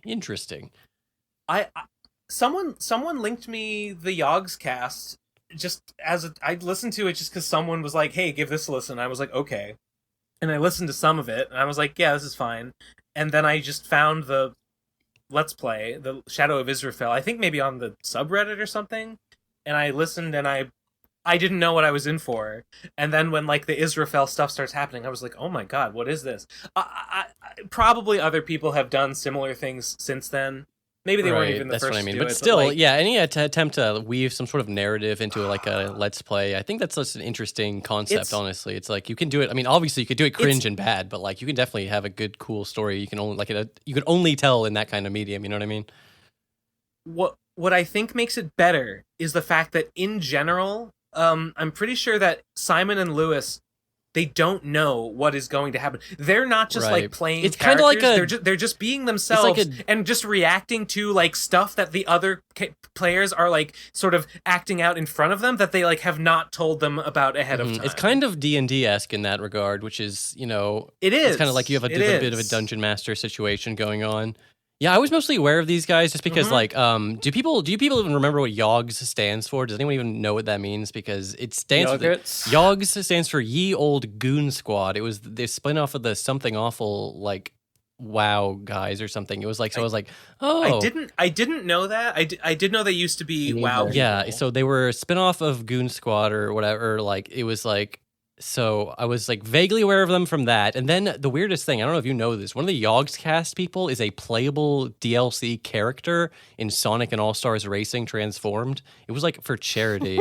Yes, Yogscast podcast guy, whatever, is a playable video game character in a Sonic game. Which one? Sonic All Stars Racing is such a weird mashup of It is. It has okay, like Smash Bros is weird. Sonic and All Stars Racing Transformed has Danica Patrick, the TF2 characters, Wreck-It Ralph. It's an insane roster. Danica Patrick? Danica I don't know who that. A real life NASCAR racer, which is just here, hold on. Oh. Yeah, which is just a weird cross promotional thing. It's like unlocking Tiger Woods in Mario Golf. Right. Again, this was for charity, and it was completely optional. So, if you don't want to download, have the Yogscast guy in your game, you don't have to, but you could do it. Which? It's not even his. It's just him. Yeah, it's just the Yogscast. Like, it is a YouTuber in a video game. You know what I mean? Like, if I had tried harder on my YouTube channel, I could get to be in a game with Sonic. I would have tried a lot harder. I'll tell you that much. It's not even his avatar with the Viking. Right. Oh yeah, well it's not like they can't use Minecraft related things. I mean that's like I guess Viking helmet is generic enough they could have gone away with it. But yeah, I don't know. It's literally like just a guy. It's not even like his character. It's just him. You know what I mean? It's kind of his character in Minecraft is he role plays as like a dwarf with a Viking helmet. So like you could just make him a dwarf, right? But no, they just made him look like he does in real life, like, with his fucking here's your podcaster character. Blank stare on his character. The actual model looks really not that good. He's just staring. Yeah. Oh, that's funny. Look at his hair. His hair looks like shit. I love it. Half the characters in the game aren't even Sega characters. There are a lot of funny. It sounds like a mess. It is a good game. I'll say that much, just for the record. Yeah, it is. It is good. Oh, what's his name? Simon Yogscast, dwarf character. What's the fucking character's name? Simon. His name is Simon Lane. Honeydew. Honeydew is his dwarf name. Right. They should have put fucking Honeydew in the game. Don't put the actual guy. Is Yogscast still a thing? I mean, it has to be, right? It's too big of a brand to just dissipate into nothingness. Even after they had a big controversy. I believe that the Yogscast, not really. It's sort of splintered, and a lot of the people who were involved with the Yogscast sort of made their own channels and continue sort of on their own. They got big enough that they can maintain solo careers for sure. Like Lewis, I'm pretty sure that Lewis from Yogscast is the guy who like founded the Polaris like content network or something. Huh. He's doing like management. He's doing like content network management stuff. Right. I think I have the feeling that they sort of retreated from the public eye after the very public failure and quasi scam of the Kickstarter. That was one of the worst Kickstarter stories I've ever heard. Like just an that's the unfortunate one when people talk about like embarrassing, terrible Kickstarters, there's like that event alone seriously probably impacted the public like faith in Kickstarter. You know what I mean? Just like the fact that a big profile, 100%. Like that big a profile, you just didn't expect them to completely like. It's not they delivered a disappointing product; they did not deliver anything. They just failed, right? Which is a thing that can happen on fucking Kickstarter. I backed Barkley too, and they never delivered anything, and it was just a big sad story, and I'm still sad about it. They did, it's still technically in development, and they did put out a kind of broken Barkley 2, they put out the demo. jank demo just like a month or two ago. The last programmer remaining on the game, like he said publicly, I give up. This ain't happening. Here's the source code. I'm leaking it. That's so sad. Yeah. But you know what? So it is canceled. It's sad, but it's like at least I can Charles give up Barkley. hope that it would ever happen. That one hurts me a lot, dude. I was really hyped for that game. You know, they have terms on Kickstarter that are like, keep in mind, we Kickstarter are not responsible for whether or not the people you're backing. It's weird because there is some legal liability. You like Lord of Ghosts Kickstarter right now this weekend. It ends on Monday. Do you want to contribute to a Kickstarter that's actually going to fucking deliver? Then I got a Kickstarter for you. It's called Lord of Ghosts. Yeah. Lord of Ghosts. Wednesday, July 21st, 2021 at 1:54 p.m. EDT. So translate that to your own time. It's 6 p.m. I think in the UK time. This is the last PCP a big stream on the last. This is the last PCP you're going to hear before it's over. So this is your last chance. I just want to state for the record, if you don't contribute to this Kickstarter, you are a fake fan, and I don't know, stop listening to the PCP. Fake fan. Die. Agreed. And become a Stop ghost. listening to Cybershell too. Unsubscribe from Cybershell if you're not gonna listen to the. If you're not even gonna contribute to the Lord of Ghosts Kickstarter, then Kickstarter, what the hell are you coward. doing? You don't deserve to know things about Sonic. Exactly. I agree. Well, we got to the end. We did it.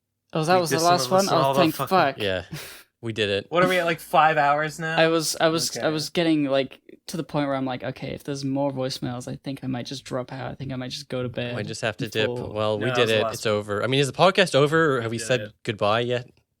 Well, we'll say goodbye now. Say goodbye now. Become a patron. Lord of Ghosts Kickstarter. Minecraft Speak server. pipe. Speak pipe for the voicemails and goodbye. Oh, that was really badly done. Goodbye. See you later. Read Tails Gets Trolled as well if you haven't. That's a good one. Yeah, read Tails Gets Trolled, or I'm banning you from the Tails Gets Trolled. Yeah, you're gonna preemptively ban. Do that too. True. You're banned until you read it. Everyone is banned. Yeah. You have to submit. Yeah. You have to submit proof There's that like you read it to be a quiz unbanned. that you have to take, and if you fail, you're just never allowed in the server. You know, I actually thought of doing that before. That's awesome. You know what? Okay. I guess this is actually the end. Okay, Yeah, goodbye. bye. End of the episode. Bye-bye.